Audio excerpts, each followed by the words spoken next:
There. Did that fix it? I hope that fixed it.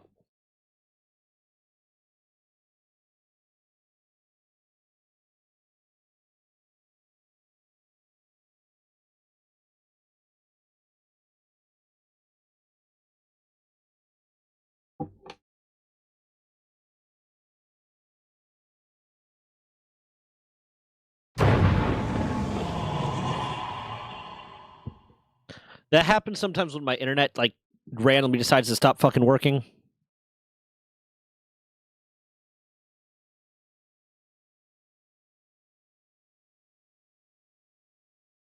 Okay.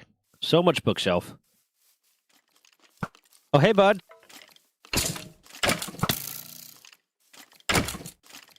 Why aren't you dying? Why aren't you taking any fucking damage? What the fuck? There you go.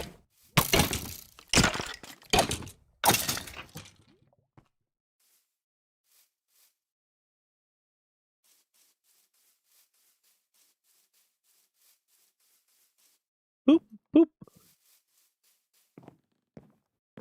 Yeah, sometimes, like, and I noticed my internet do the thing where, like, it took a hit for a moment there. That's why, like, I got disconnected for a second. And then it'll just, like, it struggles to pick back up with both audio and visual when that happens. Which is frustrating, but it happens. It is what it is. Okay, how much? Okay, 2 more. He's got to get to the -12, then we get to -16. It'll fix. What? Okay. Bookshelf, planks. I should have plenty of all that shit. Yeah, I had to restart the whole thing. One of the annoying things too is if I restart too quickly, which is why I had to restart twice. If I restart too quickly, it'll confuse YouTube because YouTube will not have had enough time to turn stream off because of the way like YouTube processes streams, or they're just like posted videos but live. It won't have enough time to have ended it, so I'll restart it and then it'll list the new stream that is currently active as upcoming, so you won't be able to watch it on YouTube. So I actually have to end stream and either wait for a while or end stream and like manually go into the YouTube studios and say end stream there, in order for it to actually accept the new stream, which is a little bit frustrating, but is what it is. I just need to remember to do it when it happens. It doesn't happen often enough that it's not like muscle memory for me. I don't think about it too much, and then when it does happen, I fuck up every single time. Okay. Let's see. Well, first of all, let's see if there's anyone that needs hiring right now. I have a few open slots.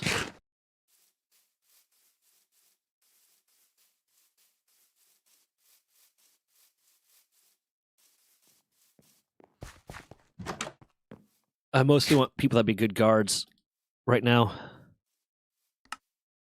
Which is adaptability and stamina, not high. Okay, so yeah, I'm hiring you. You stay right here. You need lapis? Got it. I got lapis. I got so much lapis, I think, maybe, hopefully. Yeah, I had to restart the stream. There was an issue. Like I lost internet connection for a second and it fucked up the audio and visual.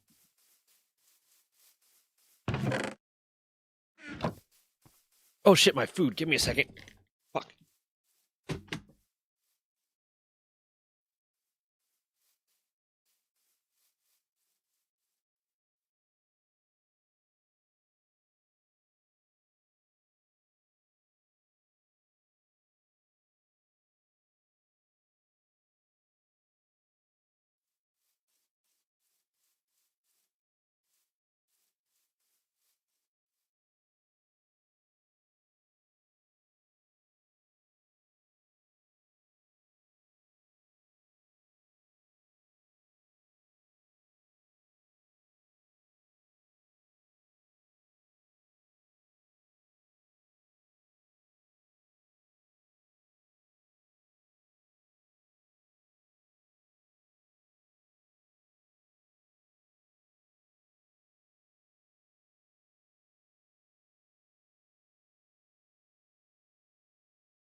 What? You didn't say chair? What the fuck?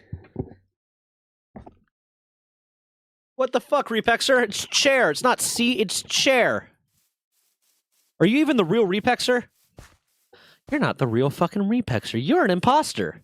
Oh, you piece of shit. You don't pretend to be Repexer. Not in my house. Ooh. Was it you? Yeah, it was you. Collard. Are you useful? No. Are you useful? Braden Gomershell? You're not particularly good at anything. Melia Craybuck, I believe you weren't good at anything either. Yeah, you weren't special. Harris McCarthy. Nope. Okay, Collard, you're going to become a guard.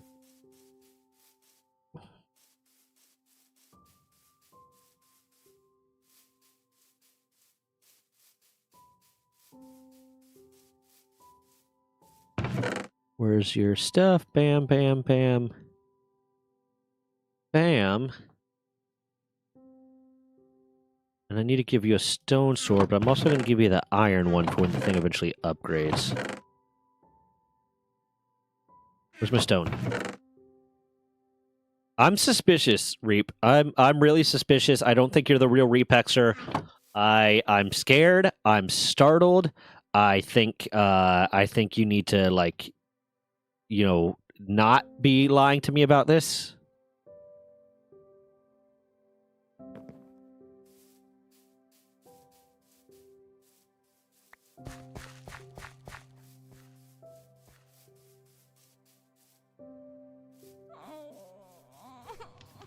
Oh, she's crying. I don't care.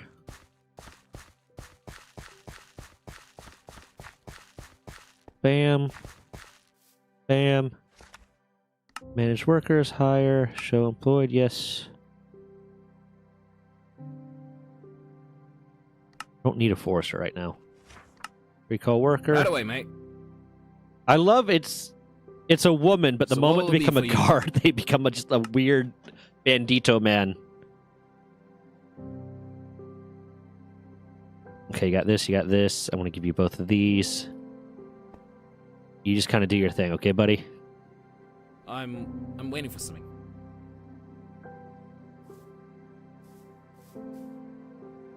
Oh, I need to be able to give you a shield, too. So what'll it be for you? But you don't have a shield slot. Let me go find a shield. Or maybe the guard tower needs to be upgraded for the shield slot to work. Villain arc time? How am I evil? You're the one pretending to be Repexer. You're the evil one.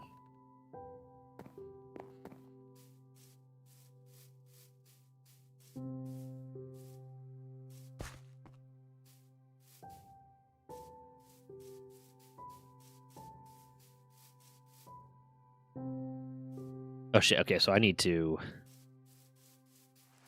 get this going.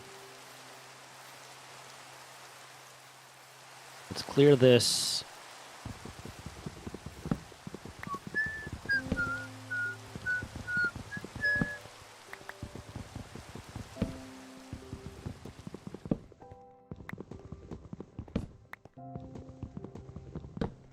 Bam.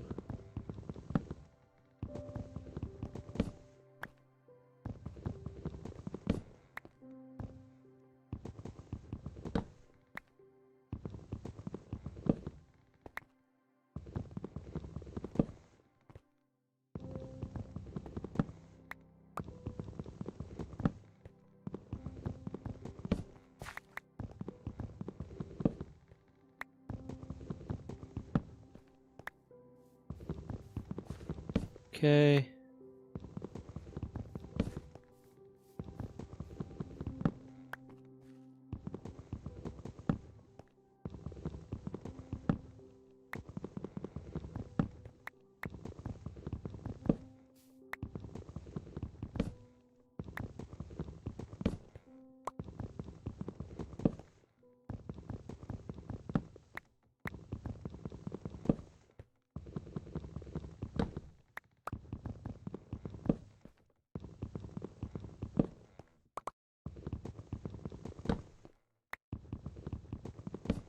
What's the game? I am wanting to try Atomfall. I am definitely wanting to try Atomfall. Oh, Schedule 1? Yeah, I've heard of that, and it seems like fun, but it doesn't seem like it's one that'd be safe for me to play on stream.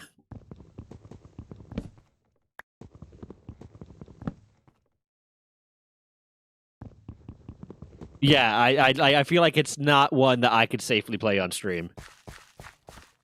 But I might end up playing it just not on stream because it seems cool.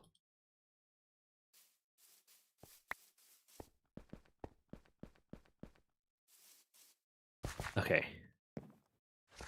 Build options, bam. Builder, Niklas, bam. Build building.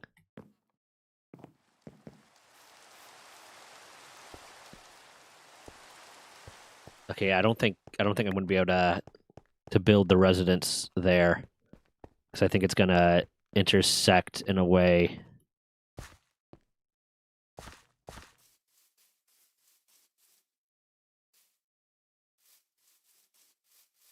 So I'm going to need to turn that off. This is no longer building.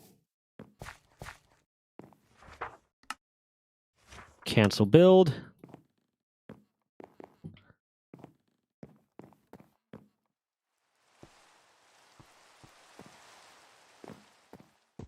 Destroy this.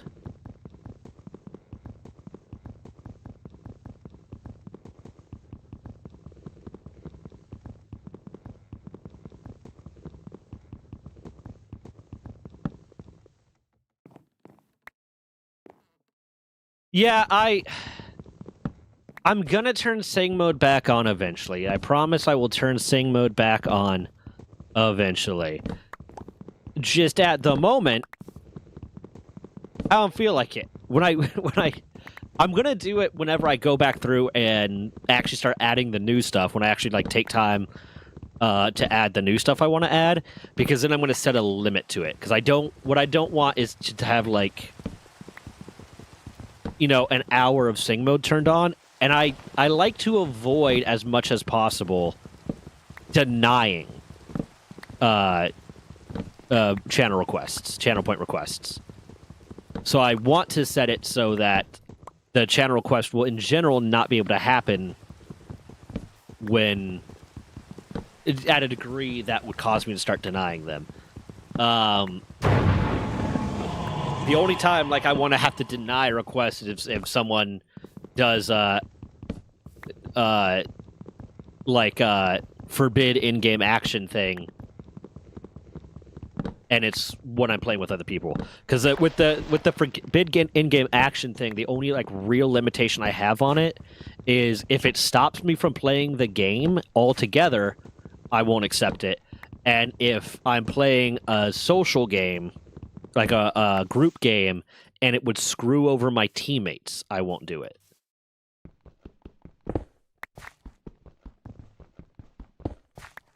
So I want to, whenever I go through and revamp everything, that's when it's gonna do it.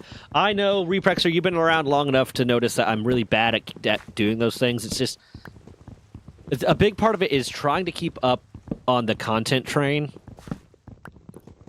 and streaming as much as I do. A lot of times when I'm not on stream, I'm either busy or I just don't have the energy. Especially when I was actually being really good about posting 3 shorts a day, which I need to get back to.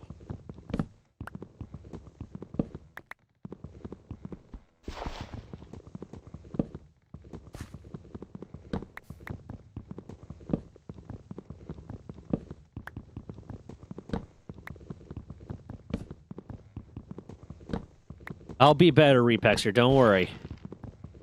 Tomorrow I'm going to do some more of the home gym stuff, and then I'm going to try to work on some other stuff. Oh yeah, but for a while there, I was really good at keeping up with the 3 shorts a day. I would, right after I got off stream, I would immediately just go and go through all the funny moments that happened during that stream, all the clips that I'd taken, all the replays I'd done, and start editing them together, and I was getting them out constantly. Part of it's just I don't have the energy as much anymore, especially because I'm doing like long-form content too, and part of it's because I want to be able to spend time with Dez, and when Dez gets off work, when I get off stream, Des is off work, and I want to be able to spend that time with her. So I don't want to, because I was still keeping up with that pretty good when me and Des started dating, but it just became a thing where it's like I would end stream and then want to hang out with Des. Was like, oh, I got to go do this. I got to start editing, and that would take up a few hours sometimes, or at least an hour or two. And then by the time I was done with that, she'd be wanting to go to bed. So to be able to accommodate spending more time with my girlfriend, I dialed back a bit.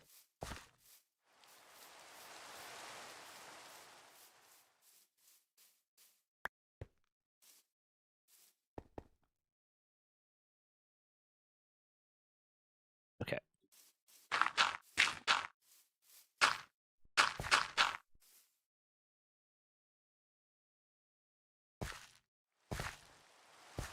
First of all, I'm gonna gather some of this real quick.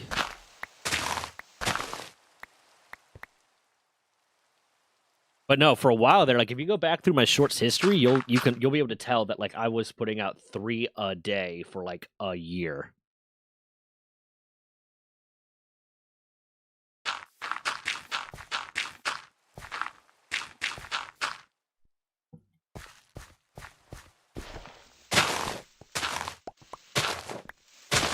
And what that meant too, because what I started with 3 a day because I tried posting at a lot of different times. One, I looked at like some of the stuff, because if you post too much, at one point, like the first time I ever tried to do like a 24-hour stream, it was the release of the big Phasmophobia update. And me and one of my friends put in a lot of effort, and we got 24 Phasmophobia shorts edited and ready to be posted as whatever. And we scheduled them out so that on TikTok, Instagram, and YouTube, there would be one posting every hour, and it would end with a little thing that says 24-hour live stream happening on this day, this time, blah, blah, blah. Come check me out. Because I was thinking, like, oh, there'll be something posting every hour, and hopefully that'll push a lot of people to the live stream, blah, blah, blah. What ended up happening is if you're posting that much, that frequently, YouTube thinks you're a bot, and it shadow bans you. So, like, the first, like, 2 videos got views, and then everything after that got no fucking views. YouTube wasn't showing it. I don't know how to use this T-junction proper. I fucking put the T-junction in wrong! Fuck! God damn it. So, I did some testing. I tested posting at different times, and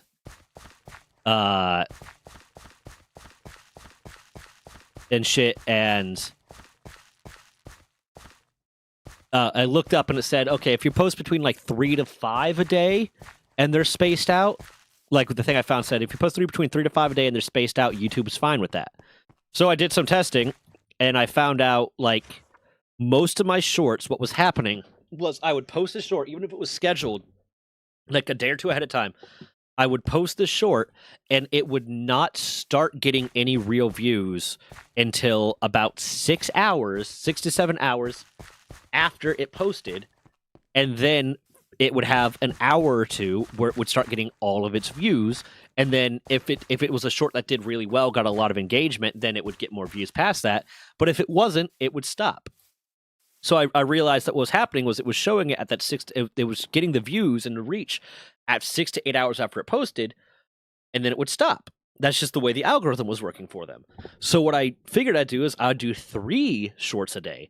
That way, when one of my shorts stopped peaking, another short would get posted. And what I was hoping would happen is that since one short would be peaking and then another short would get posted, that it would be more likely to push the next short and get that one a lot of views. And it kind of worked. It worked a little bit. It didn't work quite as well as I was hoping, but it worked a little bit. So I just found, like, okay, 3 shorts a day is what I'm going to stick to. And I need to get back to that. One of the reasons I also dialed back on shorts as much was because I was following some advice that might not have been as true, where I wanted to make, I kind of like advised a little bit to make it so that all my content was similar. And I started doing my long form content at that point, and my long form content is all storytelling content, or at least at the time was. Now I have Let's Play stuff too. At the time, it was all storytelling content. So I was like, okay, what I need to do is only post shorts that are storytelling content, or storytelling adjacent, or are links to my long form content. So that limited the amount of clips and stuff I had that I could edit together into shorts, because it's not all of them were storytelling. I wasn't always telling a fucking story. Yep, I fucked that up.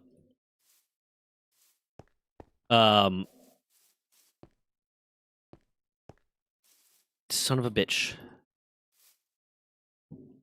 I keep fucking this one up.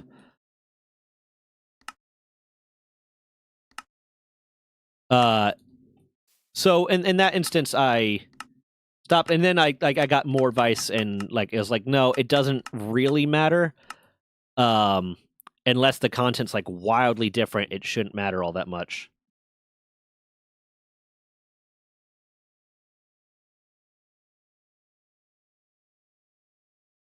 So now I'm going back to posting shorts that are also, I mean, yes and no.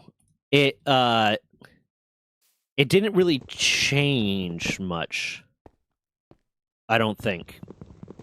The real big thing, when I started doing that, the real big thing that started getting my channel views was I just had a short that took off.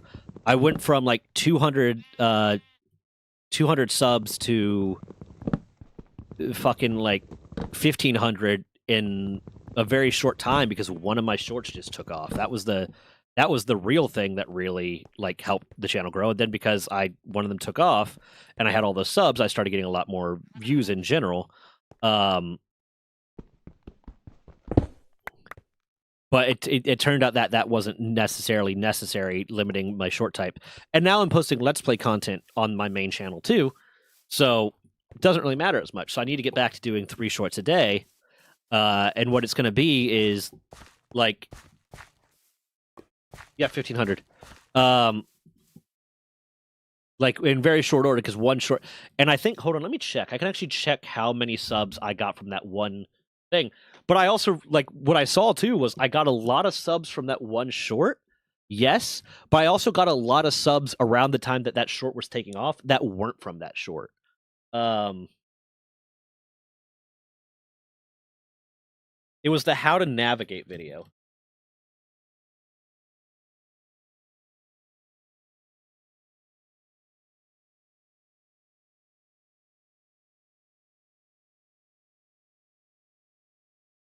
I got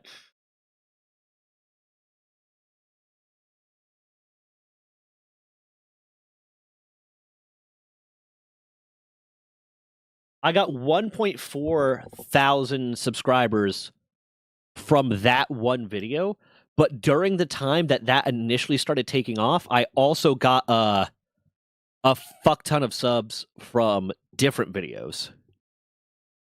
Because since that video was taking off, people were going to that video and then were going to different videos and watching them and then liking or subbing because of that.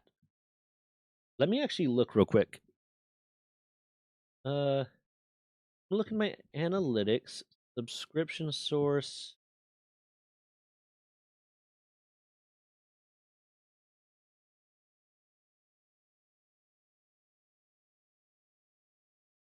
Fun.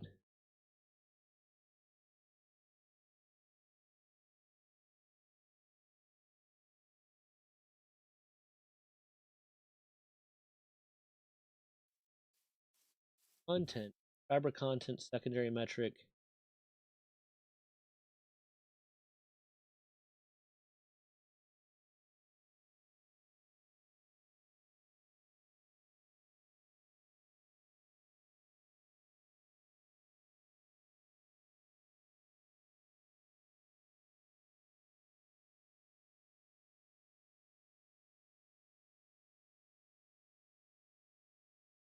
In the last 28 days, the number one video that was subscribed to was is Nintendo going to get sued? Yeah, in the last 28 days, I did not get a lot, but let's see the last 365 days.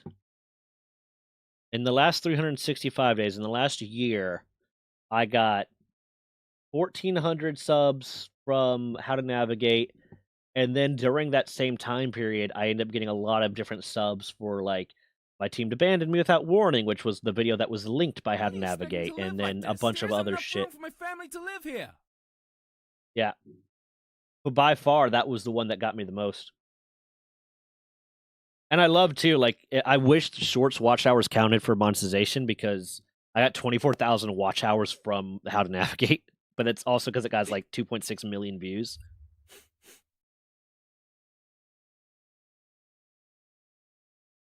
Yeah, no, it was last year around June and most of August. It was hovering at under 500, and then that video took off, and I got a lot of subs from that alone.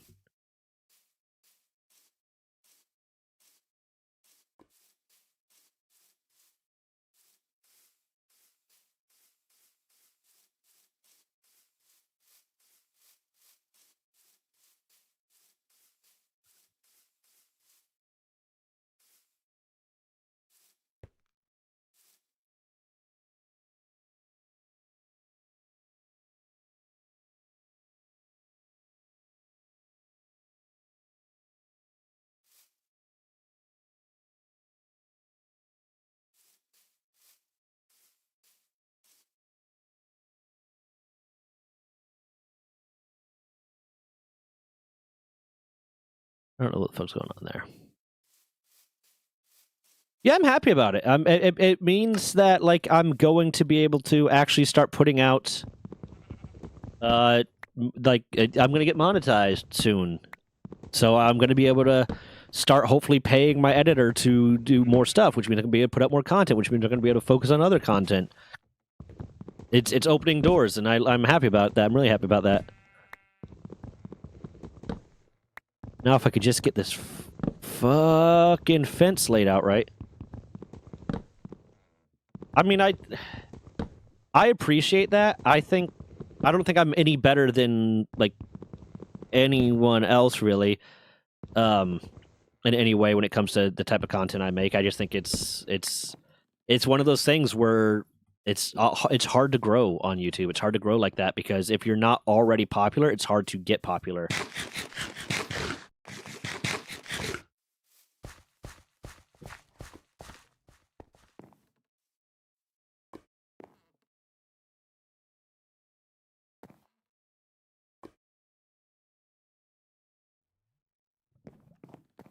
Because one of the things I noticed is the first time I had a video get over 1,000 views, it crawled over 7 days. It took 7 days for it to get 1,000 views, or like maybe 9 for it to get 1,000 views. And then after it got 1,000 views, it within the next day bumped up to 2,000. Because that's one of the things. I know I am less likely to, and I try to be better about it now because I just know the algorithm and I know that, hey, there might be good content that's hidden behind bad views. But I know I'm a lot less likely to click on a video that only has 100 views or 50 views or under 1,000 views. But then when I saw that video getting that just creeping up to 1,000 like that, I was like, I'm going to predict that the moment it hits 1,000 views, it's going to do a lot better. Because for people, just like psychologically, when they see that it's in 4 digits, hey, what's up, Shade? How you been? We need a game together sometime. We need to do fucking more Grounded. Or like if people are done with Grounded, we could do Raft, because I've kind of been wanting to play Raft. How have you been, Shade? I miss you. But back to that, I think it's just that psychological thing of when you see that it's in 4 digits now, you're like, okay, this is actually a good video, so you're more likely to click on the video and watch the video. But like, if you're a brand new creator, you're not going to get that 1,000 views unless you have a perfect thumbnail, perfect title, and shit. You're probably not going to get that 1,000 views. So it's hard, and that's one of the reasons why, like, I always ask when people first, whenever I post a video, I say, hey, can you watch this video? Watch it all the way through. That way, because if you click on a video and then click away right away, it actually damages the analytics for that video, because YouTube's like, oh, people don't like this, they clicked away immediately. But like, can you just watch this video in the background, leave a like and leave a comment? That way, it will very quickly get a lot of views. So hopefully, it'll get pushed further, and then hit a mark where it starts kind of growing itself. You're alive? I feel that. Well, I hope things are at least doing better. I know you were dealing with a lot of shit there for a bit. I hope it's at least doing better. No, like, one of the best things you can do to help, like, a YouTube creator, like, grow and excel is interact with their videos. Because YouTube base is a large part of whether or not they're going to continue to show and push a video out to an audience based on how much engagement the video is getting. And engagement is views, watch time, average percentage viewed, comments, and likes. So just, if you're trying to help a creator get going, give them engagement. That's the best thing, because that will really help them get pushed out to more people.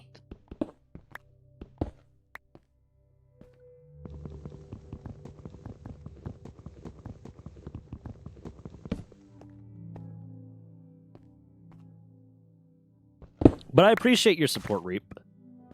I love the irony of the fact that, like, the way you started watching my channel was talking shit. You were talking shit, and I remember you showing up to that stream while I was actively shit talking you for talking shit, and then it's just like, oh no, he's chill.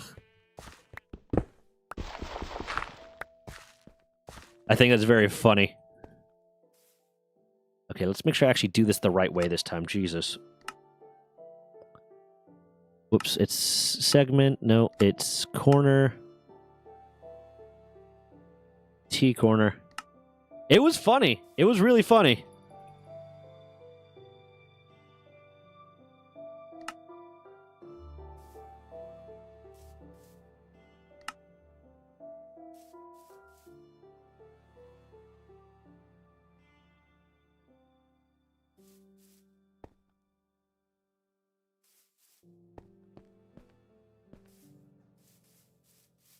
Hope it's once again not doing the thing I want it to.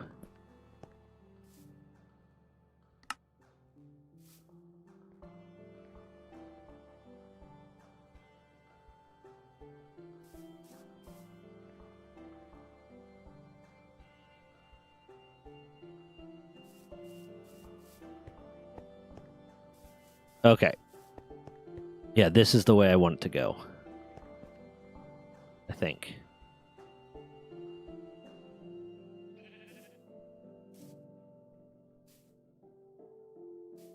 But then it's also, like, not in line with all of that. Oh, it's not in line partially because I'm doing... No, wait, hold on. Okay, the T-corners are just weird, it seems like. Because if I do this, then that one is way below. But then that one's way above. But then I guess those ones have ones that are above too. So that seems to be... This seems to... Okay, I think this is the right way to do it.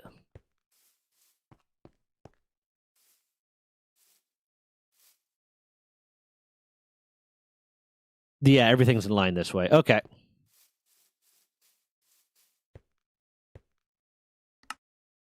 Let's get Colette building that.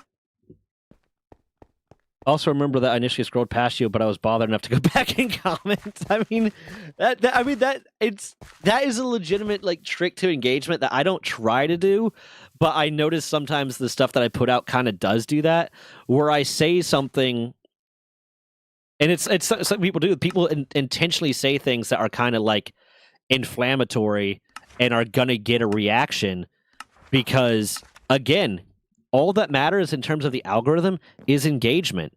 YouTube can't tell the difference between the YouTube algorithm can't tell the difference between a positive comment and a negative comment. So those comments are engagement.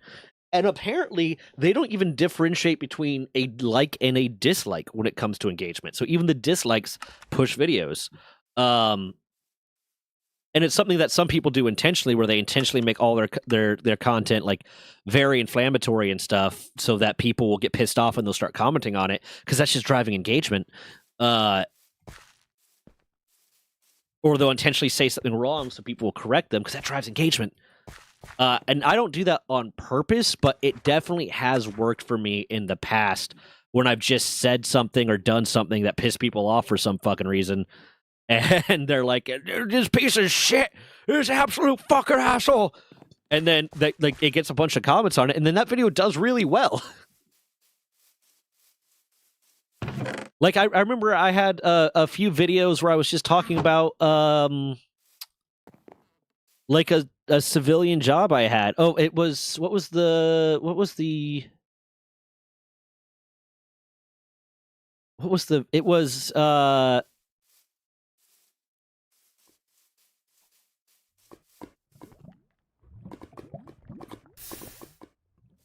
was it was about a civilian job I had. Oh fuck. God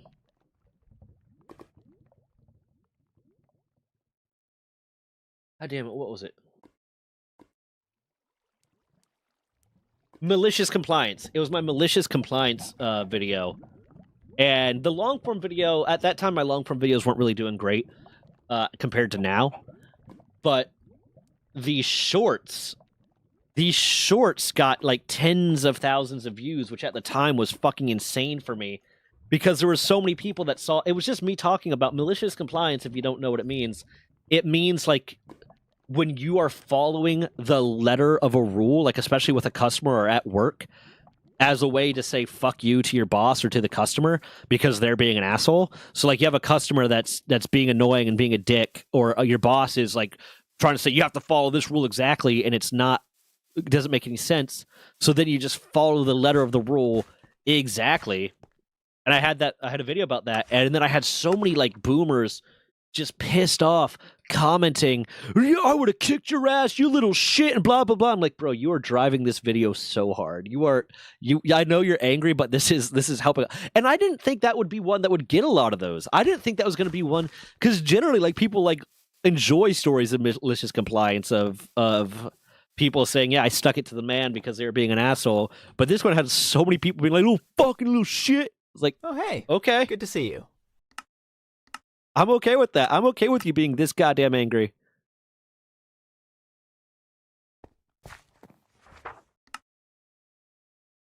What is it? Where'd my Hi. good... I had a really good pickaxe there. Did you put it away?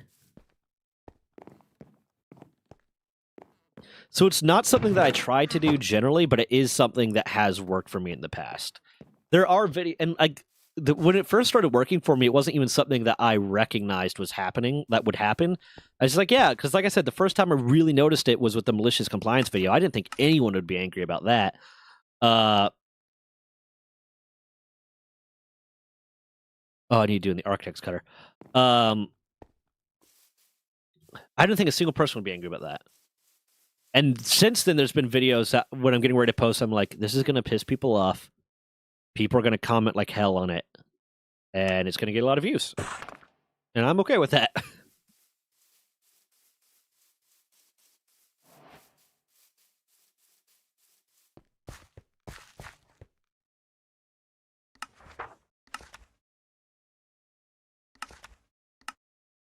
I don't know why it's all of a sudden making every single... I get it. I don't want the tutorial anymore. I don't know what the fuck is happening there. Someone need 12 brick extras to make that with oak planks.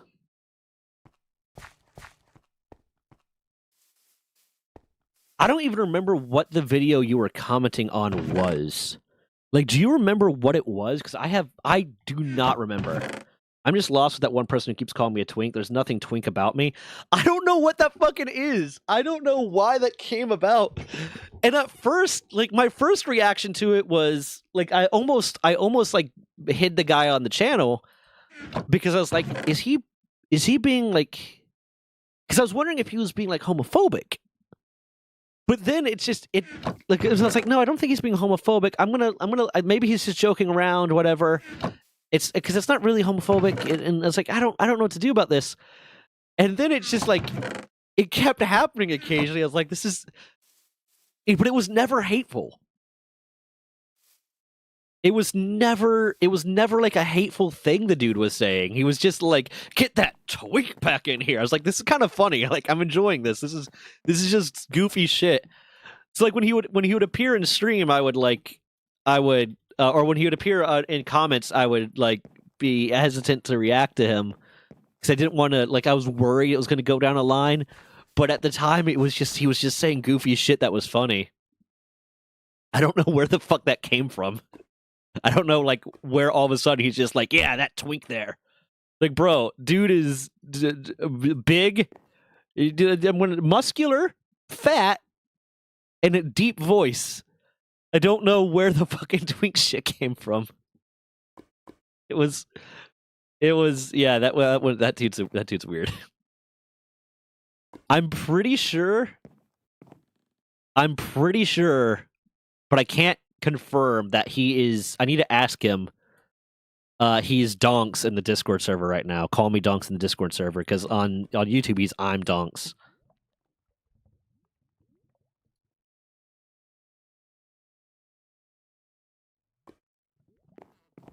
I felt, is it a compliment or what?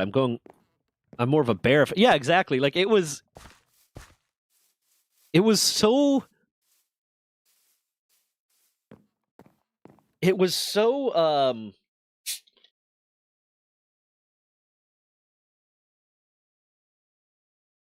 It was so like not even remotely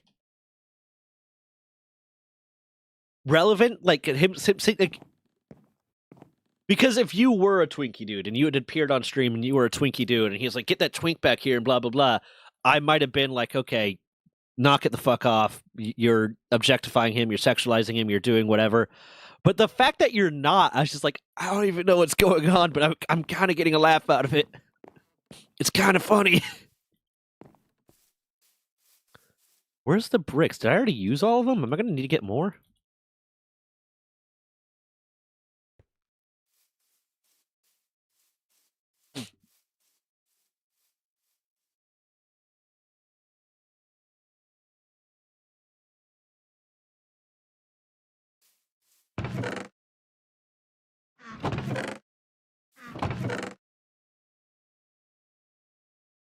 It was very confusing.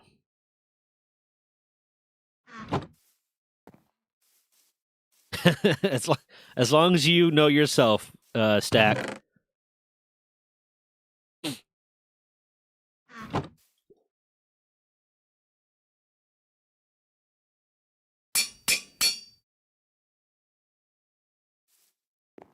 We're yeah.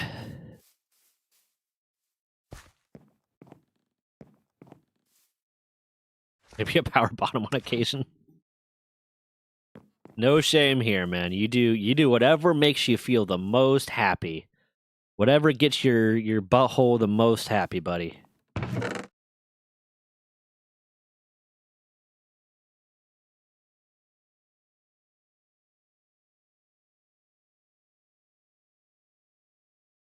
I need a regular handle.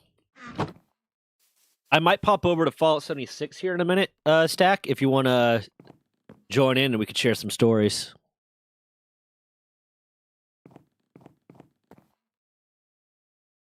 Where's my emerald? I know I have emeralds. I know for a fact I have emeralds. Where the fuck are they?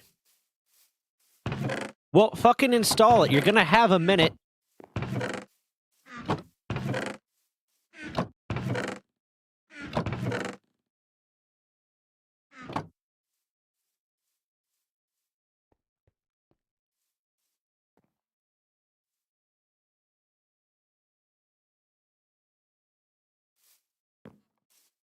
Well, I'll give you. You'll have a little bit of time. Get fucking. Don't be a bitch. I still got to get some of this stuff set up.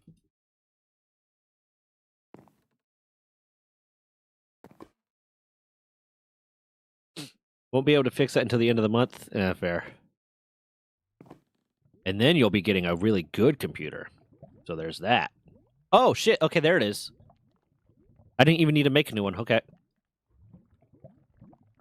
They just put it back. That's actually kind of cool. I wish they would just, like, have it repaired, but, you know.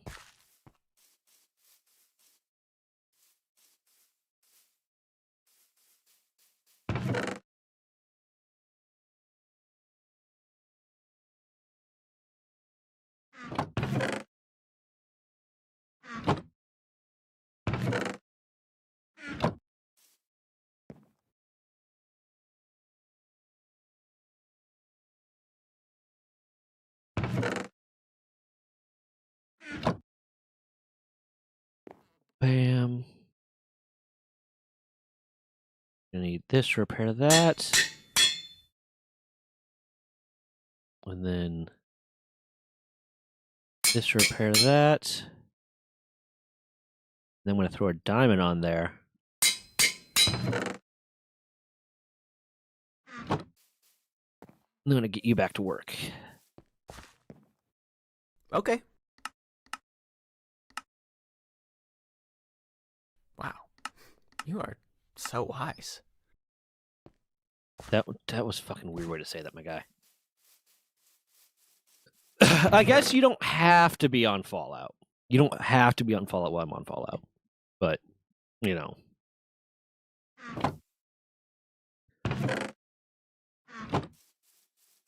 Okay, let me go get some clay real quick so I can make some bricks.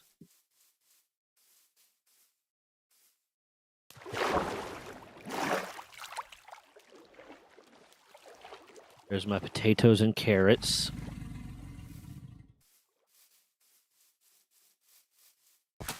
Shit.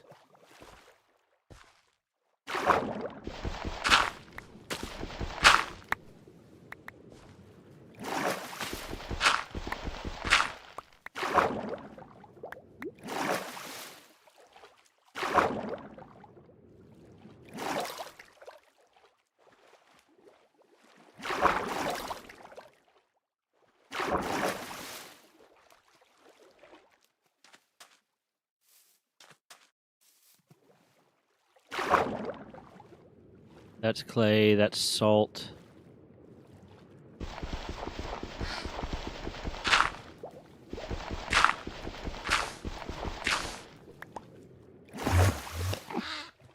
The fuck? Did that duck just teleport?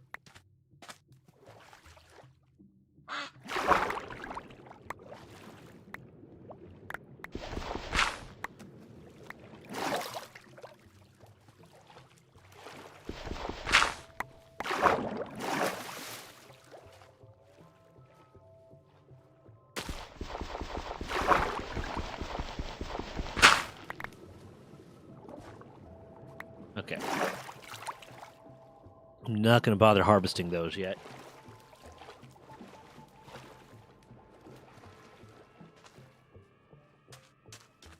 Doop, doop, doop.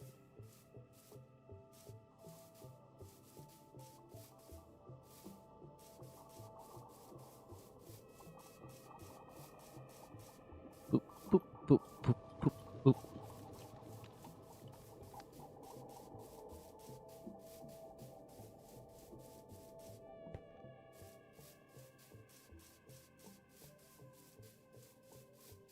Here.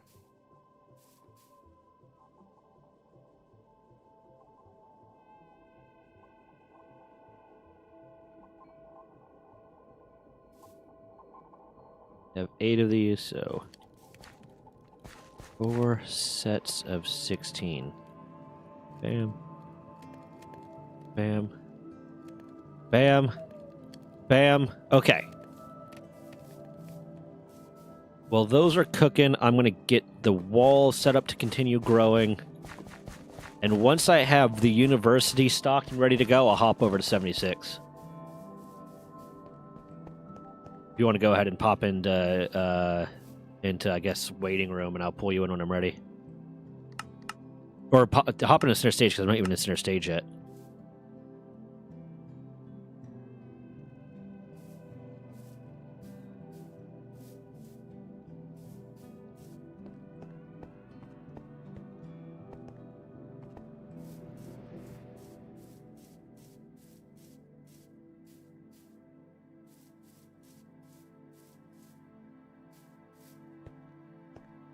Yeah, this is about right. This is... Or maybe not.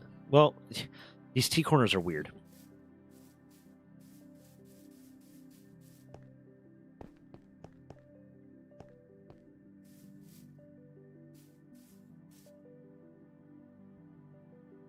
Here's what I'll do.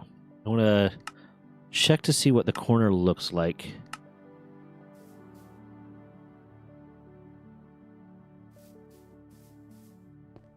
When it's at level 4.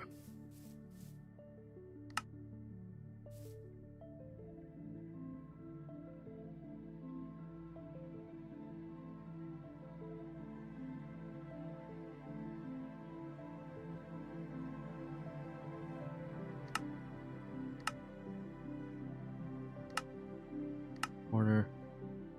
E-corner. 5.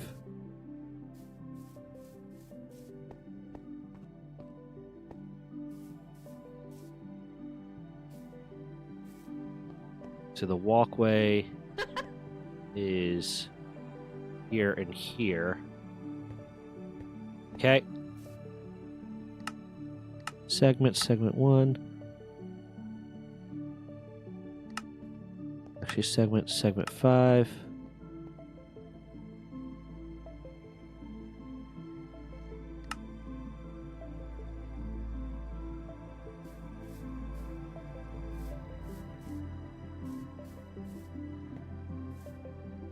But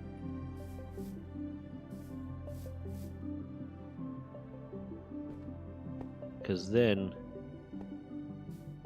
yeah, so it would need to be like this.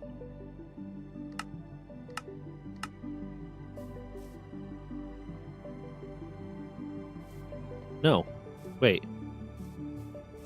What?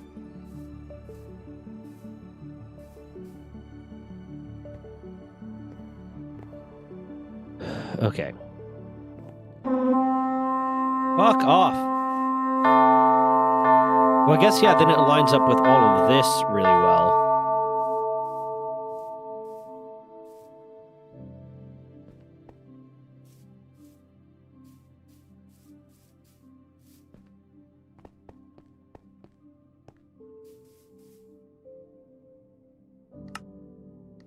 Segment 5. And then, yeah, the walkway. Okay. Neat. 1. Okay. Coolsies. Builder Colette. Bam. Let me go. Where the fuck do they spawn? Southeast. They're over there. Wrong sword.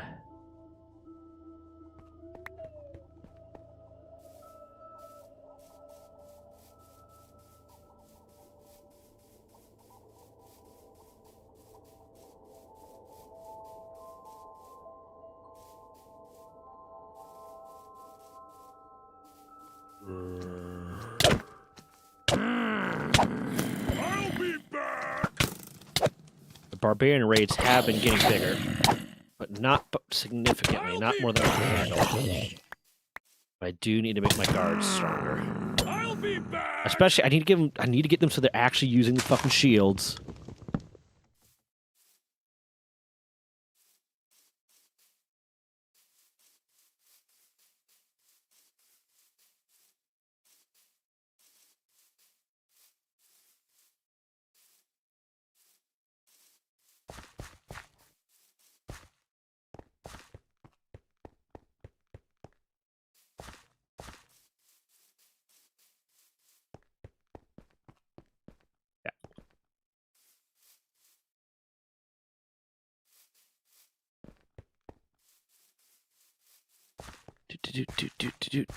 Wrong spot.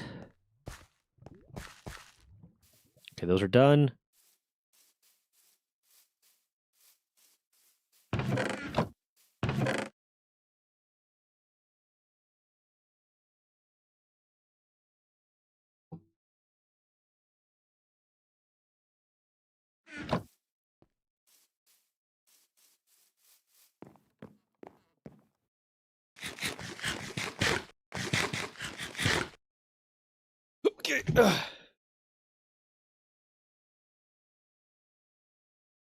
Okay. Okay. Need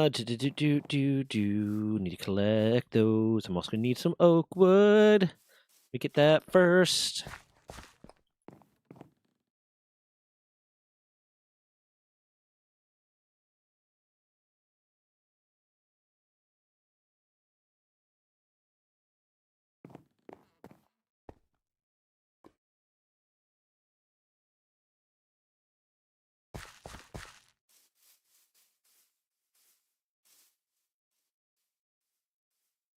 Bam. Okay, let's gather all of this.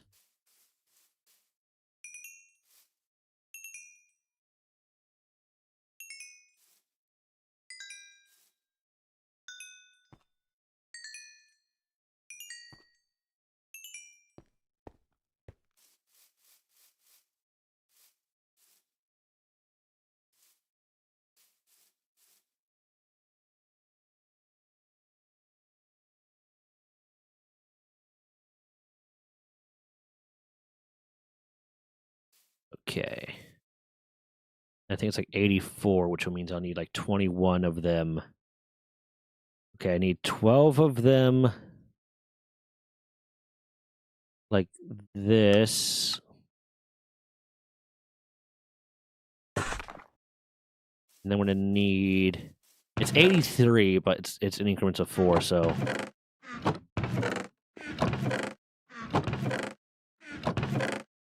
So 21. Bam, bam. 21. 7 shingle material, fort material, bam.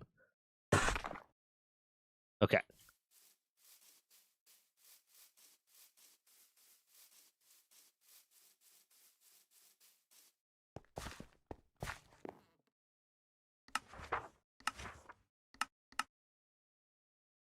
Fern? How do I get fern?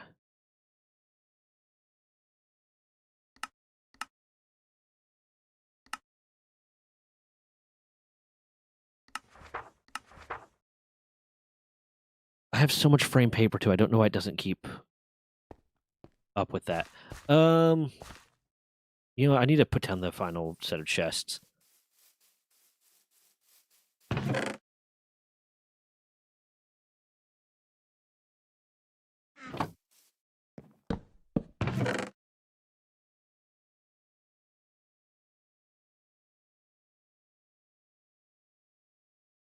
Pull that there real quick. I'm just going to harvest as much tree as possible.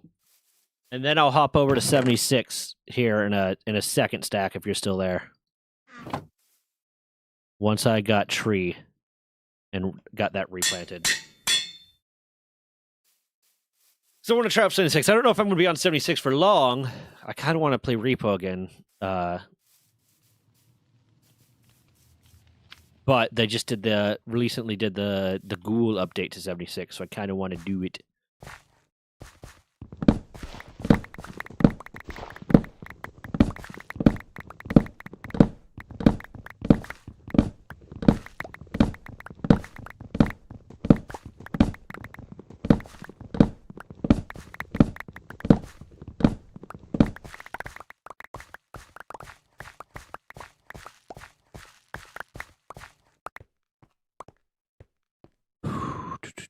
Do.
You have fern?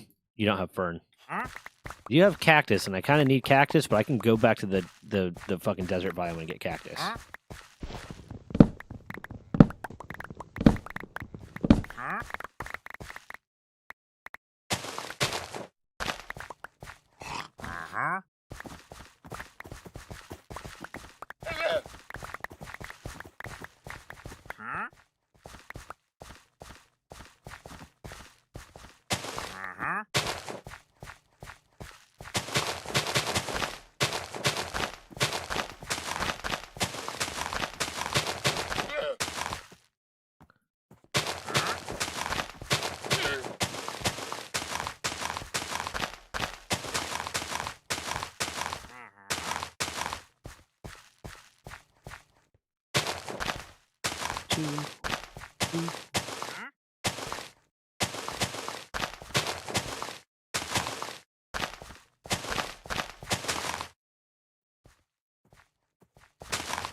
Okay. You know what? Let me just... 1, 2, 1, 2, 1, 2, 2. 1, 2. Bam. What the fuck Eldritch Horror language is that? What the fuck are you? What? You got the urge to walk. What?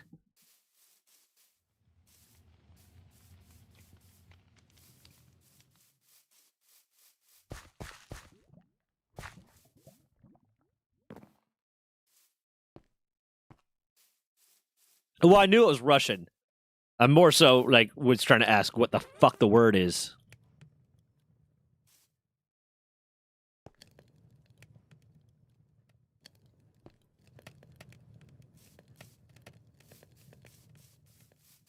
And I'm kind of shocked by the assumption that you thought I would know that. Nuplogodi? What the fuck is that? I don't speak Russian, Repexer. I speak enough to train my dog. That's it. Okay.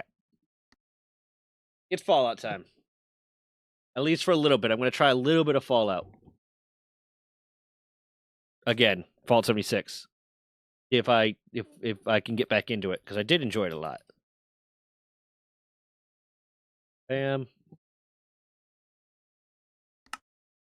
Quit game. Bam. Update that. Fallout 76. Let's get this going.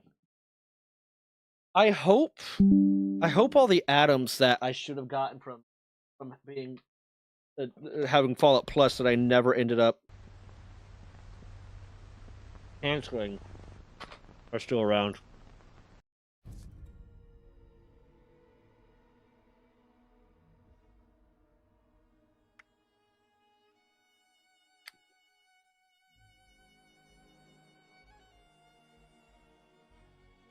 My monitor's not liking this.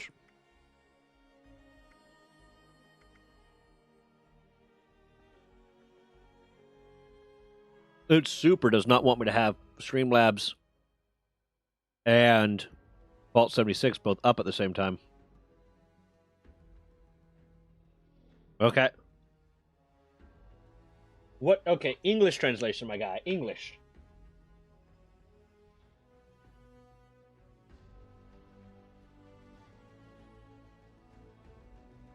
Okay, I definitely want the abandoned clinic bundle.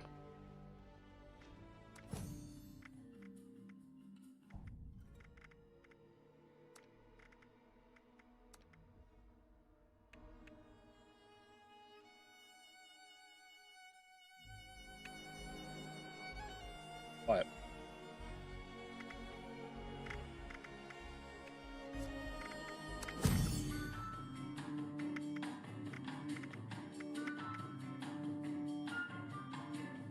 I have 12,000 atoms. Spelunker bundle. Abandoned mine shelter. Okay, cool, cool. Why not? Oh, wait, hold on.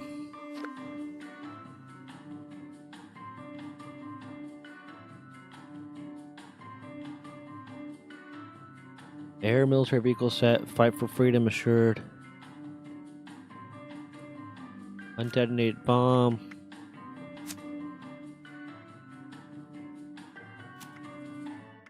Definitely getting the dog.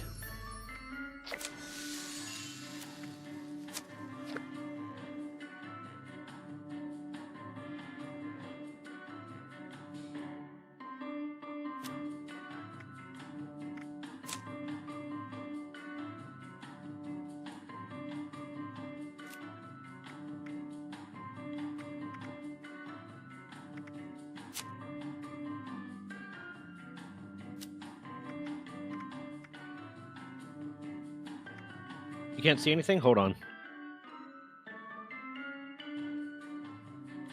Forgot I need to switch it over. Largely because Streamlabs fucking closed on me. Or, not closed, but like... It's tabbing down on me every time I have Fallout up because it's being fucking weird. Actually, I think I know how to fix this. Hold on. Display, monitor... I need borderless windowed. There you go.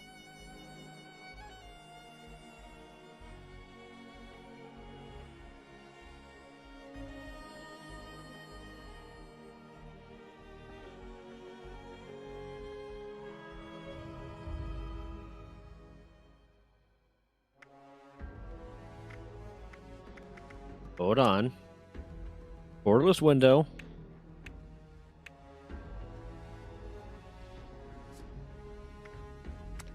Quit to desktop.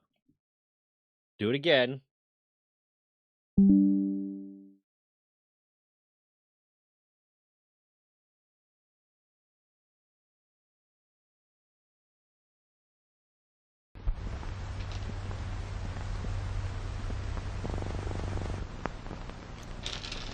I am the main entertainment.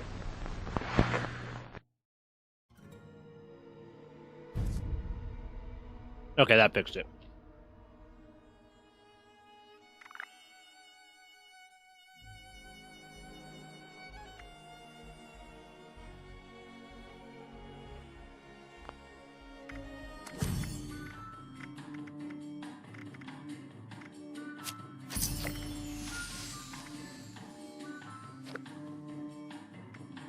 I enjoy it.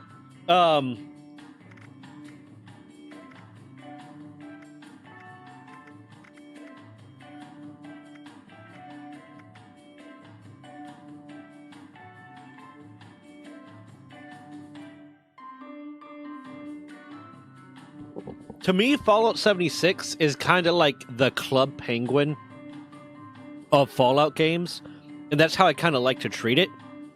And I wish it like leaned a little bit more into that. Where to me, it's like, I don't give a fuck about the story in Fallout 76. I don't give a fuck about any of the stuff in Fallout 76. It's more so about popping on and just kind of hanging out and dicking around. To the point of, like, I wish that I could start a private server that was persistent on Fallout 76, and that's just the entire Runga community. Like, hey, get on, and treat this like a chat room. Treat this like a chat room where you can shoot mutants. That's what it is. Hang out with people, meet people, chill around, dick around. That's what it is. Fallout 76 is the Club Penguin of Fallout, and it's fun. If you think of it that way, it's fun. If you think of it as like, oh, it's got to be a fully built-out, fleshed-out Fallout game with branching options and blah, blah, blah, then it could be disappointing. But if you treat it like as a glorified Fallout chat room where you can shoot mutants and hang out and do random shit, then it's great. I played a lot of it for a while. I was playing it like every fucking day for a while. God damn it.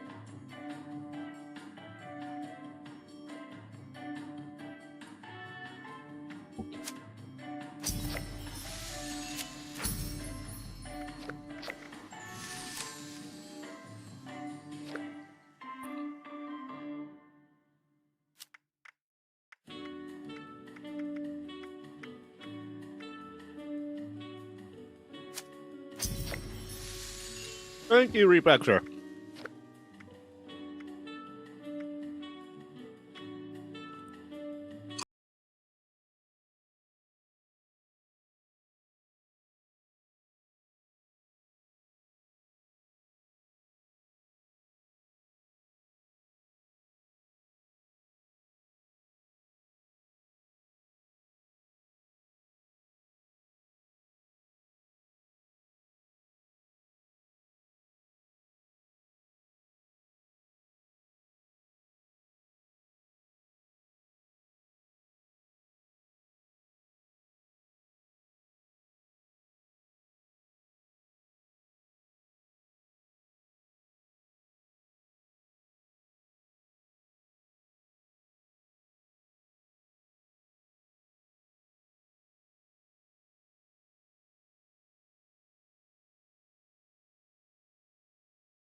Because I kept saying I was going to get back to Fallout 76, and I didn't, so I kept my Fallout First subscription.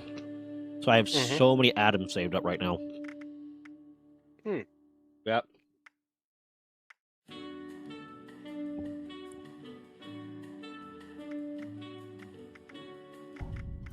I'm just playing a little indie game called Metal Bringer. It's pretty fun.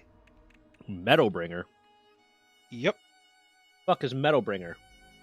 So basically, it's a top-down kind of looking. All right, how to actually describe this? So you know how you have roguelike games where it's basically everything's procedurally generated. You got to find your resources and shit while you're out in the field and everything. Yeah. So that is what this game is, but it's basically mechs. It's a voxel style game, and they It's have basically what? It's a voxel style game, like the pixelish kind of graphics, and it's honestly just stupidly simple but fun. Mhm. So it's like I just found. Because what you do is going through, you need to get the different parts, take it to the specific, like, mech repair place to get a copy of the blueprints made. Then when you eventually die, and you go back to the base and everything, starting off at the beginning level again, you can then turn around and use that blueprint to make your own mech and everything. Okay. Well, that's kind of cool. It's like this one part I just found. It's basically the Unicorn Gundam, but with a Zaku head. Okay. But it's very much Garen Laga kind of style, where it looks like... I'm just going to share it, because trying to explain it is very hard. But it's a fun little game.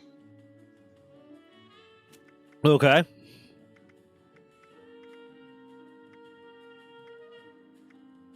It's a fun little game. I've been enjoying it. Well, that's all that Little solo matters. player experience. That's all that matters is you're enjoying it. And if you're not enjoying it, get better. Be good. Stop sucking. I do love half the shit I buy in these games is just stuff I'm like, that's going to be good for a thumbnail at some point. That's going to make doing a thumbnail easier.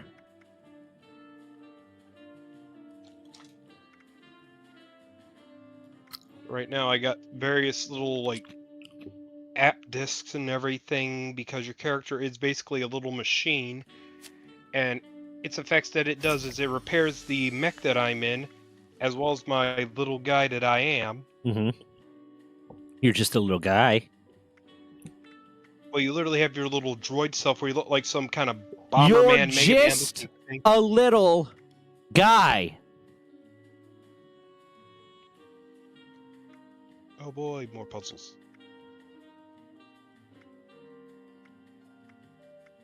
Going through all the stuff. I need to go and redo a lot of the thumbnails for my earlier videos.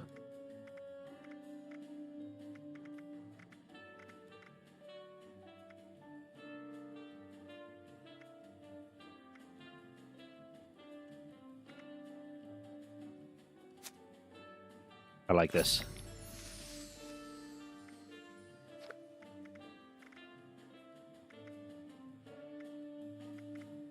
Okay, let's see if I can figure out this puzzle. I hate puzzles.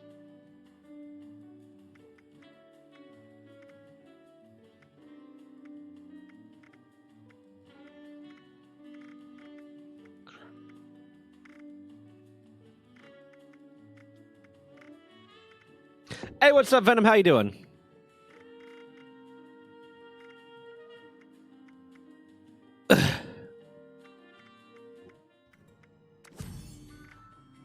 What's the free ones? Goooo Dance for free. We'll dance. Yeah, it's a little emote you can do. Is it just the thriller? No, hold on. It's just it's this. Hold on. Is there a way I can watch it? I'll go do it. I'll log in. I'll do it. I'll do it, and then you can see. I could also just Google or YouTube. Or you can watch me, and you'll see.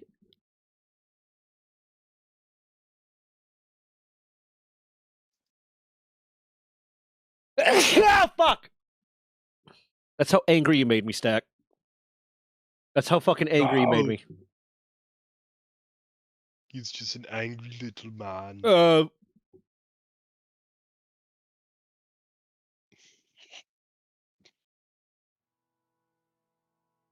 Well, this is loading in, and you go check on my food.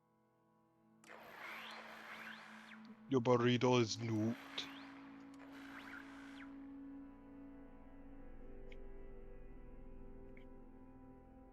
So what's up, chat? How's everybody doing?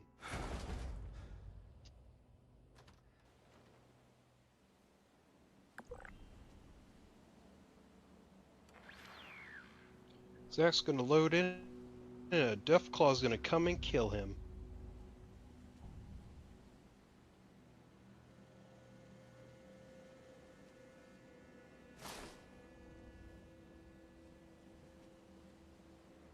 Well, shit. Congratulations, Venom.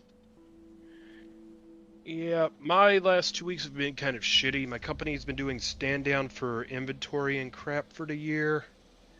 So, going back in tomorrow, we should be back to normal work. What are you talking about? Responding to Venom. Oh. You accepted a mechanical school? That's awesome. Go on. Sorry. But on the upside, my bonus that I'm getting next month and everything should finally be able to get at least a pretty decent computer. About goddamn time. I just don't know if I want to build it myself or pay somebody else to do it. I can build it for you if you want, but I'm not doing RGBs or water cooling. Honestly, I would prefer liquid cooling just because, like, I found that it does better for prolonged gaming. No, liquid cooling is better. I just don't like doing it. I don't like setting it up. It's not something I have a lot of experience with, and it's just an extra set of like cords or, like in this case, tubes to manage. Plus, I don't have enough experience doing it to feel comfortable doing it for someone else.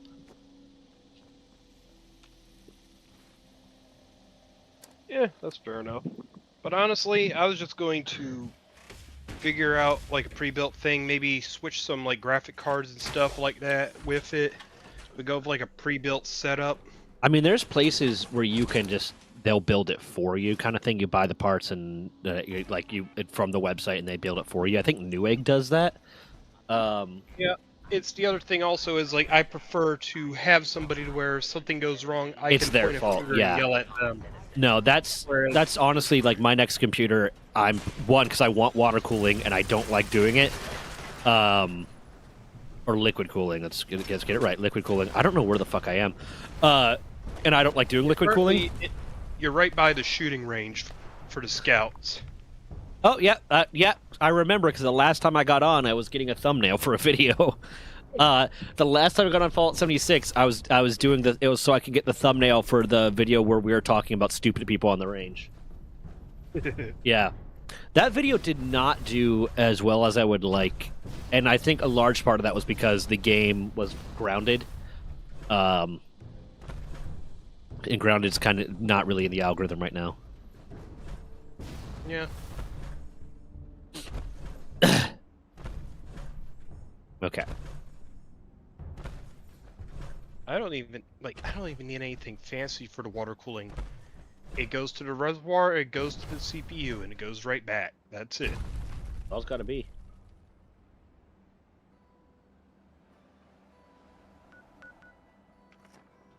And I don't fuck around with RGBs just because it's a bunch of extra like cables and like tiny little things that have to be plugged in, and I fucking hate it. And I think it's stupid. Honest, I don't even like all the bright lights and shit. So I would have just figured out some way to turn them off to begin with. Yeah, honestly, I'm close to maybe turning them off on mine too, because if I forget to turn my computer off before we go to bed, I don't have like in-depth RGBs, but like my RAM card or all my RAM sticks are RGB, just because those were the ones that were available that were at the size and quality I wanted. So my computer is just a little bit brighter than I want it to be when I'm trying to sleep. And if I forget to turn my computer off before going to bed, or if I have a video processing or something while I'm going to sleep,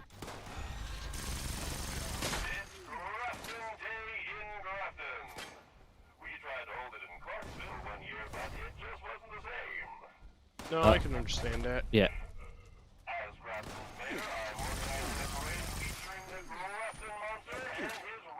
I don't care about the Crafting Day Parade. I don't. I'm just trying to get away. Escort that bot. I think I just gotta kill it.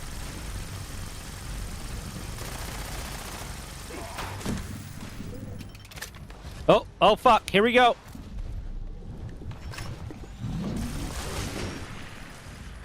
I love that they call it like the Grafton monster, but it's like there's a bunch of them.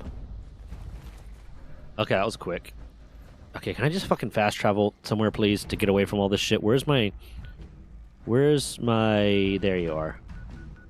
Camp Kick-Ass is over there. Fucking Christ, go away!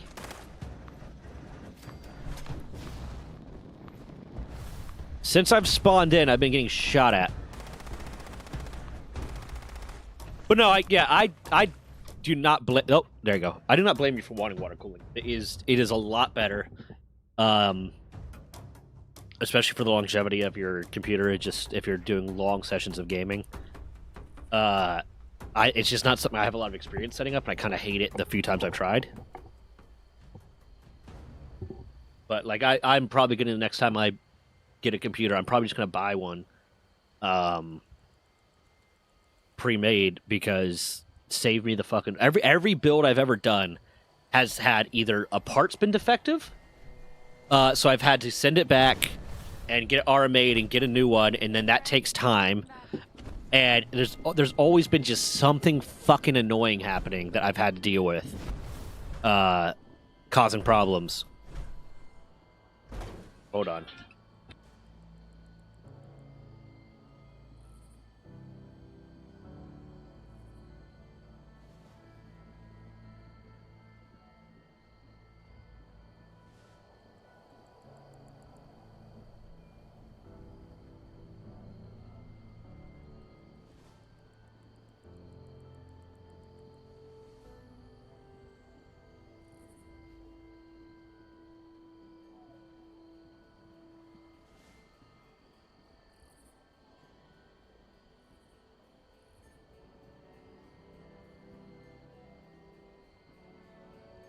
I'm back. Yeah,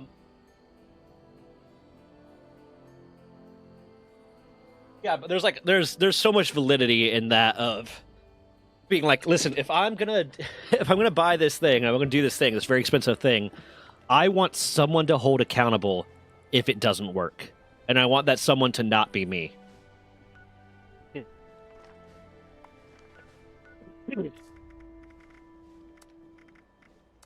So here's a thing, a little thing I wanna share. Give me a second.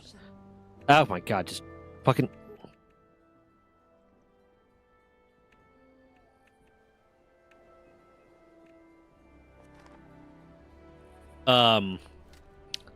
I haven't, like, the last several years, like, since I bought my house, I've been, like, telling myself that I need to start doing the Halloween stuff, because I enjoy Halloween. And, like, I remember when I was growing up, we had this house, like, not in our neighborhood, but near us, where they had a big-ass yard, and every year they called it the Haunted Yard, where they'd set up basically, like, a haunted maze in their house, and they would do that for a few days around Halloween. I was like, I would love to do that. I don't know if I have the energy to do something that elaborate, but I want to start decorating for Halloween and be fun and hand out candy and all that different stuff, and I just haven't done it, largely because Halloween decorations get expensive, and I'm fine with that if it weren't for the fact that, like, I don't have really a good place to store a lot of them. I mean, I could put them in the attic, but that's a pain in the ass and blah, blah, blah, and there's only limited space there, really.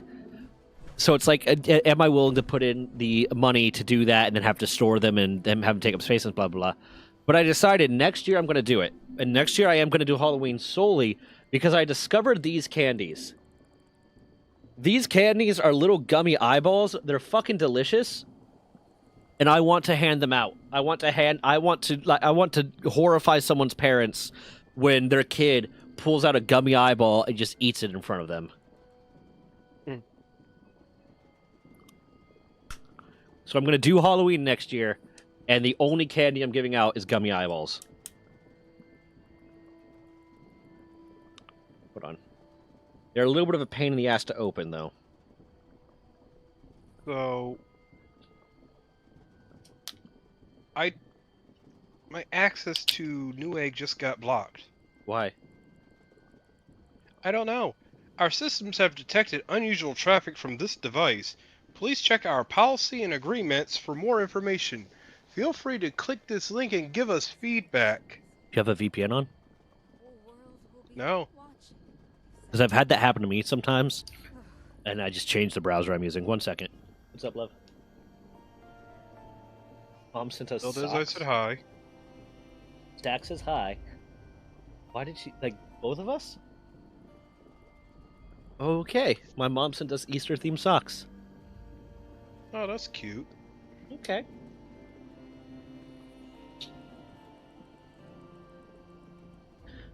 Talking about bonus, you can be damn sure that I will pass mine car parts. Yeah. Des was the one that discovered the actual easy way to open these things, the easy-ish way to open these things. And she got to bite him.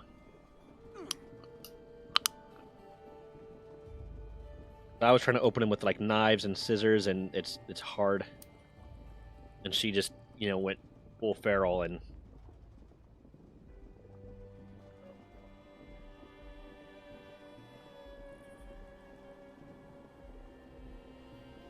I also love they have 3 colors to these gummy eyes.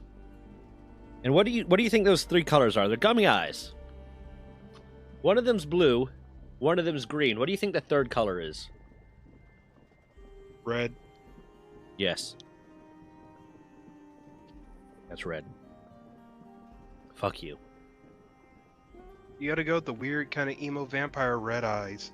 Every edgelord character needs red eyes. I mean, it's more so just because it's blueberry, green apple, and strawberry. Yeah. If you want to scare parents, how about razor blades made out of sugar? I don't want the cops to be called on me, Venom. That's the big thing, is I don't want the cops to get called on me. That would be a bad time.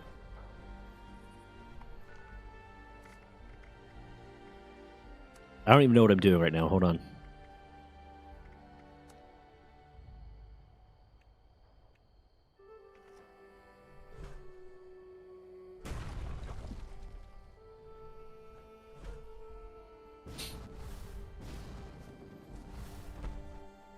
This. Is this going to electrocute me? Nope. Okay, let's see. What is there to... I need to clear out some space in my inventory. Jesus. I'm always over encumbered. I don't know how.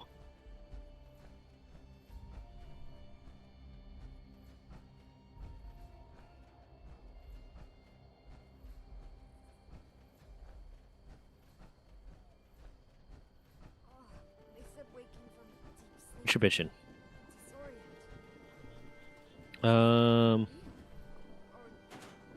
Transfer unused. That saved up some space. Transfer all junk. That saved up a lot of space. And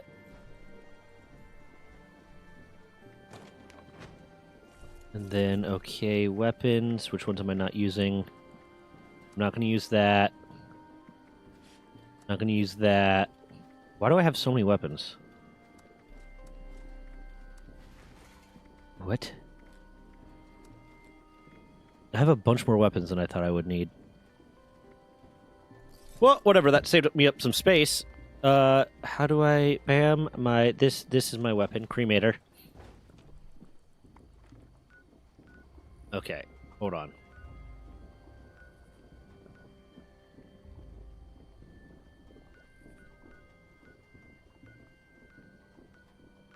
How to become ghoul Fallout 70.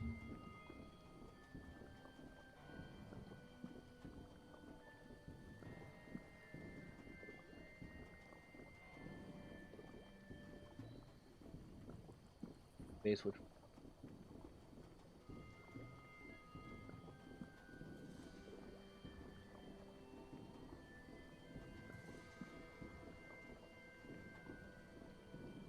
leap of faith.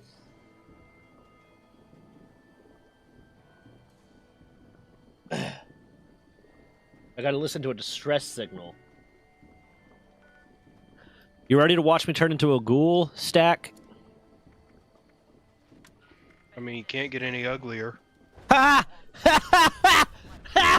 Get it? Cause I'm hideous!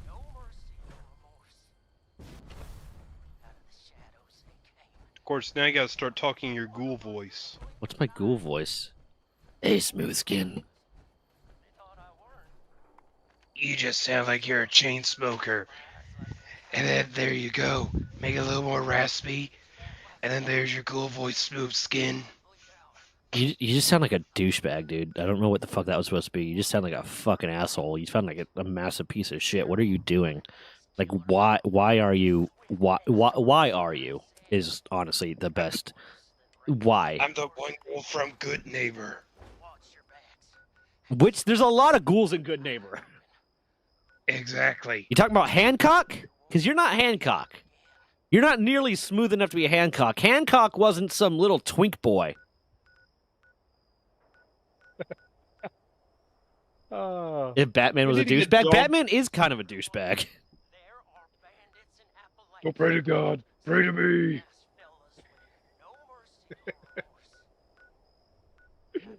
Where the fuck is... Okay, I'm trying to do the quest. What quest? The Leap of Faith quest, but I don't know where it is. Oh, there it is. Fast travel, yes. No, I like the idea that when you fast travel, your character just T-poses and goes no Whee! clipping through everything and everyone. That would be funny if they actually made that happen. Like, you actually could see people fast traveling in the game, T-posing. Go! Okay, hold on.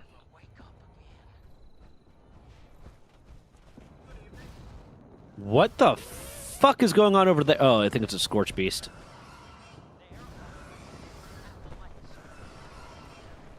Hey, buddies. Is that one I give a shit about? I remember when I first started getting into this, I spec'd my gear out specifically to be able to fight Scorch Beasts, because I thought it was going to be a much bigger issue. We constantly were hunting the Scorch Beast Queens. We took those events anytime we could. And I spec'd myself out specifically to fight Scorch Beasts. And I don't think it matters. I don't think it was really worth it.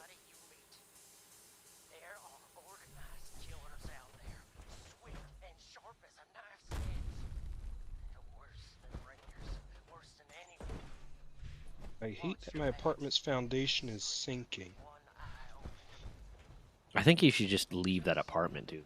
You've had nothing nice to say about it, and it's honestly kind of rude to the landlord that you're being so mean about their apartment just because you got water damage and burst pipes and it's kind of fucked up.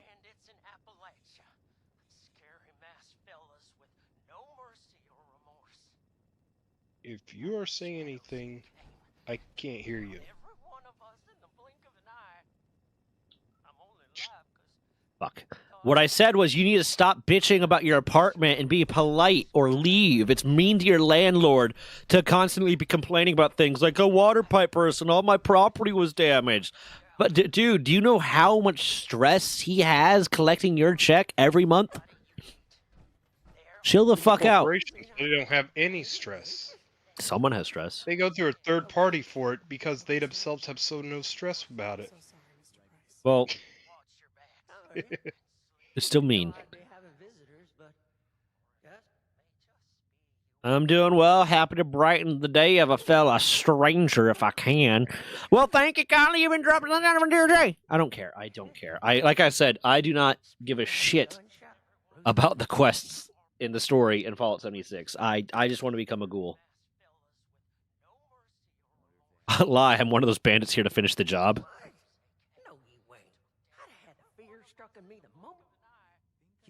Oh, he doesn't fucking believe me. Well, that's rude. I remember reading someone saying that if Bruce wanted, he could just invest in the city, create association, etc., and it would do a lot of good for the city. And the first thing that came to mind was, yeah, but that would be the less fun way to beat them up. Yeah, I mean, there is an argument that Batman existing caused more problems because now it created an arms race with the villains. It's kind of the same thing they show in one of the Spider-Man games, that when Spider-Man takes out Kingpin, it makes New York worse because Kingpin was the only thing like keeping crime down. Yes, he was a major criminal, but because he existed, all the small gangs didn't.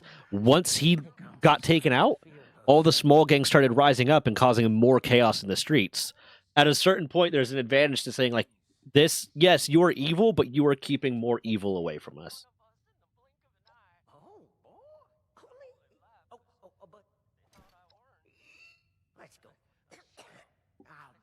Oh my god! I'm a bad guy, but that does not mean that I am a bad guy. It's one of those things. If you got like a criminal organization that is like, listen, yes, we do crime, but the only people we hurt are people that are in the game, then okay. But and they keep other people out that don't have those same morals. You might just want to let them stay. Because the other ones are going to hurt everyone.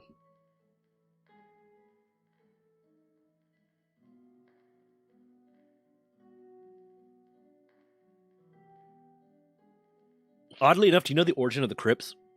And I might be in this fact, or it might be the origin of the Bloods. But I think it's the origin of the Crips. Basically, they got tired of gangs in their neighborhood and formed a gang to fight against their gang. Yep. It was very Saints Row. I was just throwing shit out my ass. Yep. But damn. Nope, they got tired of particularly the Bloods, so they formed a gang to but it was basically like a very violent neighborhood watch, and then they got powerful and they became corrupt. How am I supposed to find this radiation specialist? Well, I mean, that is one thing. Run around butt naked until you catch radiation. I don't know.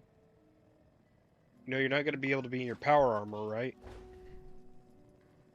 Why? Because ghouls get stronger with radiation. I don't care about that. I just want to be a ghoul. In every Fallout game I've played, I've always, like, if there's an opportunity to side with the ghouls, I side with the ghouls. Always. Like in Fallout 3, when you could side with Underworld, always side with Underworld. I've never once sold Billy in Fallout 4. Never once, and it's not because he's a kid, it's because he's a ghoul.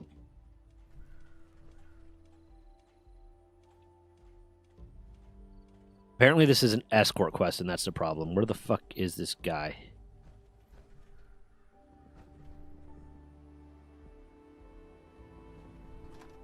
Getting a call, 1 second.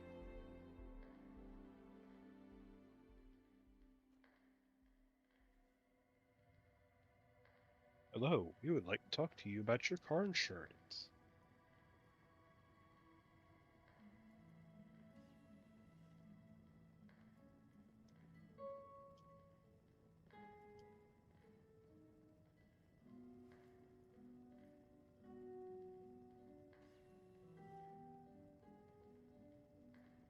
That was fun.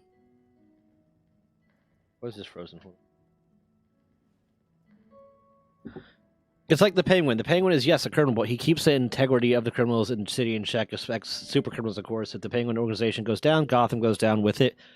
I mean, I don't know as much about in the comics. I know in the Gotham TV series, he's just kind of fucking pro crime. Like, as long as you pay your dues to him, he controls the police, so you get off scot-free, which I don't think is a great way. But it's kind of like, I mean, in a way, the way that the Mafia worked was, if you weren't in the game, you were kind of left alone to an extent. Any idea where Orlando gets their clothes? Helping people is our chief mission. The cool uniforms are just a nice You'd bonus. think with all of that tinkering Skippy does that he'd have come up with something more medicinal. New Deslord just dropped? Okay, give me a second. I gotta go get food.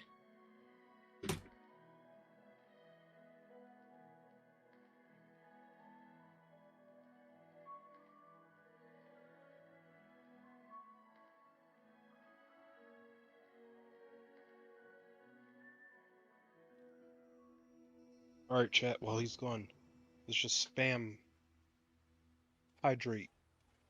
Let's see if we can get him to waterboard himself.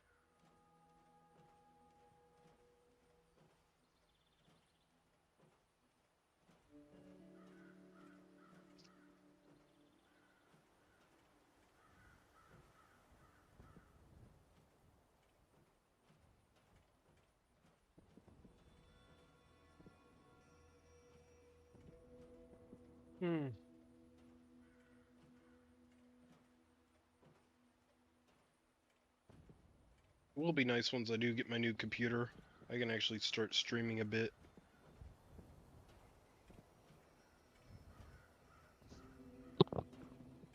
Because, like, as it is right now, me just having Twitch on in the background and doing anything makes this shit chunky as hell.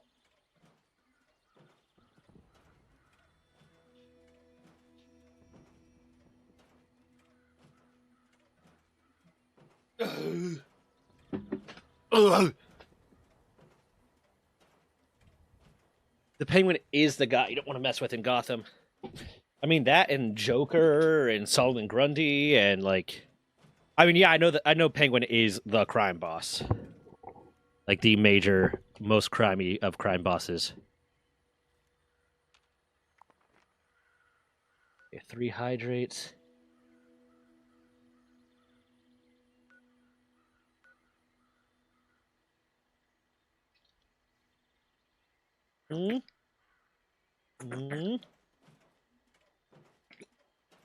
Ugh.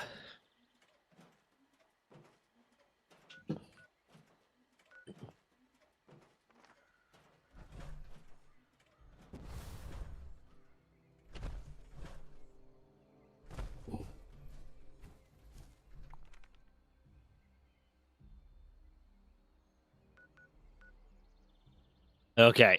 You there, Stack? Still here. Okay, I think it's time to tell the story. So, when I was down in Gulfport, Mississippi for combat school, I got us kicked out of the Hard Rock Cafe. It was like our second weekend down there, and we all decided we're going to go down to Biloxi and hit up the Hard Rock Cafe. And if you don't know, the Hard Rock Cafe is like a restaurant and casino and bar and all this different shit. It's a whole experience. So we were at the bar, we're hanging out, we're at the bar, and we were at the bar that was on the casino floor, but none of us really wanted to gamble. That was just the bar that we chose. So we were taking turns. There's like 6 of us. We were taking turns, buying drinks and stuff like that for everybody. And every time that I wanted to buy people a drink, I developed a taste for absinthe. So every time it was my turn to buy people a round of drinks, I would buy a shot of absinthe for everybody. They didn't like that because not a lot of people really like absinthe. The only reason I developed a taste for absinthe was because at one point, the long story short, at one point my buddy owed me $100, caught me in a liquor store, gave me the $100, and I said, "Fuck it, I want your most $100 bottle of absinthe." To the guy there, took a sip of it. When I got home, it tasted like ass, but I had spent around $100 on this bottle of absinthe, so I was like, I'm going to find a way to enjoy this, and I started experimenting with different mixed drinks with absinthe, and eventually developed a taste for it. So we were there for a while, we were getting drunk, we were having a good time, buying each other rounds and stuff like that, and I get pretty drunk. I didn't get like too visibly drunk apparently, but I was very clearly drunk. Now, apparently there is a law about being visibly drunk on a casino floor. I did not know this. There's a because I guess they don't want you to be like incredibly drunk on a casino floor and blah blah blah. I don't know if this is the law everywhere, if this was just a law in Mississippi. I'm not sure. But like I said, there's about 6 of us, and we had one guy that wasn't like the designated driver, but he was kind of the designated make sure everyone gets home fucking safe kind of guy. So he was drinking too, but he was more sober than the rest of us. This skinny dude. He was more drunk than the rest, or he was more sober than the rest of us, and the bartender pulls him aside and was like, "Hey, man, you can't be visibly drunk on a casino floor.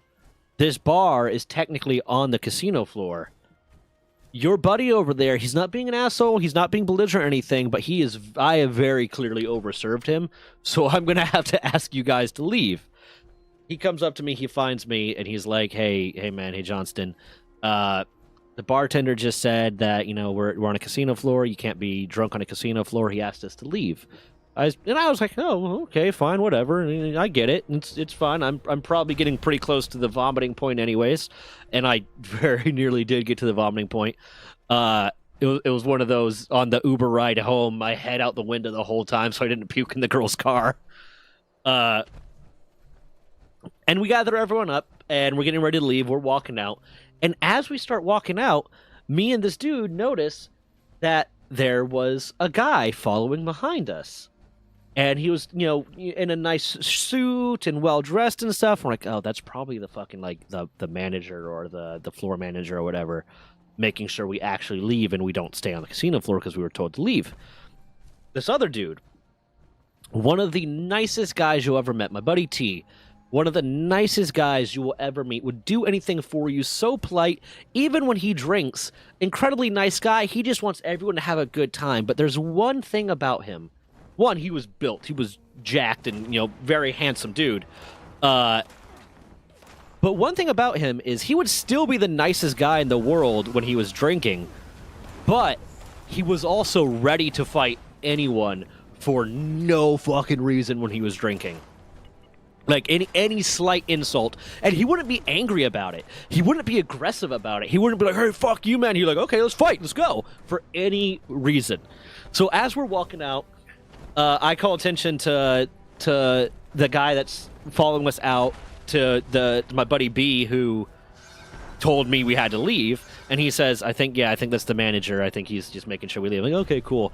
And then T comes up, and T is like, hey guys, this dude's following us out of the bar. I think he's trying to fight us. I think he's trying to. Okay, let's be ready. Okay, he's gonna try to fight us. And B's just like, nah, man. That's I think that's the manager. The bartender told us we had to leave. Johnston's too drunk. We're on a casino floor. Blah blah blah. And T, once again, one of the nicest, most polite people you'll ever meet, was still just like, well, he can't do that. Let's go kick his ass. We are like 5 feet away from the bouncers. We're 5 feet away from the exit to the casino floor, on a crowded casino floor, a bunch of military dudes, shit-faced, in a casino. And this dude, who isn't even the reason that we got kicked out, remind you, I'm the one that's been overserved. I'm the one that they said, you're too drunk, you can't be here anymore. And me and B are grabbing T by the shoulders like, no, you can't fucking do that. No, we don't kick his ass. No, we fucking don't. And having to grab him and turn him around and push him out of the fucking exit so that we don't get fucking arrested for starting a fight on a casino floor when we're supposed to be going to combat school the next day. We're down there for combat school. We have class the next day. We're gonna be on the fucking range. No, we're not getting our fucking drunken disorderly fucking charges. I mean, it probably would have helped us make chief. To be honest, it probably. Listen, if you don't get at least one DUI, one drunken disorderly, are you ever gonna make E7? Let's be honest. But you did get divorced. I did get divorced, but I did that after the military. I got divorced after the. You did it wrong. Yeah, if I had gotten married and divorced in the military, then I wouldn't have gotten out, and I would have made chief real quick. I fucked up, and I did it after. So there's my piece of advice to the young sailors here. If you're in the military and you're getting up for a promotion, get married and divorced. It makes you look good for chief. It makes you look like a real dedicated sailor. Don't do that. Not worth it. They will take half your shit. They will take. I know a guy that literally had to give like his GI Bill to his ex-wife, and I knew a chief that had been divorced 3 times and was basically poor because each of his wives was taking part of his paycheck. How are you a fucking E7 with less money in your pocket than me, a little E3 at the time? But the funny thing that happened there too is that same weekend, the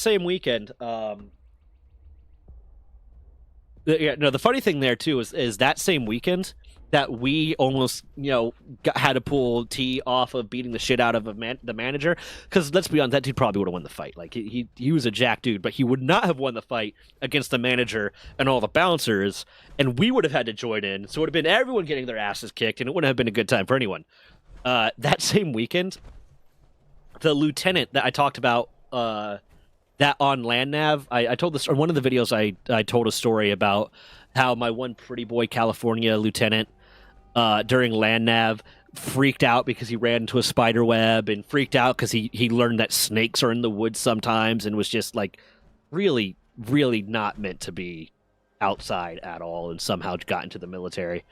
That same lieutenant that same weekend actually did get like I can't remember if it was a DUI or a drunken disorderly charge or something like that, and ended up getting classed back to the very beginning of combat school because he had to do like some legal shit, but he had to go to the school to go to his next command. And I guess someone was looking out for him, so rather than being like, you're losing these orders and you might be losing your commission, he just got classed back. But that exact same weekend, and when we heard that, all I could think was, thank God we weren't the fucking story. Thank God we were not the story on Monday, because we were almost the fucking story on Monday. That's crazy. The next weekend was the weekend that we were in New Orleans. We drove down to New Orleans for the weekend. And that same dude, Truex, has there's other stuff there, but I won't go into that. But somehow I was the one that weekend that was kind of like, I'm going to be the one to keep everyone together. Like I'm going to be drunk, but I'm going to be less drunk than everyone else, because there was like 12 of us that time, all down in New Orleans. I'm like, okay, 2 of us basically decided we're going to wrangle this set of people and make sure no one gets in trouble, no one gets kidnapped, no one gets in a fight.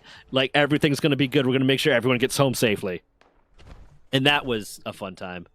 But that next weekend, we also had a dude that got classed back and got held. His orders got held, and he got held up for several months, it ended up being, because he got robbed at gunpoint.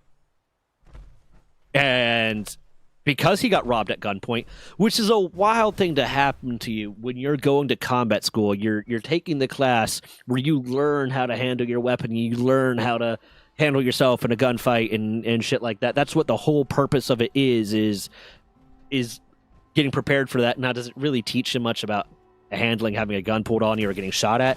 No, because at least in Navy combat school, they don't shoot at you, they don't fire blank rounds at you, they don't do any of that, so you don't get any of that stress testing. But it's so wild that was when he got robbed at gunpoint, and then even more wild that they held him back, and I think he ended up losing his orders eventually, because he was supposed to be there at this specific time on this specific day, and he couldn't do that because he was held back on base, basically, because he got robbed at gunpoint, reported it to the police, and since he was now a witness to a crime, he had to stay there and was not allowed to leave.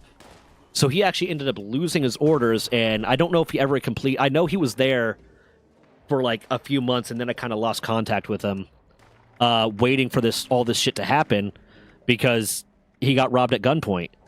And literally all that taught me was, if you're in the military and you have orders or you have somewhere you need to be, don't call the police. Because if you call the police and you're a witness to something, it's going to ruin your orders and it's going to ruin your time, and you're not going to be able to go do the thing that you're supposed to be doing or you want to be doing, because now you're a witness. So you can be the victim of a crime and it will screw you over, the military, because now you have to go be a witness to all this different stuff, and the military doesn't give a shit about why you're not at this command on this day. They just give a shit that they need a body at that command on that day, and they will cancel your orders to hot fill someone into that command, and you'll get whatever the needs of the Navy tells you you're going to get. It's bullshit. If you never got an alcohol-related crime, were you really in the Army? True. But there's my little fucking story about getting kicked out of a place and then the other shit that happened. Stack! You got kicked out of somewhere. You got banned from somewhere. You got banned from somewhere in a very interesting way. So, in my case, I am banned from all Planet Fitness in the United States of America. You just found out that you're still banned recently. Yes. Which is kind of nuts. So go on, story time. So how it came about was, during 2020, during the lockdowns and everything, for a brief while, the Planet Fitness near me, it had opened up, like being like, hey, look, just don't be near each other and everything. We don't really know how bad this illness is and everything. So what ended up happening was I started going back there, working out and everything. So I'm in the gym all alone in the middle of the night. This is like 12 or so at night. It's literally just me and the one manager there who doesn't not want to be there. So as I'm sitting up doing my workout and everything, I'm sitting on the bench, scrolling through the music and everything, going to my next song and all. I have these two officers come walk up to me and signal for me to take my headphones off. I take them off. They're like, sir, you need to leave. The manager doesn't want you here right now, and you're being trespassed. So I'm like, what? What did I do? They're like, sir, it doesn't matter. The manager said that they want you off the property, and we have to escort you off the property. You're going to be trespassed. So that Planet Fitness by where I live, apparently, according to her, I was going to be banned from all Planet Fitnesses in America. Did they ever tell you why? No. They in the state of Virginia, they don't need a reason to trespass you. The property owner, manager, or any individual that is. Yeah, but I would imagine, like, I would have hoped at least that they would have told you why. And I fully Doesn't support matter. being able to say, hey, property owner can kick anyone off whenever they want because that's their fucking property. But, like, give a fucking reason. Now, even me working security and all, there are many times where the client's like, I want this person trespassed, and it's like, okay, if they haven't done shit, but hey. No, here's my question. Andrew said, Is that on your record? Like, do you have anything like on a criminal record that says you have been trespassed, or is it just like a note somewhere? it is apparent that's where the funny part of now, because yesterday out of boredom, I went to Planet Fitness because it's like I need to find a gym, get back into the gym and everything. So I was like, I don't like Planet Fitness, but it is right by home. It's close. And it's cheap. Yeah, And free pizza. but yeah, that's. I'll go on a tangent on the pizza and bagels after, but so I just said, okay, screw it. Let me go in here. I go in there. I'm talking to the manager and everything. The person is trying to get you to sign up and inflate it. Oh, do you want the black card special? You get to use the the tanning oven and shit and everything here. All that crap. Yeah. So they go, we're filling out the paperwork and everything. They go, put my name in the system, and apparently it pops up, I'm blacklisted from every Planet America, Bro, I thought or Planet Fitness in America. the way you said that, they put in my information, they put my name up. Turns out I'm black. Like, who fucking knew? But no, like, so I'm banned from every Planet Fitness in America, or at least not being a guest, because every Planet Fitness, like, that one membership is like, hey, you could bring a free guest. Yeah.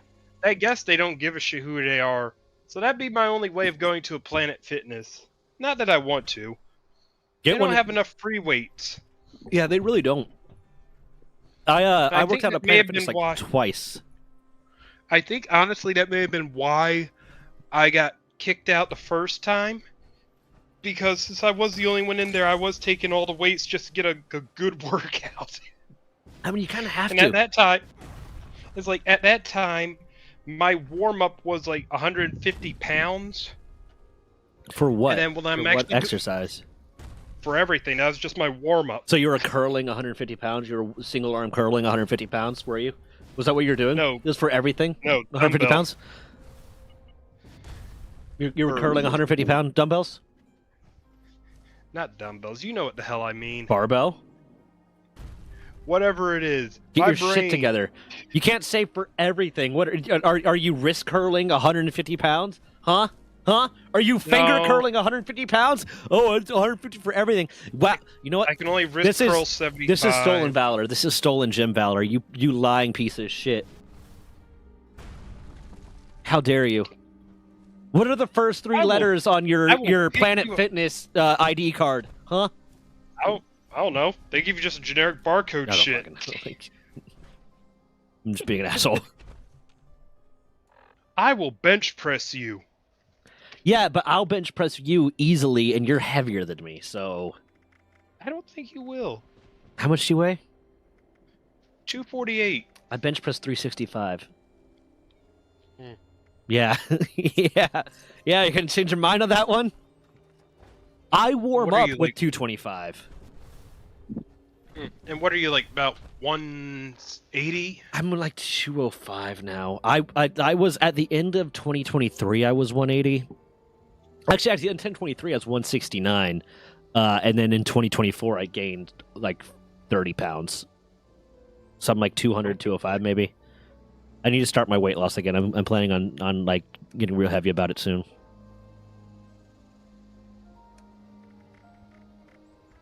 But yeah, so you went back, and they said no, you're not allowed to be here. We don't like you. You look funny. You're ugly. You're too strong. Yep, and it's like, cool. So I'm still banned. Dez, I can lift you with one arm. I can literally just pick you up with one arm. That's fucking. Hold on.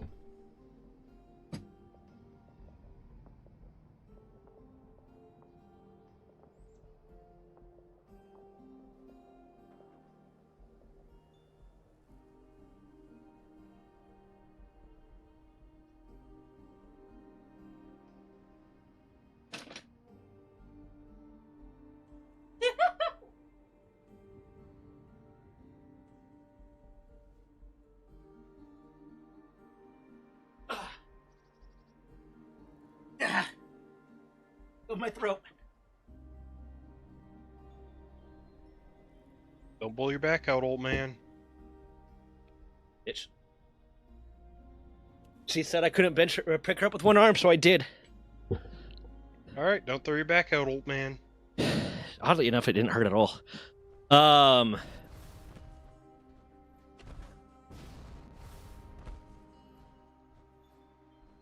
Yeah, so you're just straight up banned from every. What was that? A different Planet Fitness?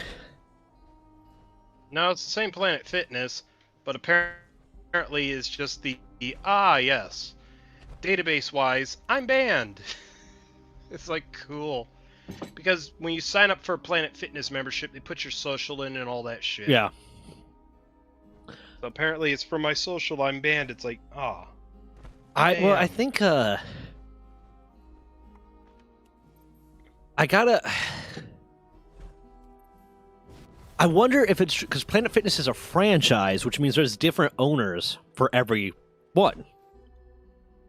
So I wonder if those ban lists like are obligated to go to every single one. Like if they have the thing where like the ban list has to be shared, or if like you went to a different Planet Fitness with a different owner, if they would share the ban list. I'll say like I've only ever been to a Planet Fitness like 2 or 3 times, I think, because like when I was visiting home, while I was in the military, friend of mine worked out at Planet Fitness because that's what she could afford. And Planet Fitness is a good, cheap option. Like, if you're just getting into working out and you don't have a lot of money, Planet Fitness is a decent option. If you want to press any heavy amount of weight at all, Planet Fitness is a shitty option. Because I could not get a decent chest workout in at the Planet Fitness I went to because it did not have a bench press, and the heaviest dumbbells they had were 50 pounds. So I couldn't even do like a dumbbell bench press. I could do like basically I did flies and I did around the worlds and like push-ups and shit, and I could not get a good heavy workout in. And at this time I lifted like a power lifter. Like, I lifted heavy. To be fair, at the time my max bench press was around like 225, and now I warm up with 225. But still, I could not get a decent chest workout in at a Planet Fitness because of that. But if you're like a beginner exercise person, or if you're more into low reps, high reps, low weight kind of thing, that's the kind of exercise you like, then Planet Fitness isn't a bad option. Because it's they're cheap. not a bad option. Yeah. It's great. Like, the best way I could describe Planet Fitness is a good beginner gym. It's a good beginner gym, and then a lot of times the culture at different Planet Fitnesses, and I saw this because I had the lunk alarm go off. It wasn't because of me, oddly enough, but I had the lunk alarm go off one time when I was at a Planet Fitness. And the culture around Planet Fitness, it's one of those stupid things that I hate, because they market themselves as, we're a culture of acceptance, and we're like accepting all types and all body types and all sorts of people, and we want everyone to feel comfortable here. And that's what they market themselves as. So a lot of people that go to Planet Fitness, they want to go to Planet Fitness because, like, they're not going to judge me here, and they're going to be nice. But they will fucking judge you if you make a single fucking noise while you're working out. If you're not grunting while you're lifting weights, you're not lifting heavy enough. Like, that's Technically, lunk is a derogatory term. Yeah. It means someone of low intelligence but high strength. And they created a new form of hate speech, and then they judge people and actively demean and make fun of and try to make people feel worse that are, like, if they grunt or if they're lifting too heavy and they're doing anything, even if they're minding their own fucking business. And I love that they're the ones that market themselves as the most accepting place to work out, and like, we're going to accept everyone of every type, because they very clearly don't. But you go to most fucking gyms in the world, at least of any of the ones that I've been to. Now, I'm also saying this from the perspective of a man, so I can't speak to like the woman's experience. But you go to most gyms, and as long as you are there putting in work, no one gives a fuck what you look like. No one gives a fuck how much you're lifting. They don't care.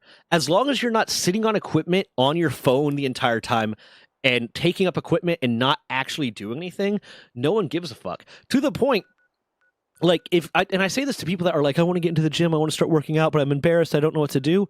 I'll tell them, go to the gym, pick a muscle group you want to train, and if you see someone training that muscle group and it looks like they know what they're doing, go up to them, wait for them to be done with their set, and ask for advice. 99% of the time, your problem is not going to be them being like, how dare you fucking talk to me, you skinny little shit, you fat fuck. They don't. Your problem's going to be that they will not stop talking. They are going to talk your ear off for a fucking hour, giving you every possible piece of advice that they can to help you on your fitness journey, even if you don't want it. Like, that's going to be your fucking problem. Very Especially rarely. If it's a workout that they like their favorite. Oh yeah. And especially if you look like you're motivated and you're acting like you're motivated, because they're fucking. We love, like, gym bros. We love helping people get onto their fitness journey. We love giving advice and shit like that. And the people that we see being assholes, the rare occasional dude that's going to be an asshole in the gym, everyone hates that guy. Every single fucking person hates that guy, and we will find ways to make them suffer for it. One of my favorite things to do. Gymtism is real. Gym what? The gymtism is real. Yeah. But one of my favorite things to do, especially when I see someone like at the gym some like dude, especially some skinny fuck, going up to a woman that either knows what she's doing or doesn't know what she's doing and giving unsolicited advice on how to do an exercise, like, oh, let's see you're doing curls this way, but you should be really doing this and blah blah blah, is I will go up next to them, I will do the exact same exercise they're doing, but I will do so much more weight than they're doing. And then I will start giving that dude advice in front of the girl very loudly about how he's doing everything wrong to embarrass the fuck out of him. Because fuck that guy. She's not here to talk to you. She's not here to, like, be hit on. She's here to put in fucking work. She probably knows more than you. How the fuck dare you come up to her and try to tell her how to exercise? You don't know what the fuck you're doing. Get the fuck out of here. Leave. The only time that I think is appropriate to give unsolicited advice is if someone is doing something where they are going to hurt themselves. Like, those are the only times that I've ever given someone unsolicited advice, is if someone was doing something where they were actively going to hurt themselves if they kept doing it that way, and like they were very obviously new to the gym. And then 1 or 2 times when I've seen someone at the gym, like, I remember one time going to the gym and I saw this dude there that was like very clearly looking around trying to figure out what to do. He wasn't looking around because he was like just not paying attention or whatever. He was looking around because he had no idea he very clearly did not know what he was doing and just wanted to start working out. And I walked up and I was like, "Hey man, like, what are you trying to train today?" He's like, "I'm trying to train my arms." He's like, "Would you like some advice? Would you like to work in with me? I'm training my arms today too. I'll show you some stuff and blah blah blah." And he's like, "Yeah, please." And I trained him for the day. And like, but I asked him. I didn't start getting the advice, and that was a situation where he very, very clearly like wanted to ask someone for advice, but had no idea how to do it.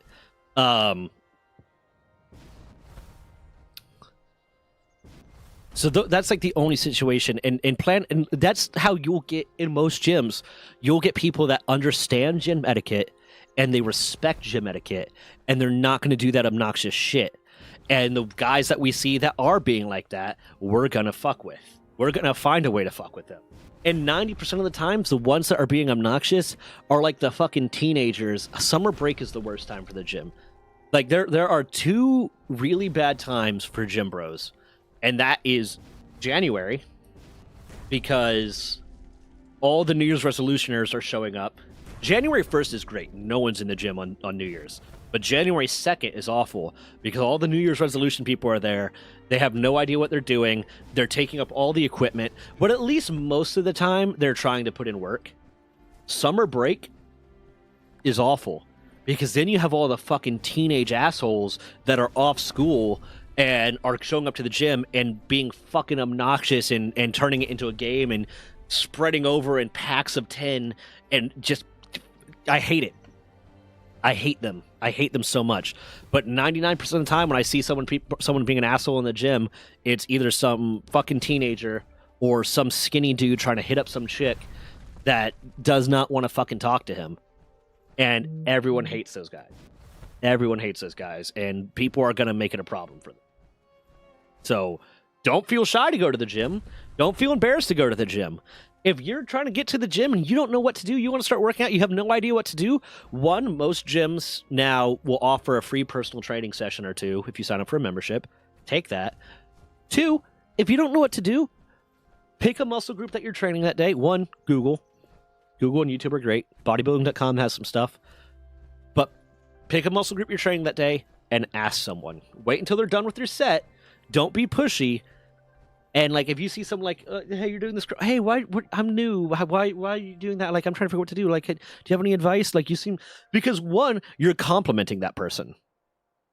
I never feel better, never feel more gassed up at the gym than when someone comes to me and asks me for advice because I clearly know what I'm doing. That is such a validating feeling. That is such an uplifting feeling as a gym bro when someone's like, "That guy, I'm going to ask that guy what to do." Or I love when someone like is about to do a really heavy bench press or something like that and they need a spotter and they skip over like 3 or 4 people that are skinnier than me and walk up to me and like, "Hey man, can you spot me?" Because they're like, "Yeah, those guys wouldn't be able to pull this bar off me, but you might. So please, can you help me?" It's such an empowering feeling. And with that too, like, one of the things I say to people a lot, like when I ask people to spot me, because I've asked like skinny people to spot me when I'm trying a new PR or something like that, And they're like, dude, I don't think I'm going to be able to pull this weight off you if you drop it. I'm like, I don't need you to pull 375 pounds off me. I need you to pull the 10 pounds off me that I couldn't do. Because I can do 365. I can push that. That extra 10 pounds is the help I might need. But yeah, no, that's like, so this turned into a completely different tangent. It started with talking about places we got kicked out of, and now it's about gym etiquette and be proud to go to the gym. Hey, it's technically still on subject. I was talking about my gym experience. Yeah. Well, and there's the interesting thing too, especially for like the young military dudes. Hang out in the gym. Hang out in the gym in the mornings. Hang out like after work. Don't hang out. Go fucking work out. Because I actually got a lot of shit done by making contacts because I was working out 3 times a day. So like I knew a lot of people from the gym. I knew like when I was at my first command, which was a joint command, I knew this random gunnery sergeant that solved problems for me one time. But when I was I went over to his section, I needed something from his team. I didn't even realize it was his team. I didn't realize he was a fucking gunnery sergeant. All I knew was he was at the gym at the same time as I was. He was this like jacked Filipino dude, a little bit older. I figured he had some rank on him. And he would ask me to spot him sometime and ask him to spot me sometime. Never exchanged names. There's people in the gym, in my gym to this day, that I have spotted, I've talked to, I've had full conversations with, we've given each other advice. I don't know what their fucking name is. And like, he was just a dude that like was at the gym at the same time as I was. I had another, just random gunnery sergeant, and I didn't know he was a gunnery sergeant until I went over to his section. I didn't know what his section was. I went over to his section. I needed to request something from his team. I don't even remember what the fuck it was. It was like some paperwork that I needed to get filled out. And his team was like, well, did you do this and do this? And he was like, hey, man, how you doing? Didn't see you in the gym this morning. Yeah, blah, blah. Hey, take care of this dude for me. I was like, oh, shit. I didn't know he's a fucking gunnery sergeant.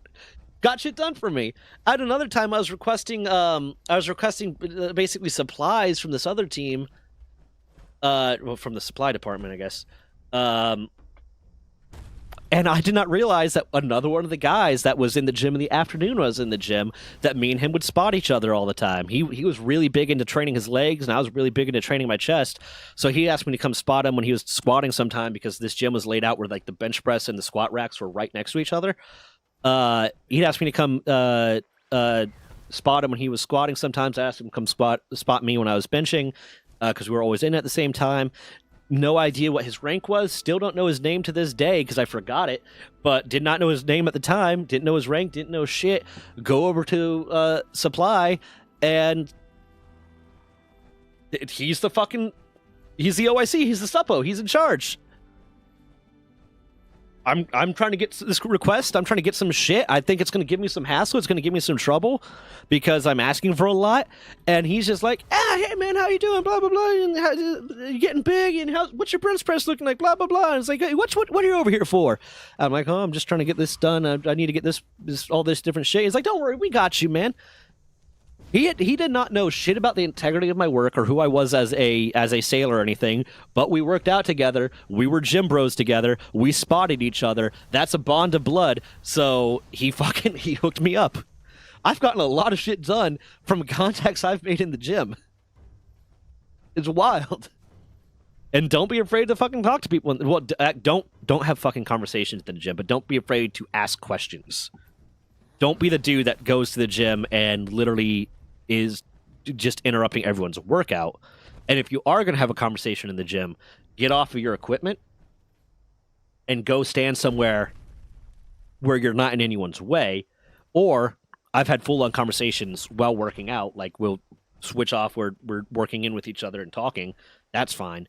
But don't, like, take up equipment for 20 minutes that you're not using because you're busy having a conversation. Also, make sure you wipe down your shit. Wipe down your fucking shit. Oh, did I ever tell you about the fucking, like, Marine Staff Sergeant I pissed the fuck off?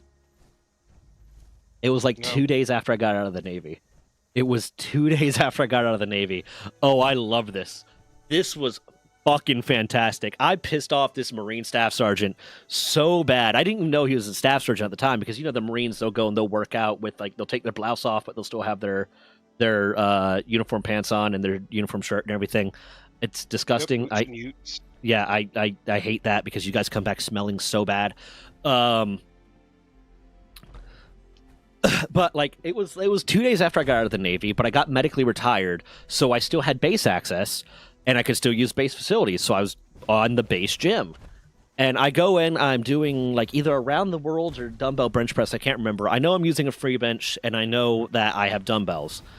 I have the dumbbells on the bench. I finish my exercise. I'm actually getting ready to leave. I have the dumbbells on the free bench, and I stand up and take like 2 or 3 steps away from the free bench, and I'm gonna go to grab a wipe down rag and go grab one of the disinfecting rags to wipe my equipment down. And I see from a mirror that this dude fucking comes and picks up my dumbbells, moves them off the bench. I still have my fucking little gym journal there that I write down all my sets on, is still sitting on the bench. He moves my shit off the bench, puts his shit on the bench. So I say, fuck it. I'm not going to wipe this down. This dude's being an asshole. He didn't ask if I was done. I'm going to turn around, grab my fucking journal, and walk the fuck out. So that's what I do. I turn around, I grab my journal, I start walking out of the gym, and I can see in the mirror that this dude is pissed and he's following me. And he's kind of walking a little fast, so I'm walking a little bit faster. Neither of us are running, but he's walking a little fast, and I hear him say, hey, hey, hey, but I'm just pretending I don't hear him. I have my headphones in, I don't hear him, whatever. And he follows my ass out of the gym, out of the weight room, out of the cardio room, then out of like the little like opening to the gym where you have to sign in and shit. And then out of the next building that the gym is in, because the barber shop, the MWR facility, and the all that is all in like one building, follows me all out of there, and then like into the parking lot, and is shouting at me the whole time. So I'm finally like, okay, I'm about to get to my car. I take my headphones out. I say, excuse me? He's like, hey, you gonna wipe down your bench? I was like, oh, well, you took the bench. He's like, yeah, I took the bench. Are you going to wipe it down? I was like, well, I figured since you didn't wait for me that you didn't mind. He's like, no, go back in there and wipe down that bench. Like, and it was beautiful because I just cut out 2 days ago. I still looked military, but he couldn't do shit to me. So I was like, nah, I don't think I'm going to. He's like, I was like, have a nice day. And fucking turns around, storms, and I hear the door to the fucking building like slam. And then when I go in the next day, I'm walking in, I'm signing in, and one of the guys is like, hey man, are you like a reserve or something, or like what's your deal? I was like, I'm medically retired, I just got out like 2 or 3 days ago. He's like, yeah, that dude that followed you out yesterday came back and was super pissed. He wanted to figure out who your boss was. I was like, fuck that guy. He was furious. It was great, but fuck that dude. Do not take equipment off of someone's bench, off of someone's rack, off of someone's whatever they're using, unless you ask if they are done. Ask them if they are done. And then if they are, then you can take it. I had someone just straight up, I was benching and I walked away. There was no more plates on my bench press. So I had to go walk to the little T-rack, the weight tree, and grab more weight. And some dude walked up and started taking a plate off of my bar and bringing it over to his little leverage machine. And I just walked up and grabbed it in his hands. He's like, hey man, I was using that. He's like, oh, well, you walked away. He's like, yeah, because I was getting more weight. That wasn't enough weight. He's like, oh, well, I thought you didn't need it. I was like, well, maybe you should ask. He's like, oh. And he just kind of looks at me dumb in the face and continues holding on to the weight. I was like, okay, so I'm taking this, and I take it back and put it back on my thing. I was like, dude, what the fuck? What the actual fuck? Anyways, that feeling of you have no power here, yes, that was to me on par with the moment that I told my boss when I was working at Sheetz, and when I was working at a gas station, and I joined the military, and I put in like a 2 months notice, and I had like a week left, and my boss was trying to give me shit about how I needed to work late and how I needed to do this and blah blah blah, and I got to say to him, "What are you gonna do? Fire me?" That was almost exactly the same feeling of being able to just watch this fucking dude lose his goddamn shit. Because this dude, ever since he was a Marine, so this guy has probably never had a junior troop tell him no. This guy has probably never heard of someone that was junior to him telling him no. But I wasn't junior to him anymore. I wasn't fucking in. He had no power. It was great. I loved it.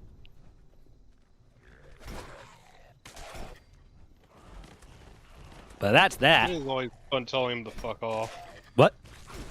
I said it is always fun telling them to fuck off. It's like, you have no power. Why the hell am I gonna listen to you? The other one I had kind of like that. I won't go into too much detail right now about it, because this is one of those ones where it's like, ooh, I don't know exactly what I'm allowed to say about this story, so I'd have to think about it. But I did have a time when I told my Master Chief at my second command, I will burn this command to the ground. I was asking him to solve a problem I was having with my leadership, and I was getting really fucking tired of it. And I said, this is going on, this is going on, this is going on, and they're doing this, and they're not allowed to do this, and if you don't solve this, I will burn this command to the ground. And what I meant by that was I was going to get a lot of higher echelon commands and people involved, and they were going to start investigations, and the triad would get fired, and the command would be in for a lot of shit. But the way I said it was, I will burn this command to the ground. And it was a beautiful moment. And his response was, well, first of all, Petty Officer Johnston, I don't respond to threats like that. I was like, sure.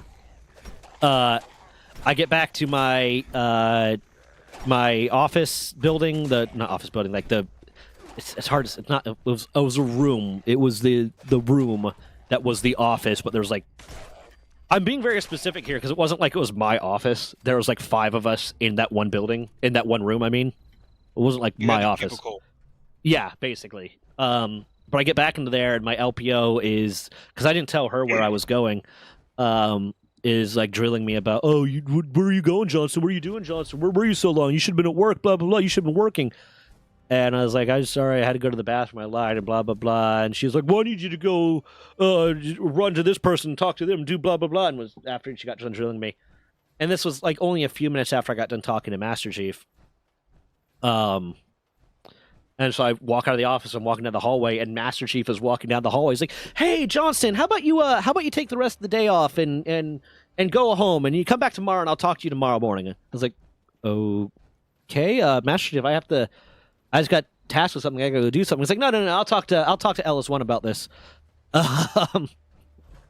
And lo and behold, I got, Master Chief did respond to that threat. He responded to that threat very positively for me. Because at this point I was getting medically retired. I was getting out medically. So I was thrown into the supply shop. I wasn't a supply person. I was just thrown in the supply shop as an extra body so they could keep me at that command while I went to all my medical appointments and shit like that and did all the shit I needed to do to out process. So I was only there for like a few months.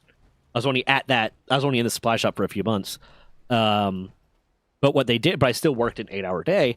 What they did was take me out of the supply shop and put me on as a permanent watchstander. But you might think, oh shit, you're a permanent watchstander. That's a punishment. No, because I came in for 4 hours a day for my one shift on watch, and then I left. So I worked half as much. My work was literally sit at a desk and read a book and make sure that no one weird walks in without it getting reported. And even then, there wasn't even like a log or anything that I had to do. The most I had to do was go open the door to one of the buildings if we had a guest coming in, and then point them to the person, like the person that could get them their little badge, so they could walk around the building. That was the most I had to do. So it was like, yeah, I don't respond to threats, I don't respond to threats, Petty Officer Johnston. Yes, you fucking do. Yes, you just fucking did. You responded so hard because you know you would be in for some deep shit if I started this. You would be getting fired. The military is chest pounding. What? Half the military is chest pounding. The other half is people shitting their pants when they realize they fucked up. Yeah, you gotta love that moment when either it's your junior troop that's trying to be obnoxious and trying to act tough and act like you're not going to do shit to them, and then you pull them into a room and they're like, shit, I fucked up.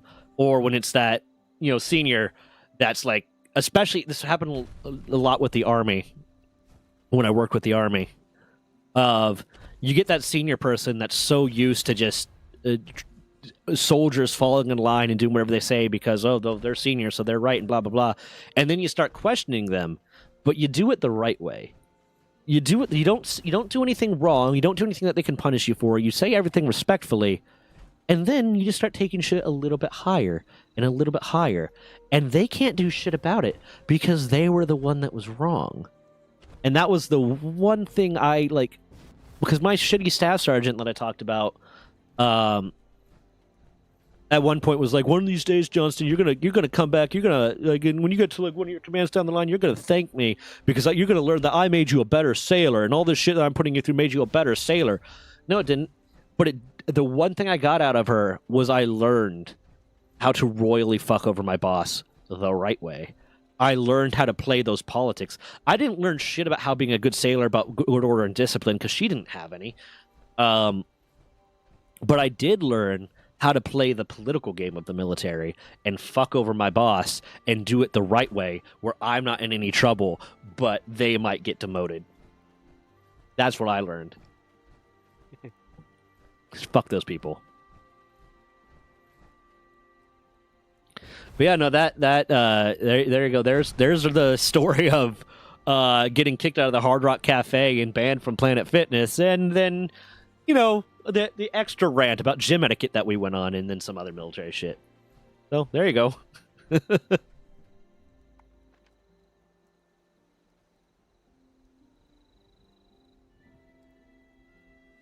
I have no idea what I'm doing right now.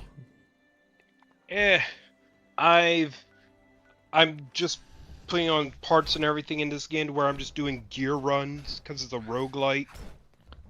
So basically every time you go through you have a chance of getting like new random parts. Yeah. I got to the 3rd level like I've always been, and I got my ass royally kicked. Yeah. Because you got enemies that literally pop up and immediately they start shooting a beam that pushes you away, so now I gotta put crap on for beam resistance.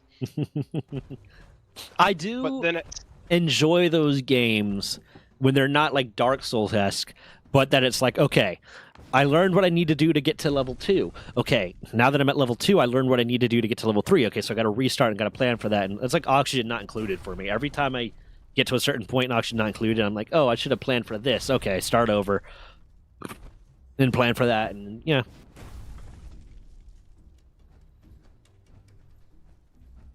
I want to see if anyone's up for some repo, because I have no idea. Like, I'm gonna dive more into Vault 76 again. But right now I have no idea what I'm doing. I got these giant jet-powered hammers. Dual wielding them, he just basically started drumming the ground and shit.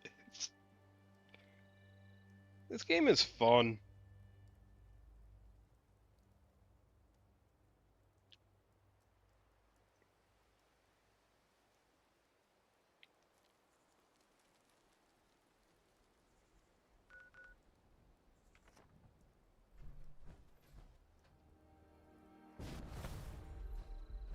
Okay, I'm gonna bounce out of this real quick. I'm gonna go take a piss.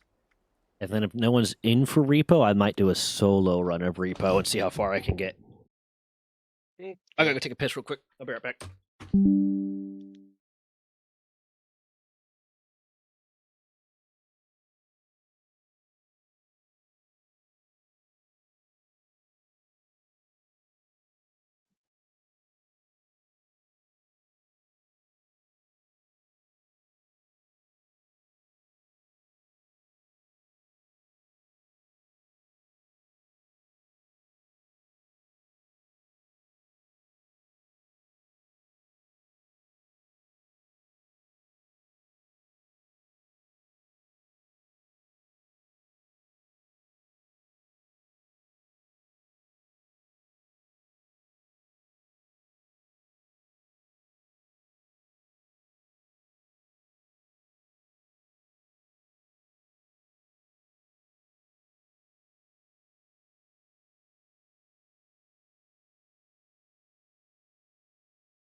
Speaking of trying to lose weight, I walk out there to ask Des if she's going to be joining, and she had ordered McDonald's and was just like, "You want a cheeseburger?" And she had got me like one of their tiny cheeseburgers in case I wanted it. Okay. The good thing is I ended up skipping breakfast today. Hold on. Let me get repost.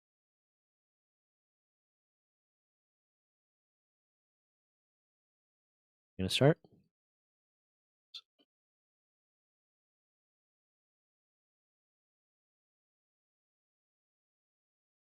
That is so sweet. She thought of you.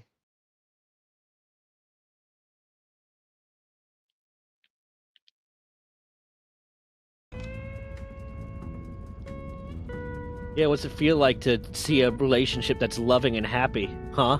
Bitch? You want a cheeseburger? That's proof of love, yeah.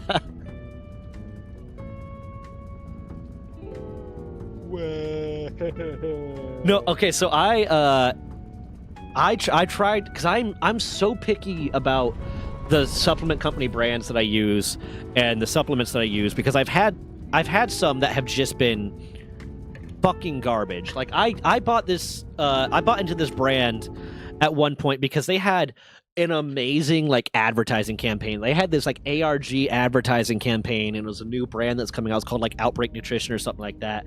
And all this stuff was like you're a survivor of the post-apocalypse, and you need your supplies and your blah blah blah to survive. So like they're Oh, I remember that shit Yeah. where it came to little like actual tote and everything that was supposed to be apocalypse proofing and the Yeah, world kind of stuff. and there's supplements are called stuff like Virus and Cure and shit like that. And it was all like really cool. So I bought into it, and I bought like $200 worth of supplements because at the time, like I was buying like $200 to $300 worth of supplements every month because I was working out 4 times a day, and I needed like a lot of protein. I needed inter workouts and I post workouts and all this different stuff. And I was taking like creatine, CLA, all this different shit. And I drank their pre-workout, immediately threw up. It tasted so fucking bad. Immediately threw up. All their intro workout, the same thing. All their different stuff tasted awful. And I got everything in different flavors to try all the different flavors. It was so bad I could not stomach it. And then I've bought in like protein shakes from different brands and shit. And the protein shakes don't mix well. They taste disgusting and blah blah blah. So I'm so specific about the brands I buy supplements from. I buy from Cellucor, I buy from BSN, I buy some stuff from Jim because I love Jim Stepani, and I buy Isatori. Those are ones that I like. And I particularly like that Isatori actually publishes their research. But I never bought in like a protein shake from Cellucor, so I was really hesitant. But I went to the GNC yesterday because I needed to get like new pre-workouts, and like it's like it'd been the same price than GNC as on Amazon, but I would have gotten it that day instead. And I was like, I need to get more protein shake too, and they have a Reese's Peanut Butter Cup protein shake from Cellucor. And I was like, the one I'm most hesitant about trying from a company that I'm not familiar with is always the protein shake, because I can chug a pre-workout and be fine. I can chug an intra-workout. I can chug a post-workout and be fine. But a milk, like a protein shake, I don't like to chug it. It's too heavy. So if it's ass and I have to sip it the whole time, not a great time. Holy shit, is that Reese's Peanut Butter Cup protein shake good? Oh my god, is that good? I fucking love it. I need to work out more to justify drinking it more. Like that's how good it is. And the only other time I've had a reaction like that to like a protein shake is because Syntha 6 is by BSN is the brand of protein shake I normally use. And they occasionally release their cinnamon bun protein shake because they asked Arnold Schwarzenegger what flavor of protein shake would you like us to make for you, and he said cinnamon bun. So they occasionally release the cinnamon bun as limited edition one, and whenever they release the cinnamon bun limited edition protein shake, I fucking stock up on it because it's so goddamn good. But this Reese's Peanut Butter Cup one, oh my god, is it good? I need to become a fitness influencer so I can start having people ask me what brand of protein shake I would want. Like, I'll be the one that if I get like famous as a streamer and a content creator and stuff. And you got like Penguin ZO doing gamer subs and all these different people working with like gamer subs and all these different like gamer energy drinks, which you don't fucking need. You don't need a special supplement if to be a gamer. If you're just sitting at your computer or your console all day gaming, maybe you shouldn't be drinking fucking 200 grams of sugar and a fuck ton of caffeine and shit like that. And you definitely don't need taurine or any of that extra shit that's meant to help you like be energetic. Maybe you shouldn't do that. But mine would be like, hey, Gamer Subs comes to me. It's like, hey, we'd like to work with you. It's like, okay, you're gonna make a protein shake. That's what you're gonna make. If it's gonna be a Runga brand, it's going to be a protein shake, and it's going to be an actual pre-workout, and it's going to say, do not drink this and sit on your computer for 5 hours because your skin's going to start itching in about 10 minutes. You're gonna call it the what?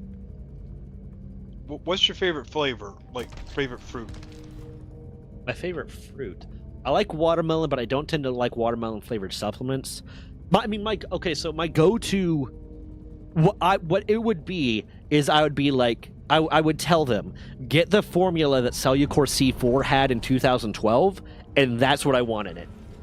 I want the Fruit Punch Cellucor C4 from 2012 that makes your fucking skin itch if you're not working out in 10 minutes. That was... So your flavor name, because Gamer Subs always has the weird ass names, it'll be Hawaiian Himbo Hula. Hawaiian Himbo Hula? Yeah. It'd be Runga. That's just what it'd be called. It'd be Runga. Runga flavor. What's Runga flavor? Runga's flavored like Gains. That's what Runga flavor is. Like Runga. Runga. Runga flavor like Runga. No, that would be yeah. That I want them to remake the fucking, because I see they'll come out with like C4 original because they know a lot of people miss that. And C4 original still doesn't make your fucking skin itch. I want my fucking skin to itch. I remember going to it was a supplement store right next to my gym, because this was when like last year when I didn't have access to a car, like my car was in the shop and then I eventually got rid of it for like months. So like I needed to get new pre-workout and stuff, so I just stopped by the one on my walk to the gym. And the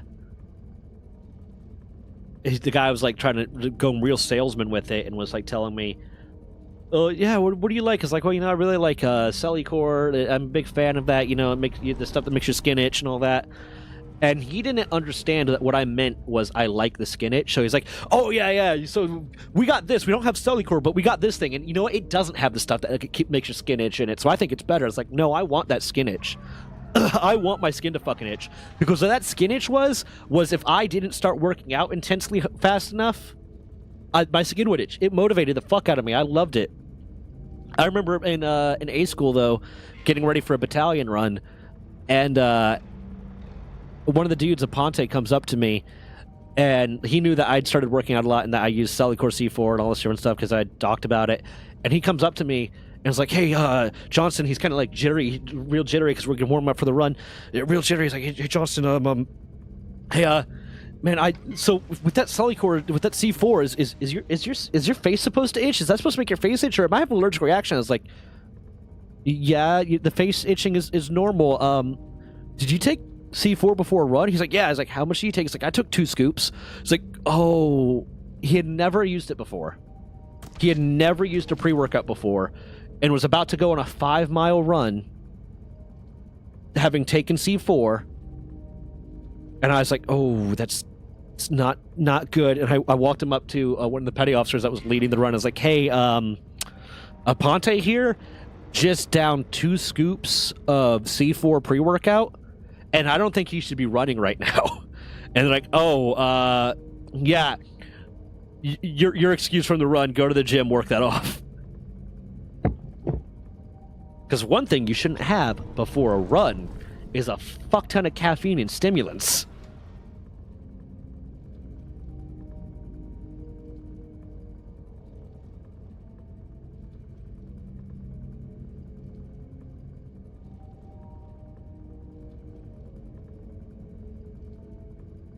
Do you have repo?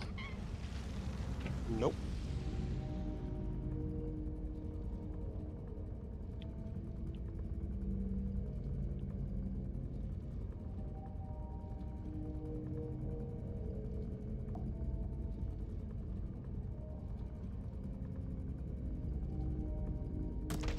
Hold on. Calling me out like that? I don't remember. Was it for drinking energy drinks and then sitting in a chair for an hour? I don't buy G Fuel. I just like the cups and the design on them. I drink like 2 or 3 energy drinks anytime I pull an all-nighter on the game with my boys. C4 grape popsicle flavor is crazy good. I'll hop on in like an hour if you want. I'll say like my go-to energy drink if I need an energy drink, like not a pre-workout, but I like need an energy drink to stay awake, is Red Bull. But my thing when I was in the military was NOS. I liked the flavored NOSes, but I particularly like the flavored NOSes for pulling all-nighters with my buddies playing games because they mixed really well with cheap vodka. Like the flavor on the flavored NOSes was strong enough that it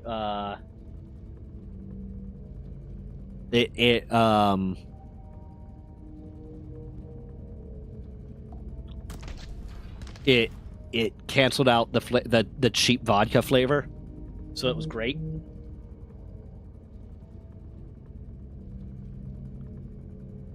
Oh, so speaking of the bottles, you might get a kick out of this, Venom, as a car boy.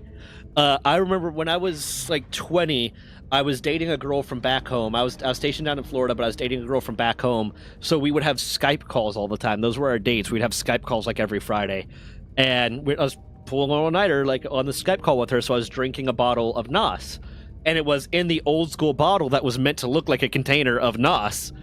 And she's like, "What's that?" And I take a sip, but she's like, "What's that?" I was like, "It's NOS." And she's like, "What's NOS?"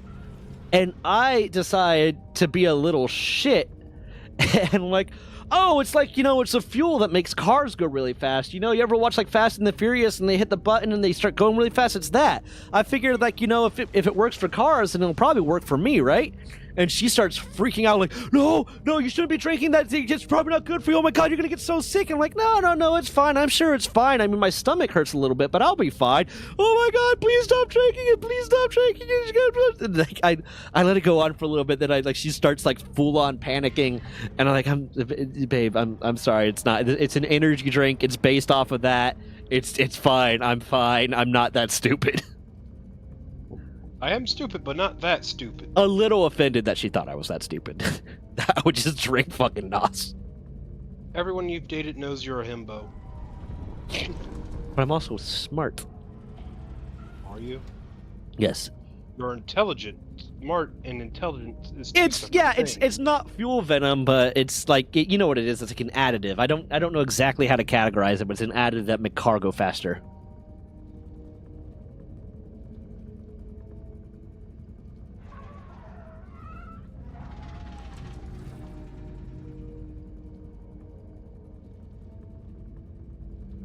Hold on.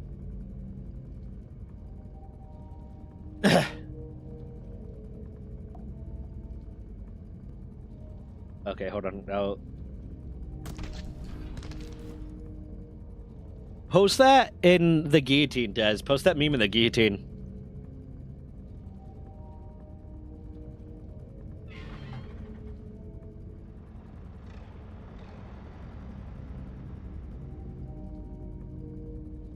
Also, Des, you getting on repo?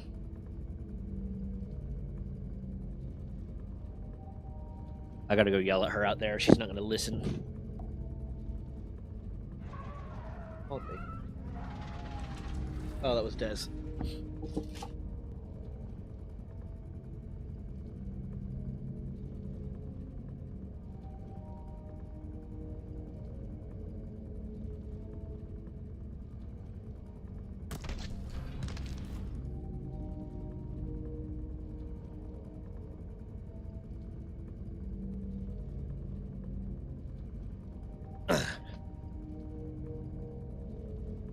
Okay, I'm gonna try to do a solo run because Des is busy talking to Brittany.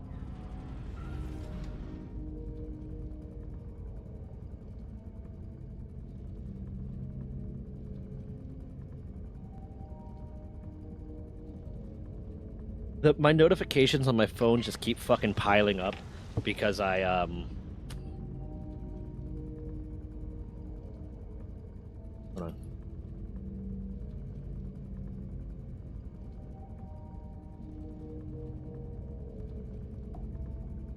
because I keep not having the energy to respond to like stuff and to answer people and shit. So like I just like I'm not gonna swipe away the notification or I'll forget about it. And it's been several days of that, so I have so many fucking notifications just piled up on my phone.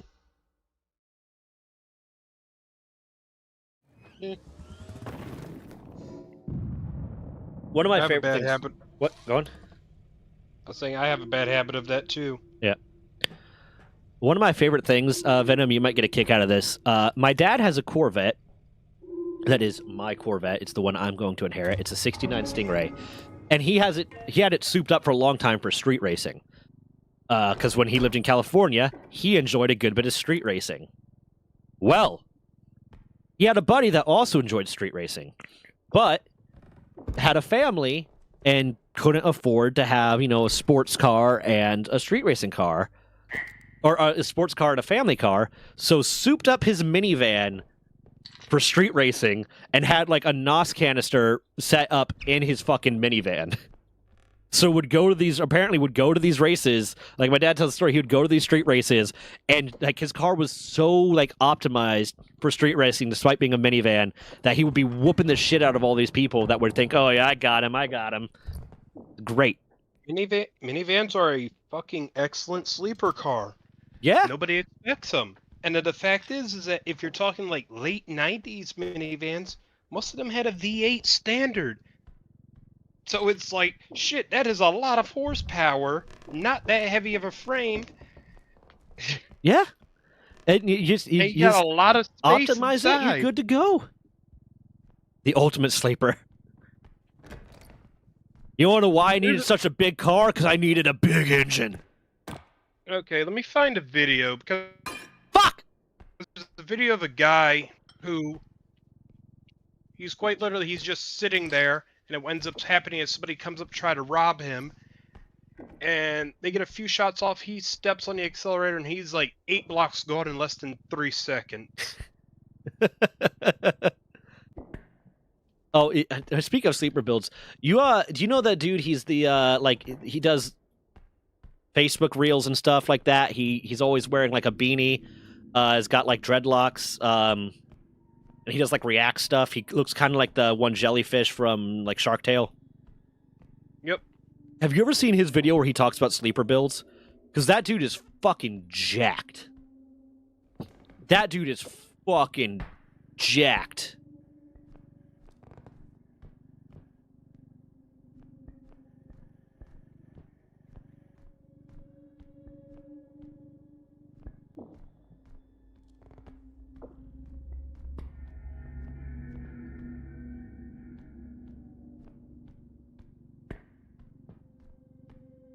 Let me see if I can find it. Probably not on YouTube.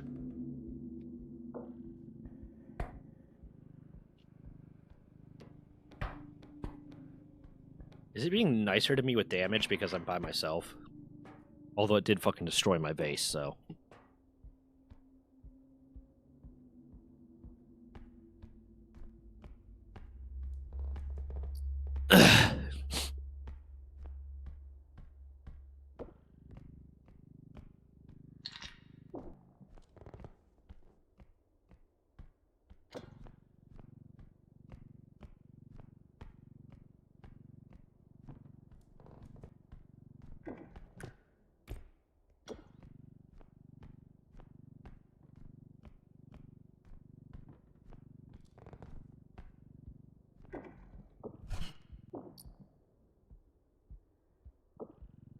Oop.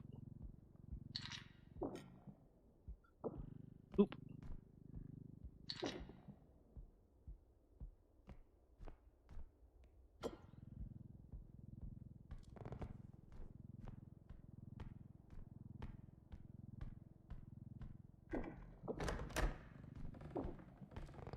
I'm worried that it's being so nice to me. I haven't seen a single monster yet. Oh, you're gonna get the fucking clown. The You're gonna clown's get all of them. the clown's not bad if you know how to dodge them.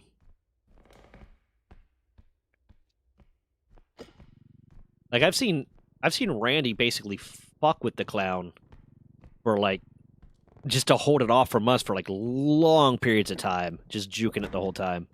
But he also is remembered as Randy. Randy just loves fucking with people.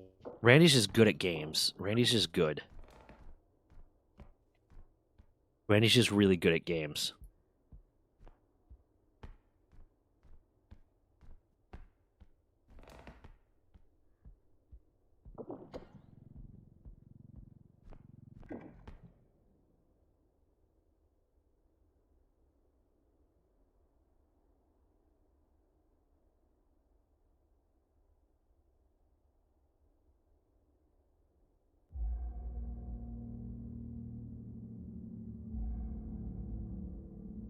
I don't know what that noise is, but I don't like it.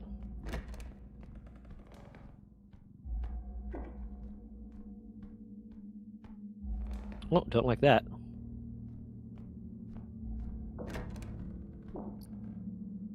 Oh, I hate when they're up here like this.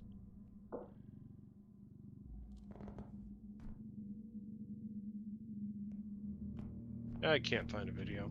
What were you looking for? Oh, the minivan video I was telling you about. I can't remember what you were even saying, to be honest. Sleeper minivan, the one video where the guy floors it in less than 3 seconds. He's 8 blocks away from someone who is shooting at him, trying to carjack Oh, him. yeah.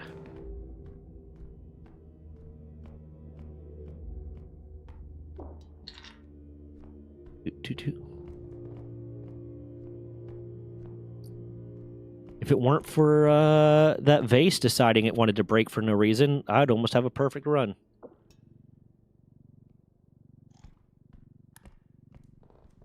We believe in you. I got this. Maybe. So good.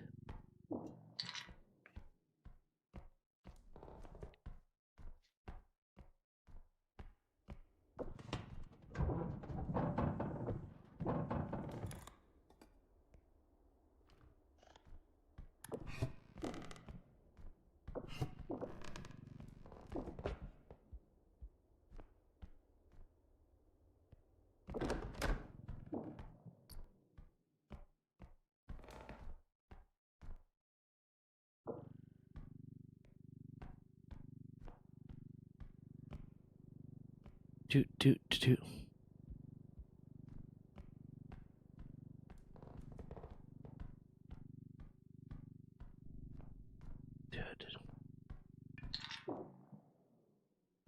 Okay, I guess I'm going to start pushing this forward.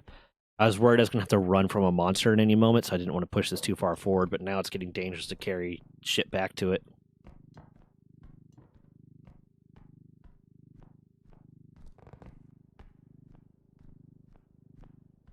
Against the wall, so it's less likely to get hit by something.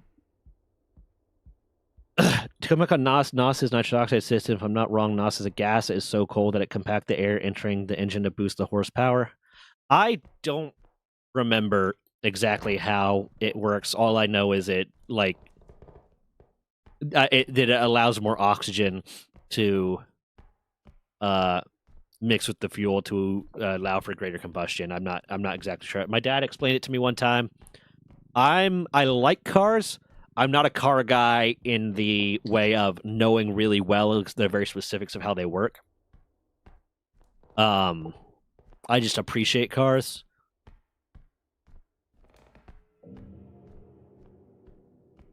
What the fuck?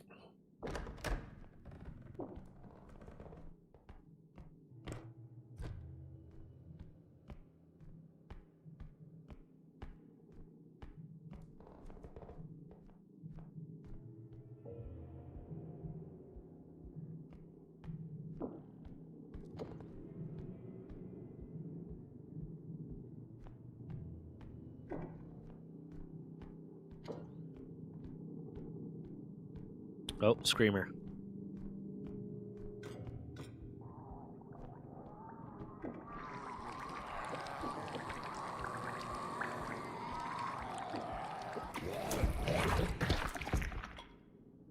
Well. Shit. Oh, shit, I am still in Fault Pro category. You're right. Hold on.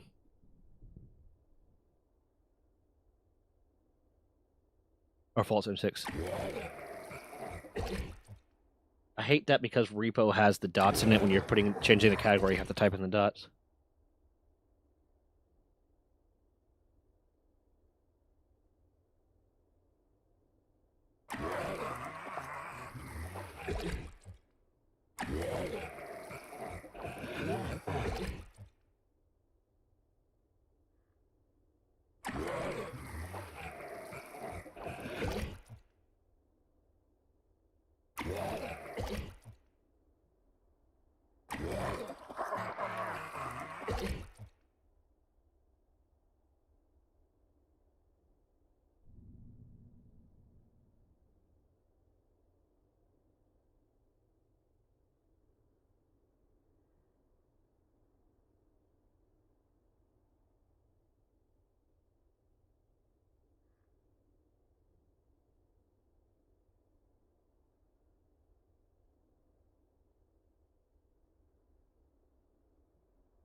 Are you done, buddy? Hmm? Talking to the little screamy boy.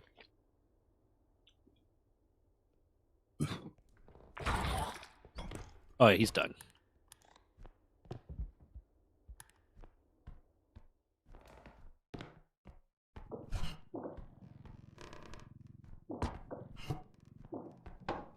God damn it, will you just open, please? There you go.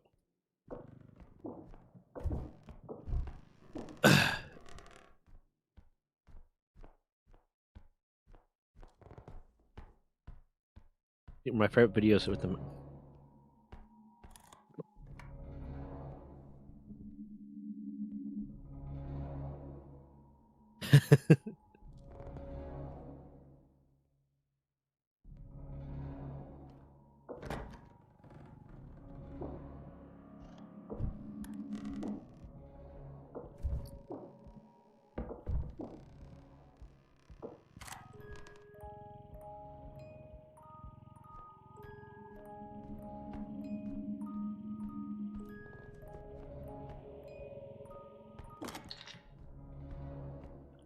If I'm going to be doing this solo run, I need to maximize the amount of money I can get to maximize the power I can get.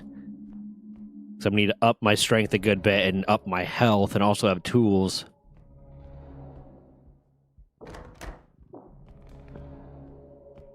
You want to try to survive how long you can. Yeah. At least until the big things come, then you know you're doomed.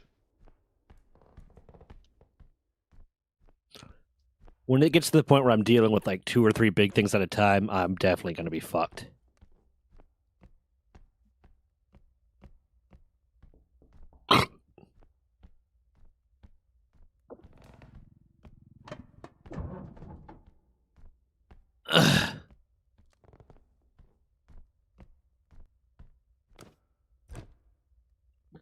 Okay, I think that's everything, which is usually about right. There's... Oh, wait, hold on. There's usually around like 27,000 on the first day. Oh, I missed that chest. Hold on.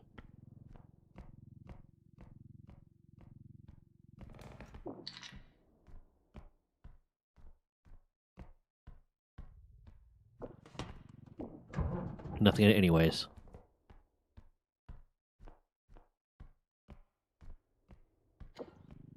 Okay.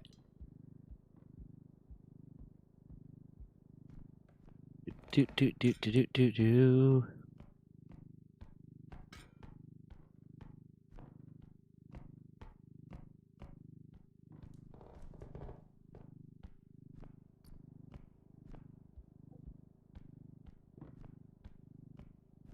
Success.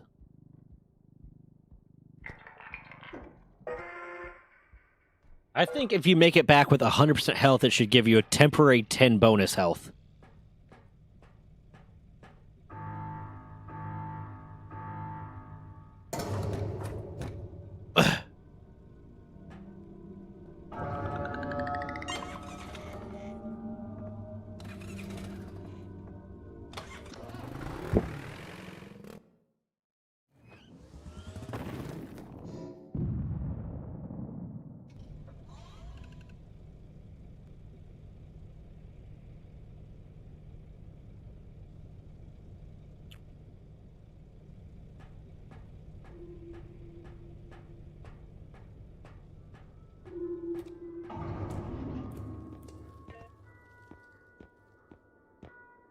Let's see.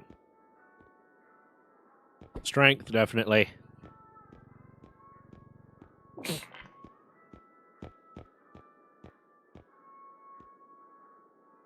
Health, definitely.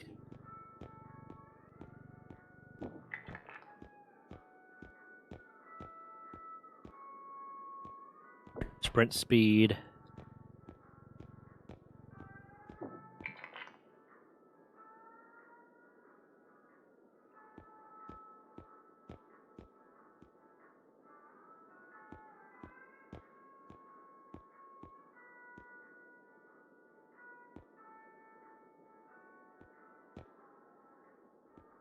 Get the map player count upgrade on a solo map, on a solo run. I don't have any good weapons. I'm going to save the extra 7k for future strength upgrades.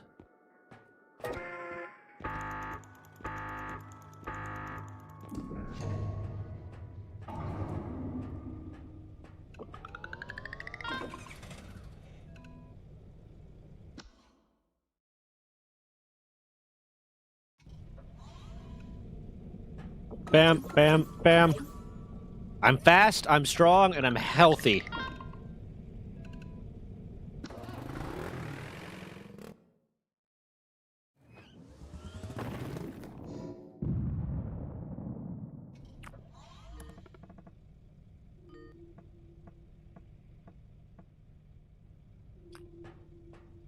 Okay.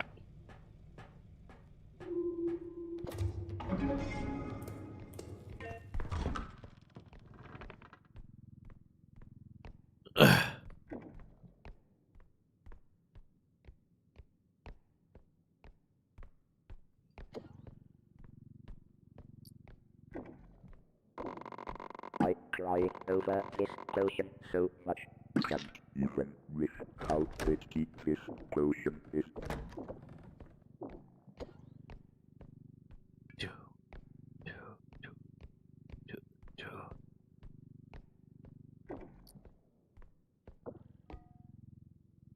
Okay. Big vase. Big vase.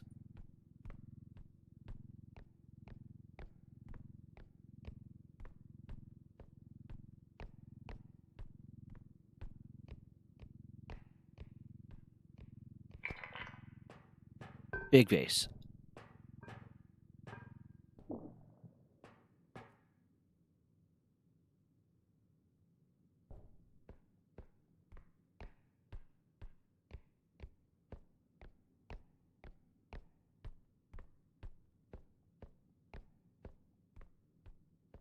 I thought it was a broom for a second.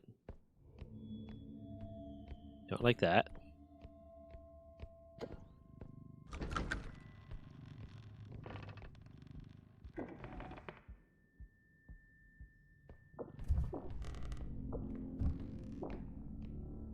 Broom, but that one I can grab. Nothing in... Wait, nope, can't grab that.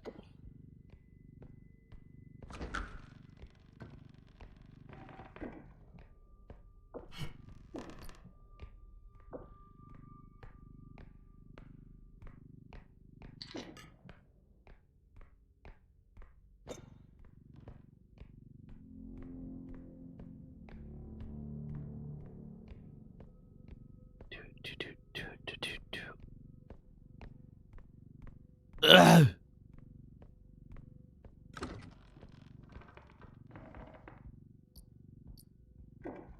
Pocket watch.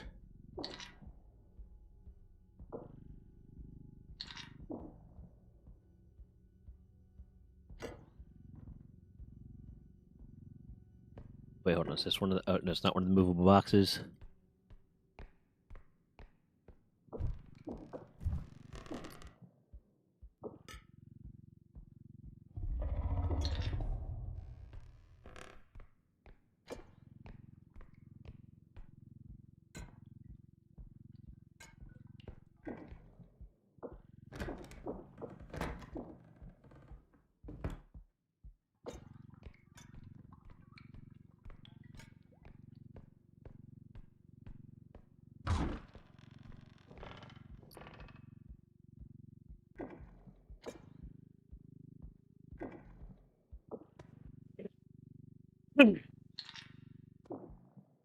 No!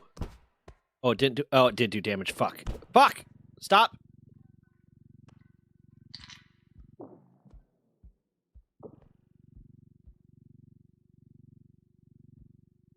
Be good plate. Okay.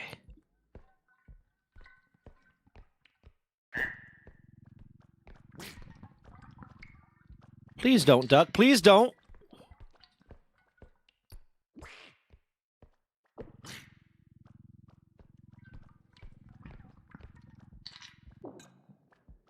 Please don't.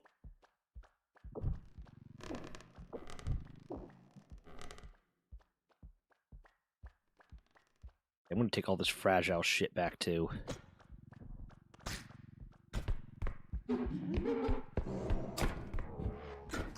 Oh, fuck.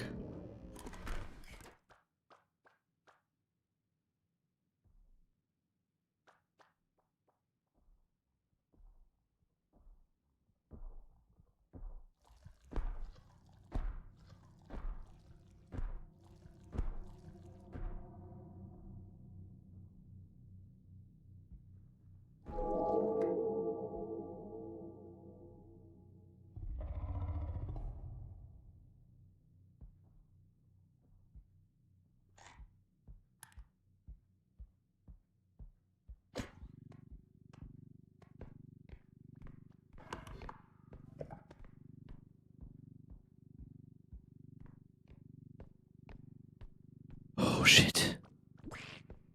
Almost shat my pants. Almost shat my pants. Ew.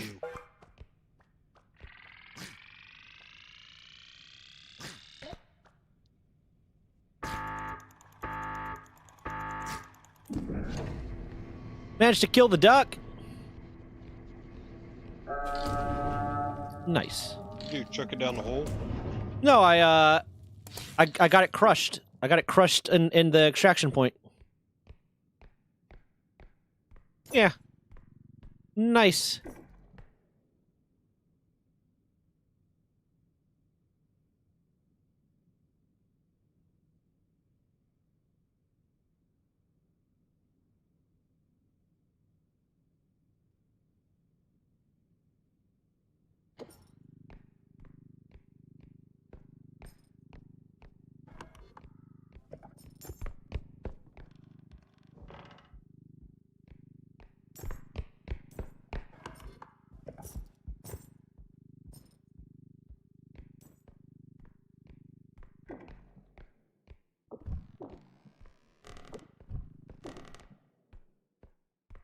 Okay.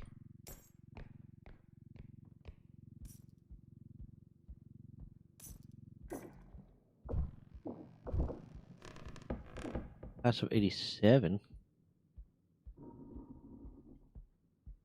I don't know what that was.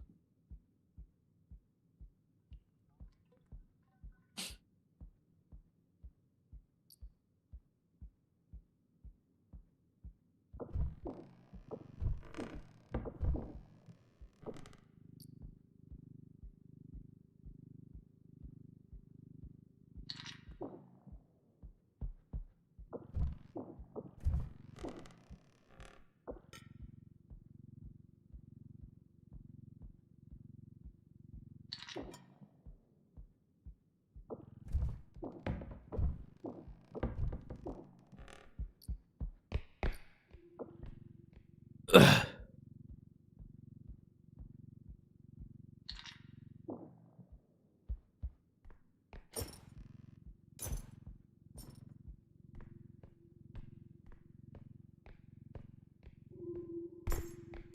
Okay, bam. Whoa.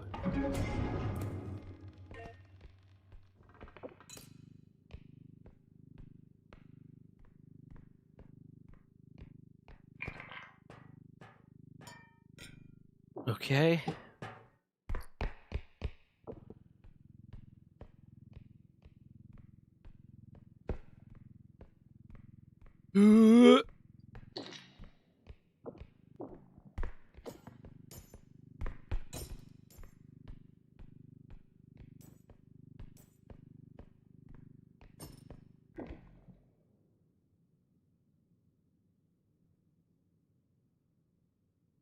Okay.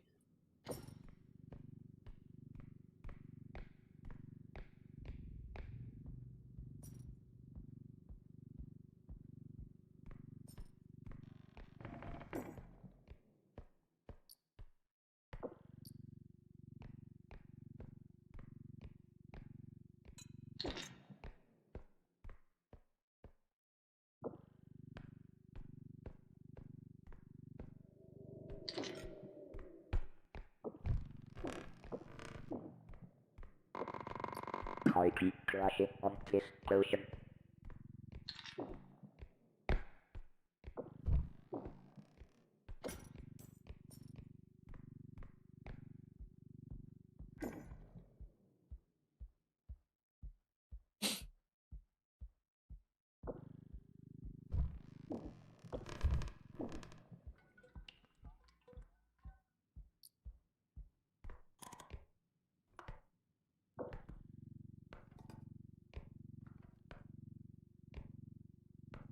Okay. Two, two, two, two, two, two.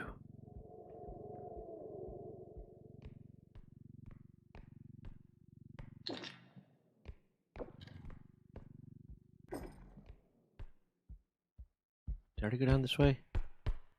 Yeah, that's the way to the thing.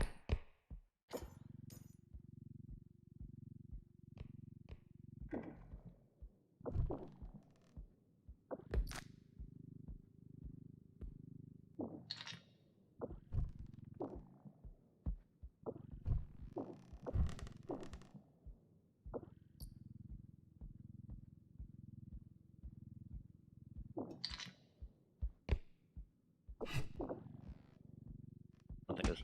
Hold on. Nope.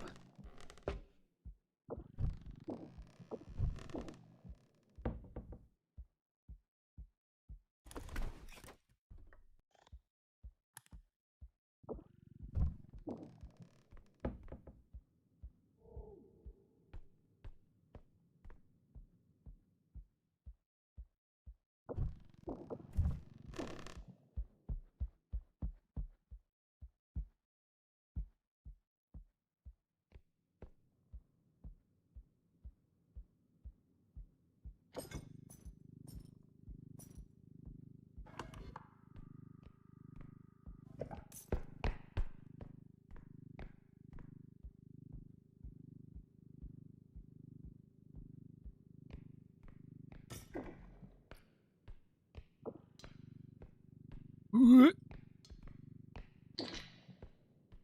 2846.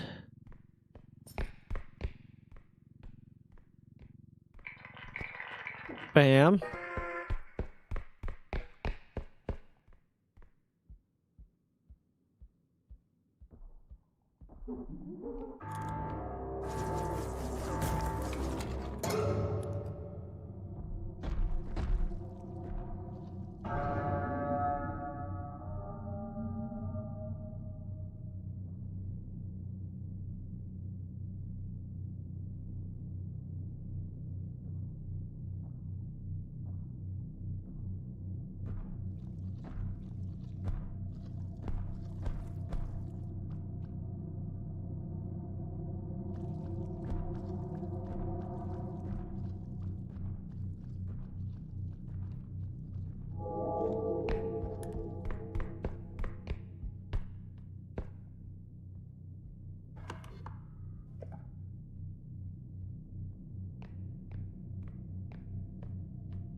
Boom.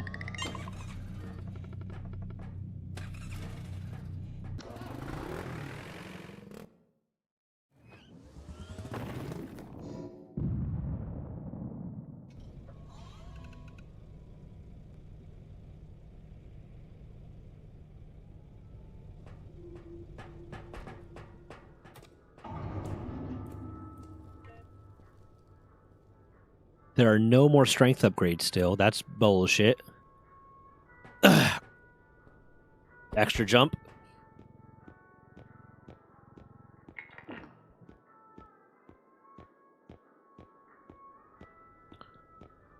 It's humble launch because you could use that for combat, it turns out.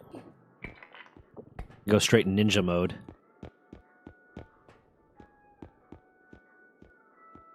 I could get the gun. That was a shotgun for a second, it's not. Different speed. A little bit of extra range will help with gnomes and stuff.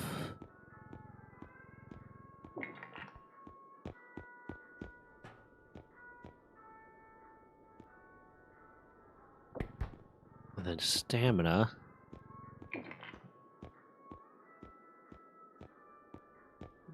More stamina.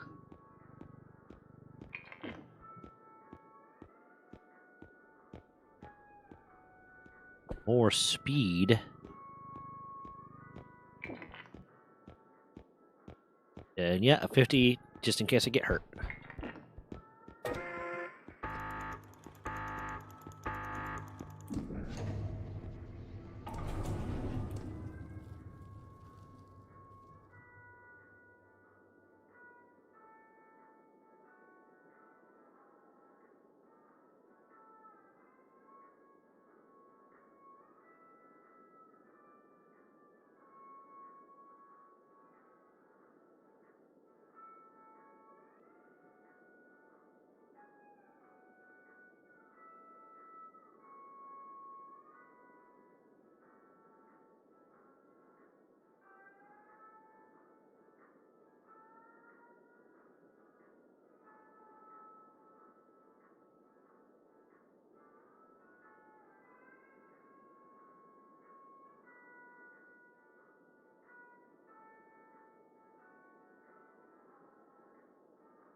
I got completely distracted.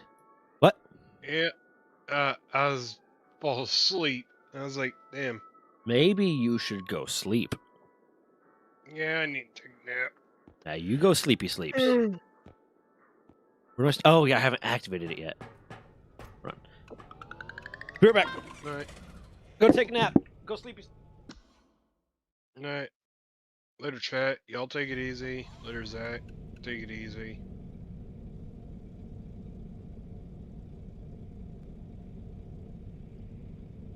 Goodbye, everybody. I've got to go. Now to make it weirdly copywritten this music.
Okay.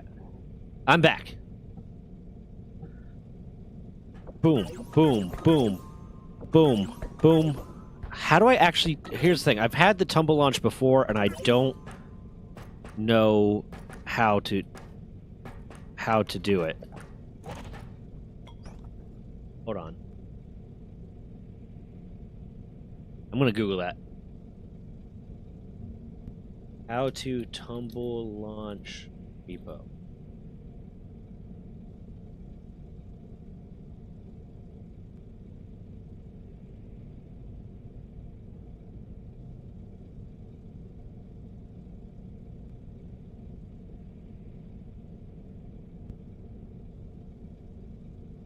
Next step.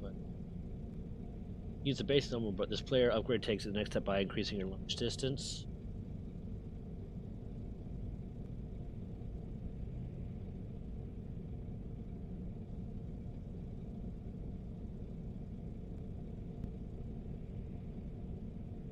Okay, start rolling in any direction.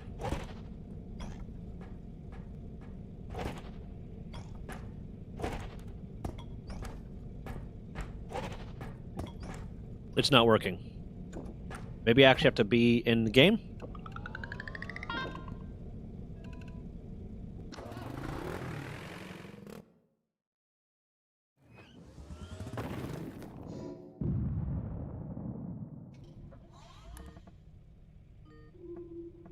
Whoa.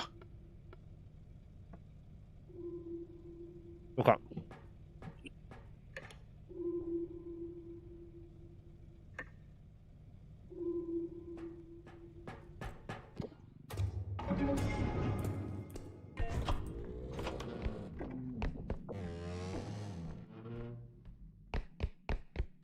Boom. Boom. A little upset I didn't get a strength upgrade because any of those big things are still going to be hard to get since I'm solo with only 2 strength.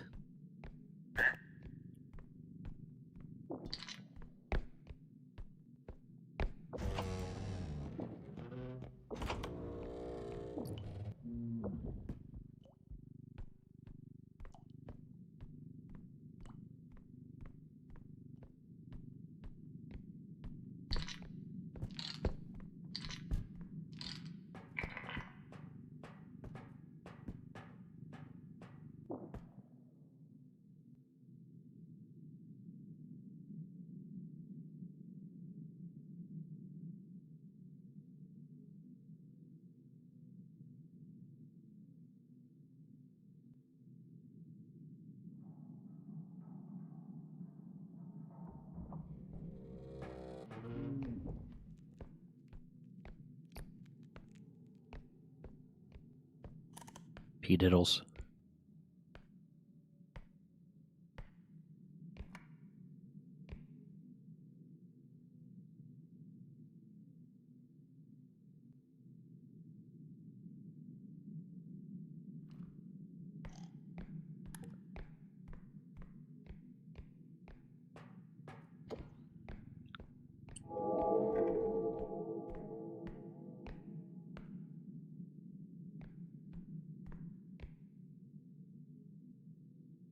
This is not a great start to the day.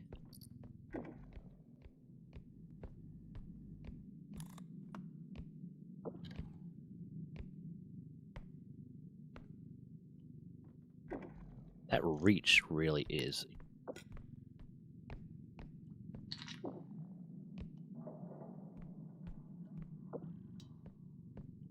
Bam.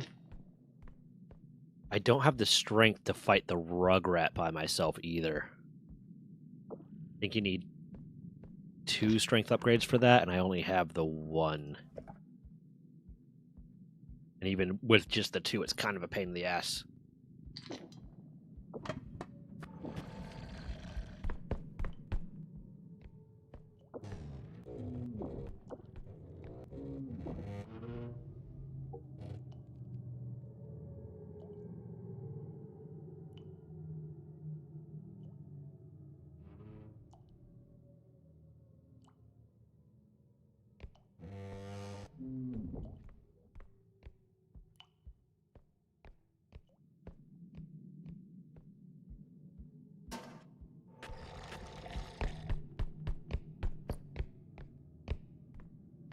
The fuck is that?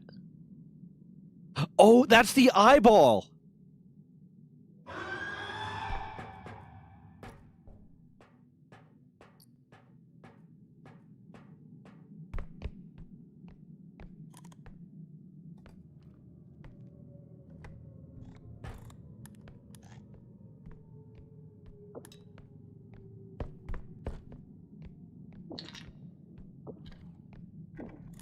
This is not a good fucking start for me. Diddles is being a dick.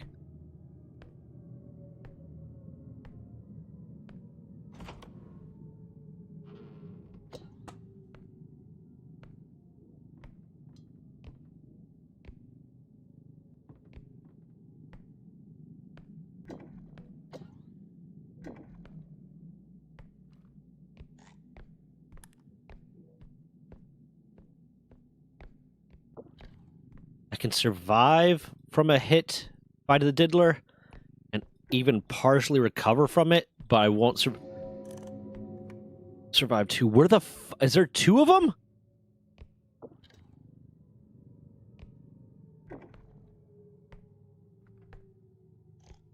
Fuck.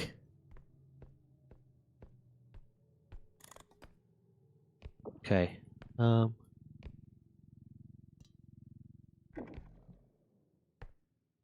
Those sprint upgrades are really fucking helping right now.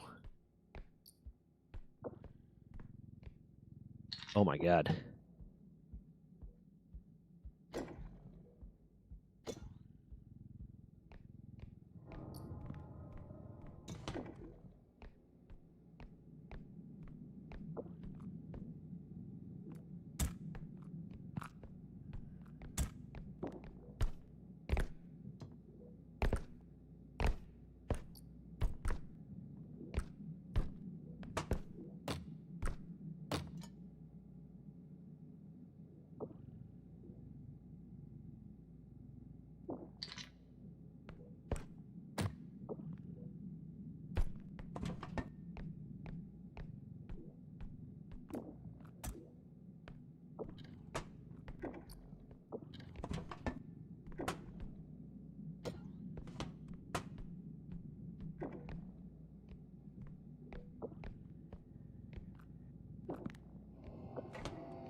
If I can get this first quota done, then I have so much heavy shit for the second quota. That's not good.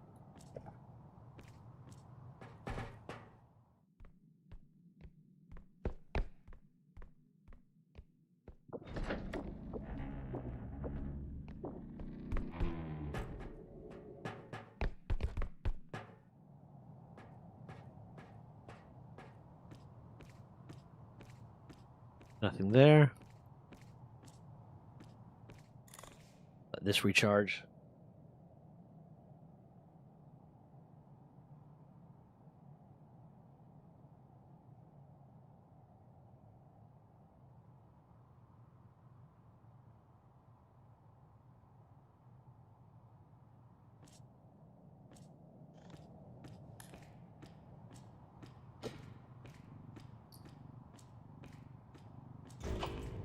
Okay, yeah, so I got a lot of big stuff I can take to the second one. I just need to get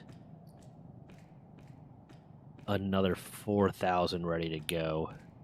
This one. Doot, doot, doot.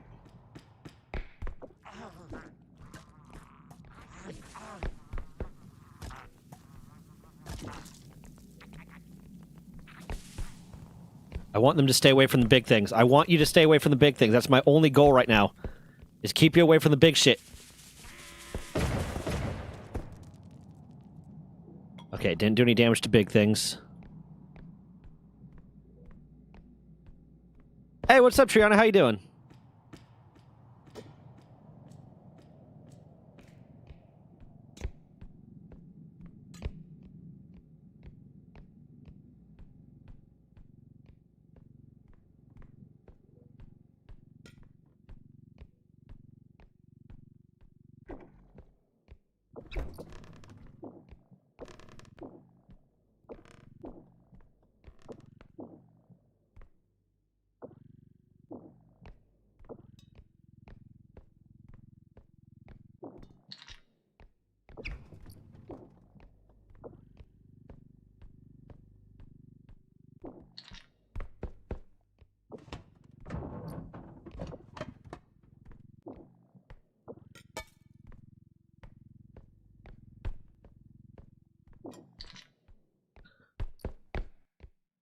Meh, it's snowing, so I'm watching Night Court.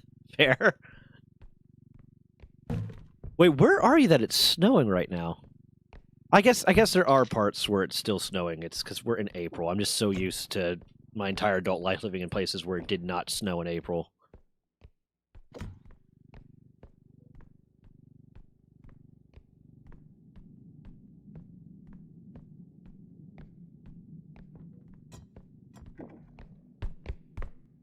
Ooh. Oh shit. Oh, oh god.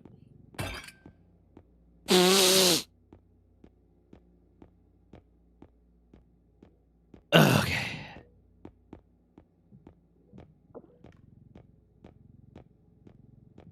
The downside to range is when you forget to drag shit in.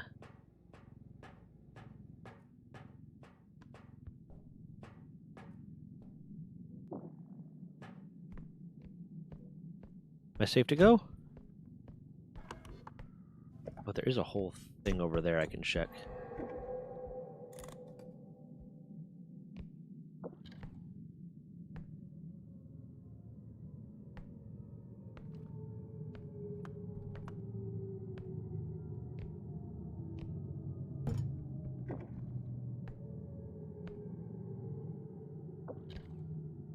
God, Diddles can't hear me talk.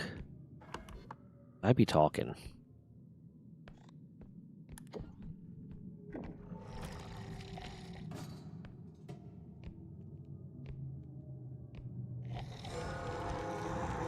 What the fuck? Since when does he do that?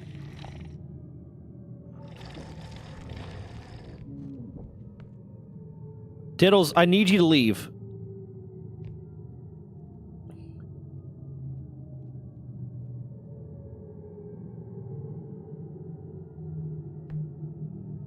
Yeah, I forgot that there's still areas in the United States that will be snowing in April because, like, I've lived my entire adult life in Florida and Virginia, and it's not like that here. It does not snow this late in the year here, and it definitely doesn't in Florida.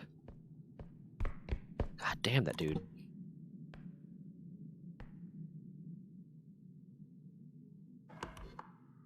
I just want to check that room real quick.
Well, I've lived here my entire life, and we have a saying: we have 2 seasons: construction season and winter.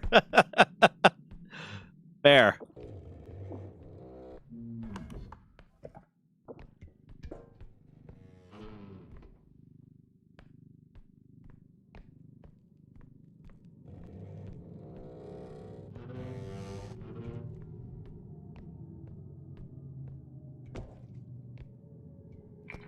Nope.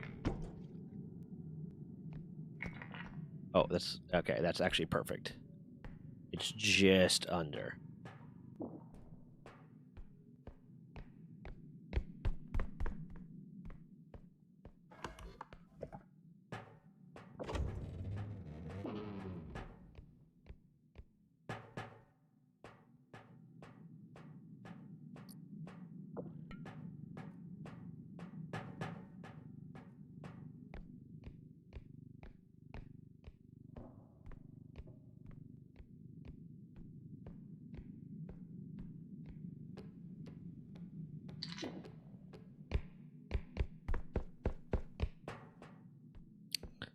Did everything? Okay, cool.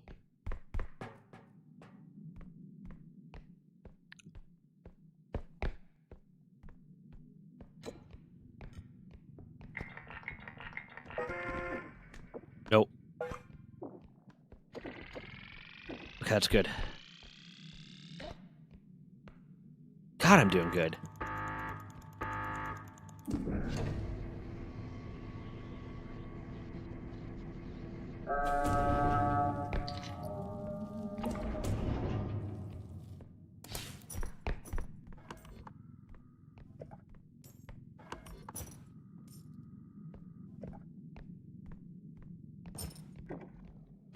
Down this. Ooh, shit! There's a lot of stuff down this way.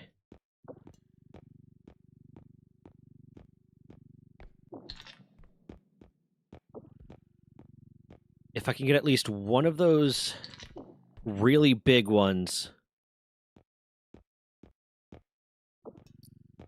from the other room and that cart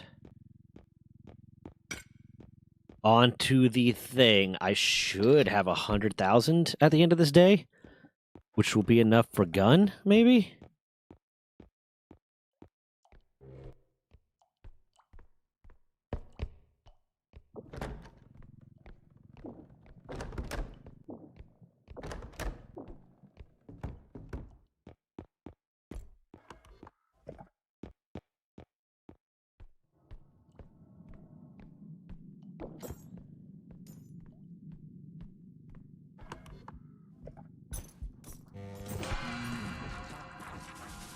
Nope, no, please leave me alone. Please, everything, leave me alone. What? Okay, you guys can blow up here. I'm fine with that. Fucking... Shit. Okay, so I can survive Diddles. I knew it was a good idea to bring that.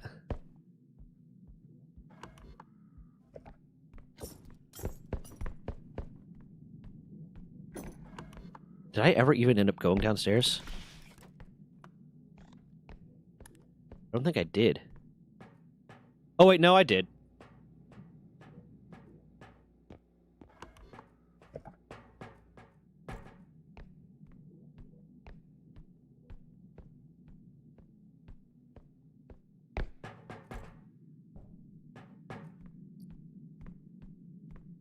I also misdid my math. My total for the last...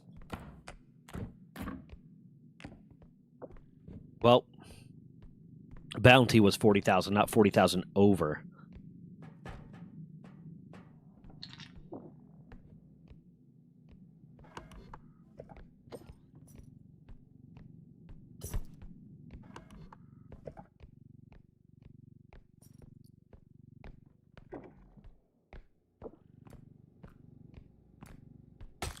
Shit.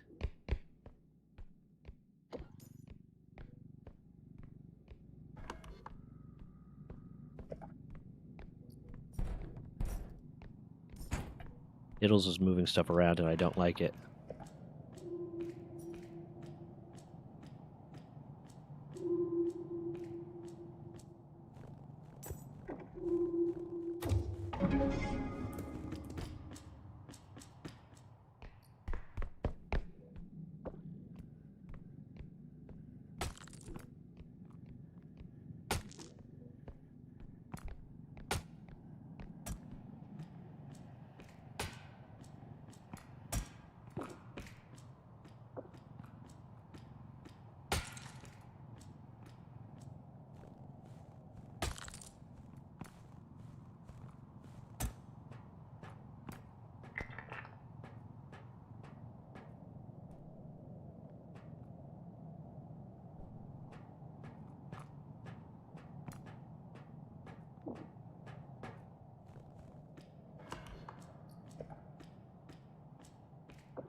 Oh god, this is where a second person would come in real handy so we can try to put multiple things on at the same time.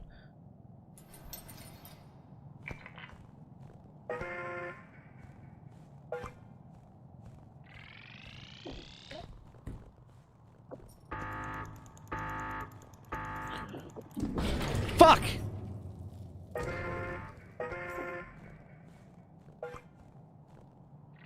Okay, it's not going to be as good as I wanted. It crushed the one thing. But it's good. My god, back the fuck off me.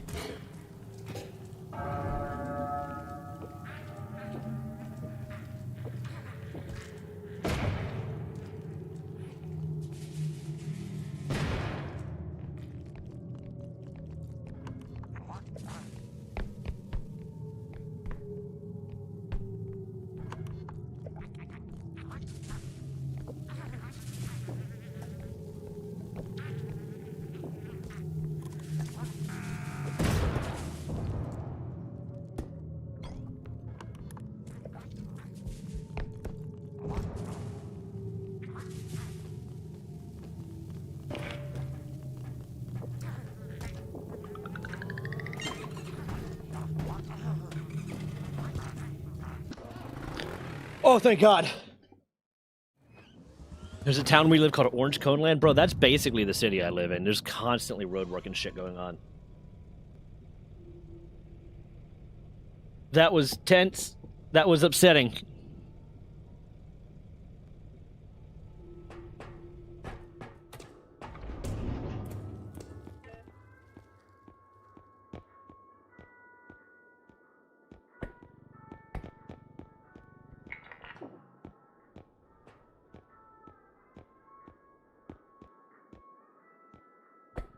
I'll grab a little bit of extra health because it's available.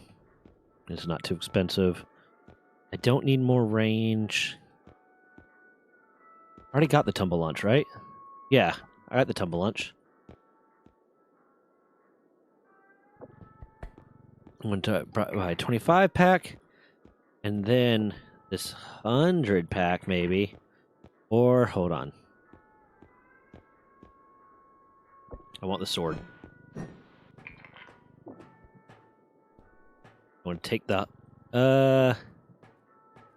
Actually, I want to take the health bonus off, because it's not really... Like, I'm going to get to full health, and then when I have 100 health restore, I'd rather have that.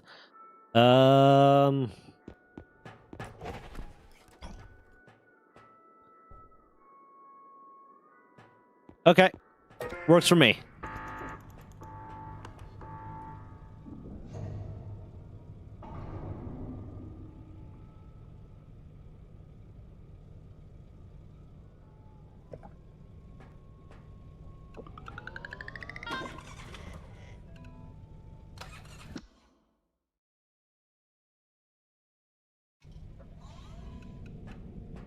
Bam.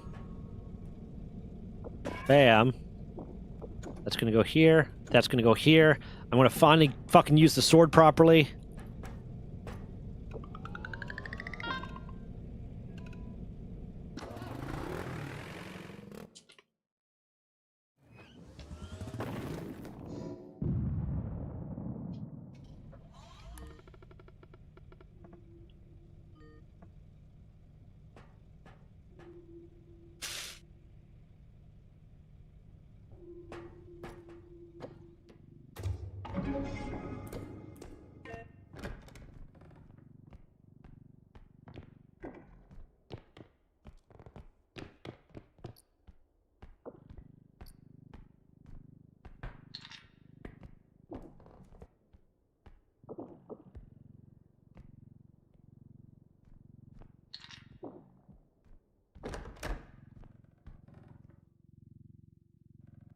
Well, be fucking safe, dude. Don't let the tornadoes hit you. Jesus.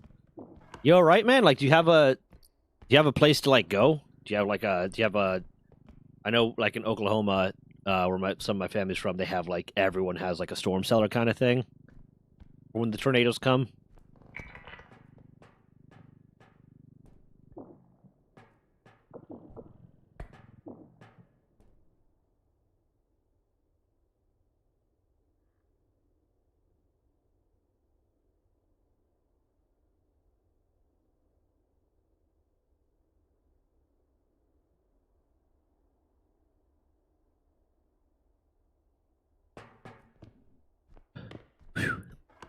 Okay.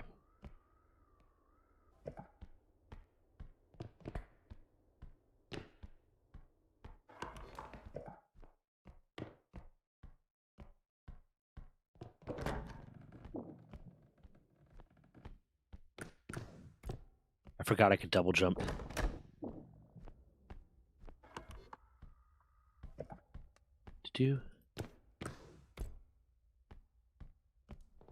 That sucks. I'm sorry. I mean, I'm assuming you know all the proper ways to protect yourself from tornado at the very least. And I hope it goes well. I hope you don't get hurt. I hope nothing gets destroyed. I hope everything's okay. We'll start at 1 a.m. Gotta love that. I've had a few times where I was like when I was in Oklahoma and we had like tornado warnings and stuff, like when I was visiting family. And they're like, yeah, it's starting at middle of the night, there's this thing that's going to happen. Or like when there's hurricanes, it's like, yeah, it's going to make a landfall in the middle of the night. It's like, okay, I'm just not going to sleep. Like when I was in Florida. Like, yeah, it's going to make landfall late at night. It's like, I'm just not going to sleep. I'd rather be awake. I don't want to be caught unawares by my fucking roof collapsing on me.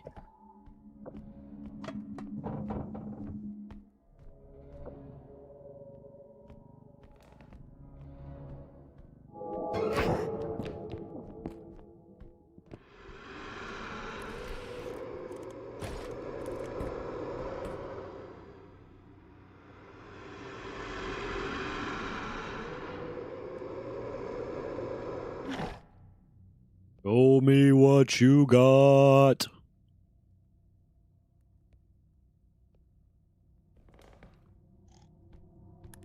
Unsatisfied. I want to try to see if we can kill him. Yeah. Yeah. Yeah, yeah, yeah. Yeah, yeah. Yeah, yeah. Oh, fuck.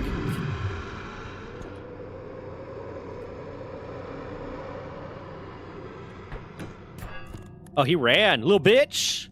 Little bitch boy.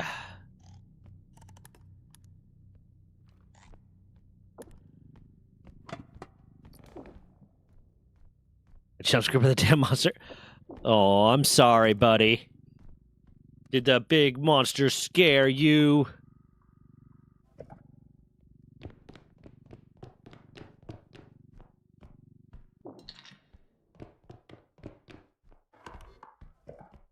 The fuck is that back? Oh, did I not break that? I would have sworn that would have broke.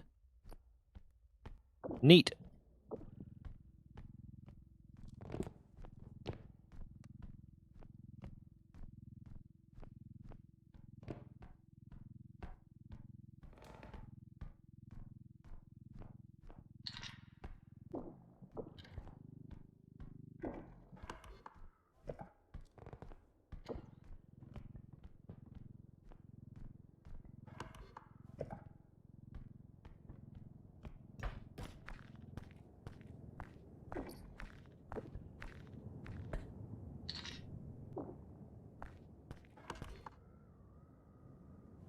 Yeah, I'm going to take this back because I don't want to end up having to come back down that hallway, especially if Headman's there, because it's basically impossible and he's going to destroy everything.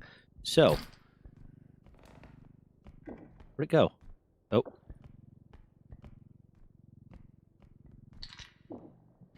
Bam.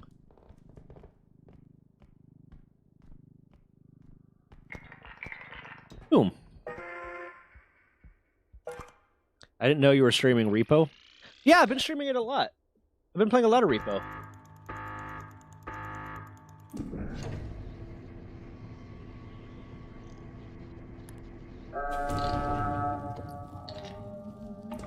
I didn't play it like at all this last week, to be fair. I've also been kind of obsessed with the Minecraft server. Particularly mine colonies. Am I moving it forward on top of, with me on top? Neat. Ugh.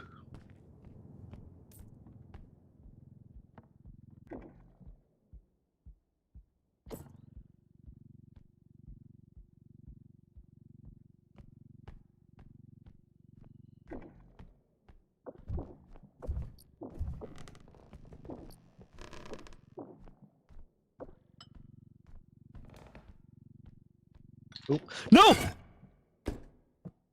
Not only did I break it, I fucking hurt myself.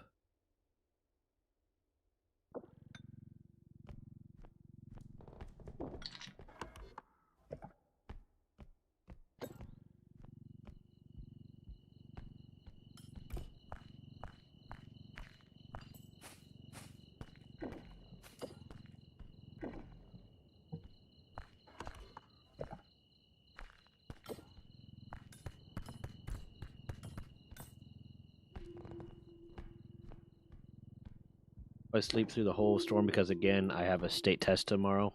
Oh, that sucks. Never fun.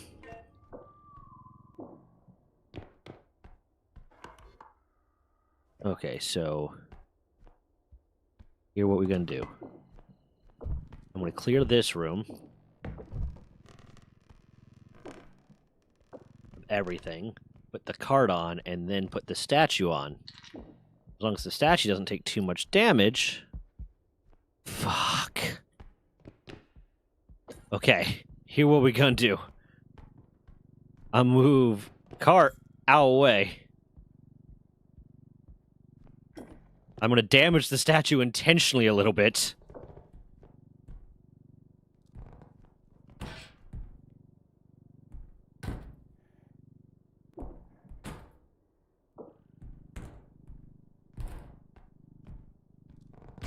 There you go.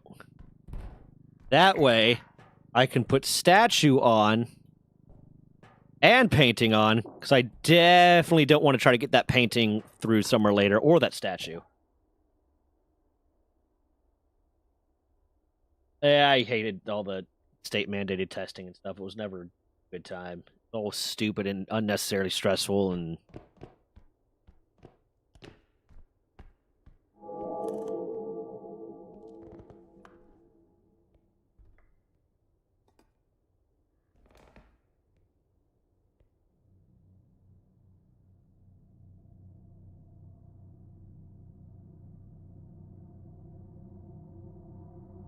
I don't want to try to fight it while it's near that painting, because that painting's worth too much. But I do want to kill it with my sword. Why are you turning around? Fuck off. At least they got a small crackers or pretzels at least. Oh, we didn't get that. We didn't get shit. We got tests.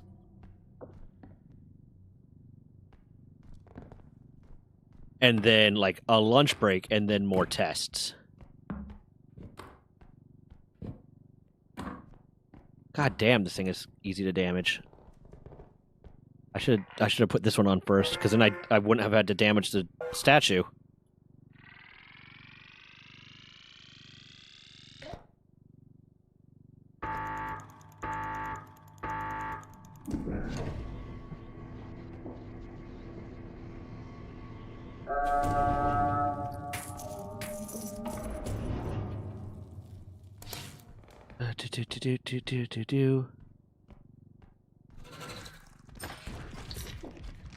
What the fu- Oh, goddamn animal, no!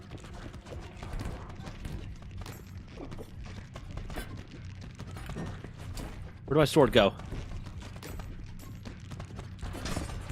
Fuck! God damn it!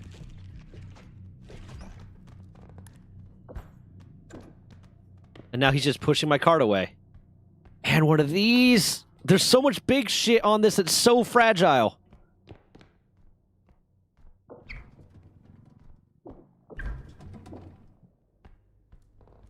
Okay, I'm gonna find the second point. I'm gonna try to... Oh, god damn it. Hopefully it's more than 17,000. Okay, good, perfect. I'm gonna put this on there. I'm gonna go get that box.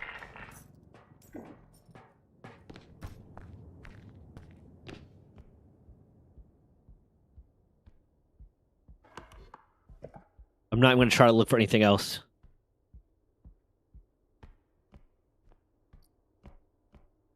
What do you mean why it looks like what?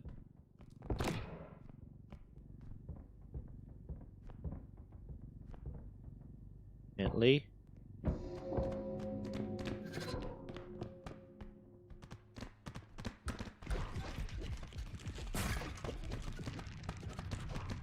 Come here.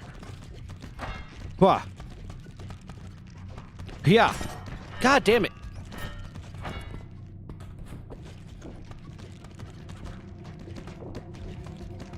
I'm not strong enough to actually fight animal.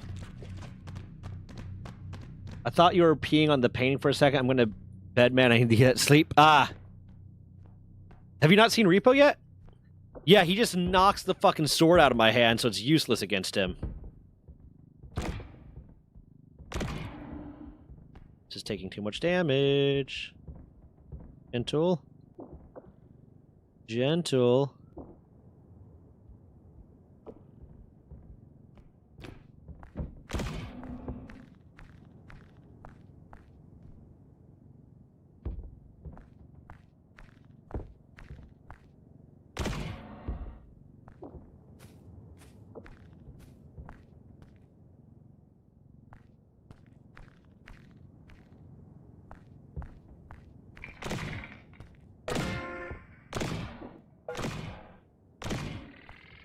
What the fuck?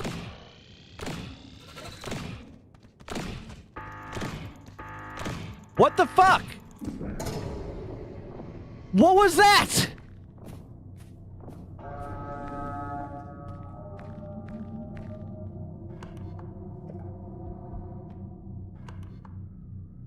What the fuck was that?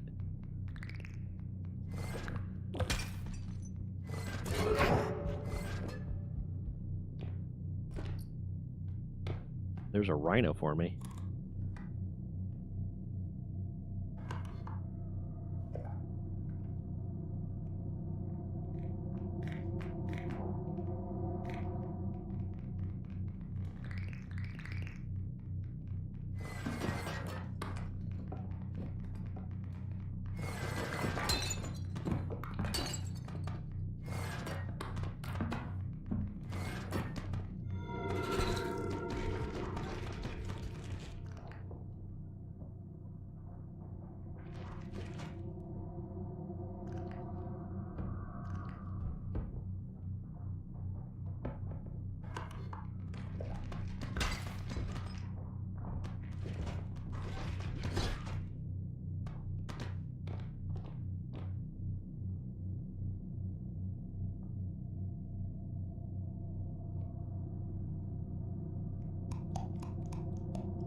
Of course he's going my exact direction. Of course he's going. You have not.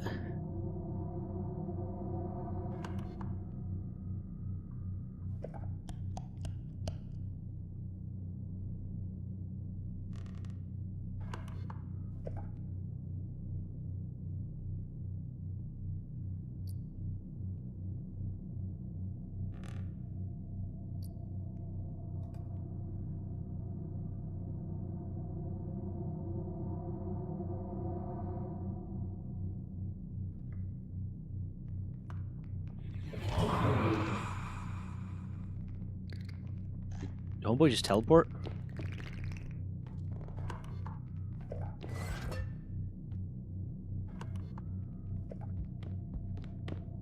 What?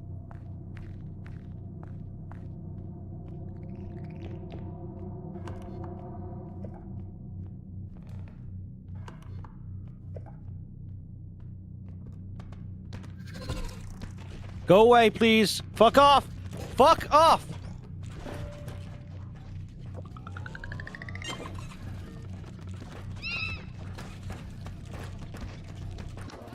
Oh my god.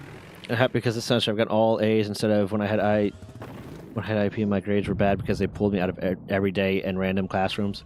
That sucks. Well, I'm happy you're doing better this time now because, you know, they actually got it right, hopefully.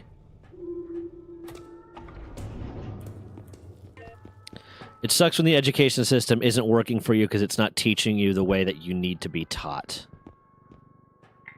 Bam. Sprint speed. I still have that one. I'm gonna grab a 50. I could grab the trank gun. I'm gonna grab the trank gun because it's gonna be a little bit more useful for me against the big guys. And now I have the 100. The 50 will get me to full. I have 13 more to spend. Do I want an extra health?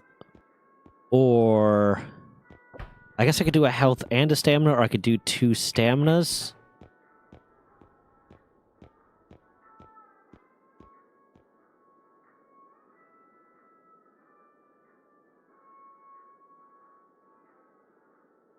I'm going to do an extra health just so I can still easily tank shots if I tank the big shots if I tank one from a small guy. Let me check on Des real quick.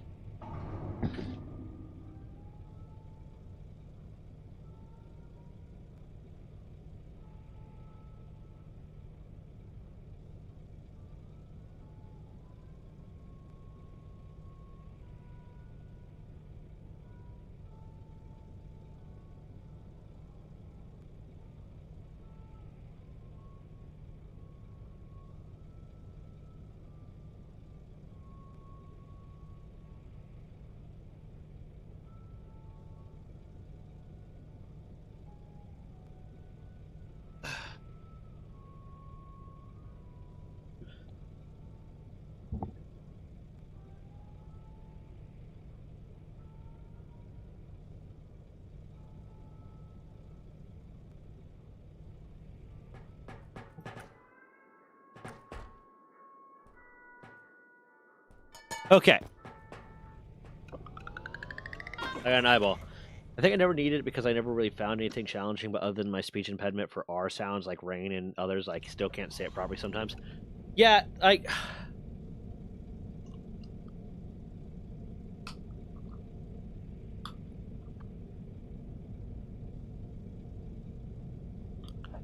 the unfortunate thing about like the American education system, especially like public school shit, is that they treat all like disability equally, which is not right. Like one of my ex-girlfriends was put into our like special ed program because she was dyslexic, but the special ed program didn't differentiate between, okay, someone's dyslexic, someone's, you know, mentally challenged, someone's this, someone's that. So she got taught at the lowest common denominator level, basically just, we're going to force you to graduate high school level, as with people that had severe mental challenge, like mental retardation, stuff like that. And her only problem was she was dyslexic. She had trouble reading because she was dyslexic. If they had gotten her individual like study that would help her figure out how to overcome the dyslexia, she would have been fine. But they didn't do that, so she ended up like not getting the education she was entitled to.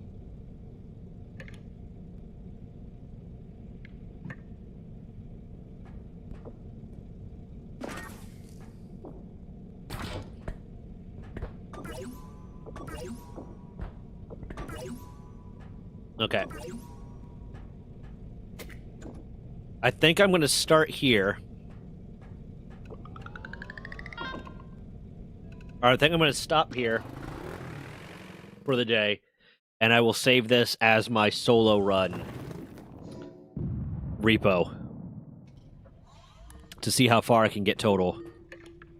But it is 8:20. I want to spend some time with Des. But everyone, have a lovely day. I need to get like an ending thing. But bye.